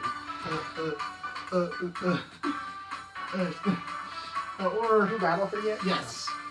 She doesn't appreciate the fact that you just beat down on Team Skull like that. She gets protected over her brothers and sisters, as she calls them. Yeah, So she tries to kick your ass. that doesn't work. Since, everyone in Team Skull is basically a pushover. Yeah. Yeah, no Even exception. their admin and leader. That's no exception. Yeah, no exception. They're only admin, and there's no exception to that. And afterwards, the Aether boys show up again. This time with this weird guy. This weird dude with the funky hair. Who introduces himself as Fala and invites No, you. he doesn't introduce you. Oh, He's himself. Oh. he just says you're invited to the Aether Foundation. Thanks. I don't know who you are. Thanks. You're I invited don't to even Aether know you. Paradise. I don't even know who you I are. sat for your grand trial. I don't even know who you are. Yeah. Alright, okay. Then you go on to the ruins of life and... okay. How do I describe what happens here? I don't know. You want to go to the ruins again?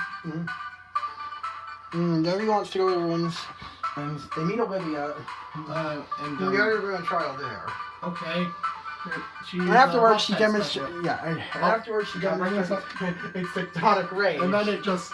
Pans in on, and then after she poses her ass towards the camera, it pans in on Lily's smile, Lily's dumbfounded smile. I forgot to mention on a call. I guess Lily really liked watching that. Yeah, Olivia's. Do you remember Olivia's? Yep, they were definitely horny. You were making this part. This is Just walks. Her ass pose. That was from like a video called. They're like sexiest characters in Yes. the room. Yes. Yeah, that's Cursed video. and so yeah. I mentioned Olivia's a rock type specialist. Yeah. Yeah. So she's hard. Damn it. So also yeah. So what would you rate her? I'll rate Olivia a 9. Pretty cool character. Solid. What's your rating for Olivia? Yeah, I'll give her a 9. She has this really weird personality. Nice design. She's got this. Whoa! I'm sorry, Jesus. She's and also a really interesting character. She talks about how she's still single. She's really fixated on getting in a relationship with someone. Yeah. Which is funny since she gets with Brock in the anime. I think. I think. Okay, yeah, and also you can really tell that she's lonely. You going into her room and finding all those moving stuffle toys. Yep, they were definitely horny. It was like, it was waiting for this. And then another talk about the ruins and getting home or some shit. And I heard this, I just heard this after my last grand trial. And then you say you say you're going to the paradise, and Lily gets nervous and says no thanks. Oh yeah, I forgot. During this on this island, you meet some weirdo with a Mudsdale who fights out King Skull. Oh, a little before Royal Avenue. This is Hapu. She's Southern. She's Southern and probably a lesbian, in which we'll discuss later. Just trust me on that one. Trust me on that. Anyways, now it's finally time. You can go. Well, first you should go to the lab. All right, you have to go to the lab. And go to the Dimensional Research Lab. The Dimensional Dump Lab. Mikakui's wife, Professor Burnett. Hey. From Pokemon Dream Radar. Also before you enter, Lily tries to copy you. Maybe use Splash. Oh, I was just trying. I do have a question though. How do trainers know what moves their Pokemon have? That's a good question. That's not a topic we need to discuss in this video. No, how did Lily know Nebby had Splash? She's not even a trainer. I can understand trainers use their Pokedex as a peripheral to look at to scan a Pokemon's moves or something. Since I'm pretty sure you can check a Pokemon's moves nowadays. But Lily obviously doesn't have something like that. So how the hell does she even know Nebby knows Splash? I don't know. It obviously knows Teleport. What's the deal here? I don't know. It's not something we really go on this. Anyways, we learn what Burnett learned the truth, and this isn't weird. Burnett tells us Ultra Beast. Studies the Ultra Wormhole phenomenon and how these strong creatures known as Ultra Beasts come through them and have been known to wreak havoc. But they haven't been. But they haven't found out any evidence. But there isn't any proof of it. Nobody's captured any proof of these. Creatures. It's captured any proof of these Ultra Beasts actually existing. Also, she's kind of been like a real mother. Yeah. Okay then. Mm-hmm. Oh yeah, Dan explained that part, right? Yeah. Kakui and Burnett basically adopted Lily. You found her 3 months before you came in here. Mm-hmm. Okay then. All right. Okay. Mm-hmm. And then as soon as you exit the lab, you see some vagina in the sky. Yeah, and then it closes up. Okay then. Anyways, now you head to the Tidesong Hotel and the Hologram Resort. The Hologram Resort, and there's 2 hotels on the call for some reason. And then Faba takes now you. introducing himself. Properly takes you to Aether Paradise. We gotta cover Aether Paradise at least. Okay, so all right, you're kind of just forced along. So yeah. Well, right now you're about to listen to. Now you are listening to.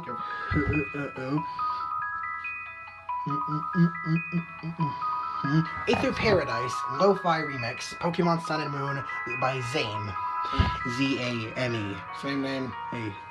That's the title of the channel who made it too. So, alright, not real. You aren't even in control in that. Oh, you're just kind of railroaded along. So you can walk around and talk to NPCs. After you might get to the one room you can move in. So you learn that they're Pokemon. They're conservationists. It's trying to help undo the damage humanity's done on the Pokemon habitats. It's like they offer a safe space for her injured Pokemon or Pokemon threatened by invasive species, such as Corsola for example. Yeah. Of course, Lizzie have endangered due to the drastically increasing marine populations. Okay. And all right.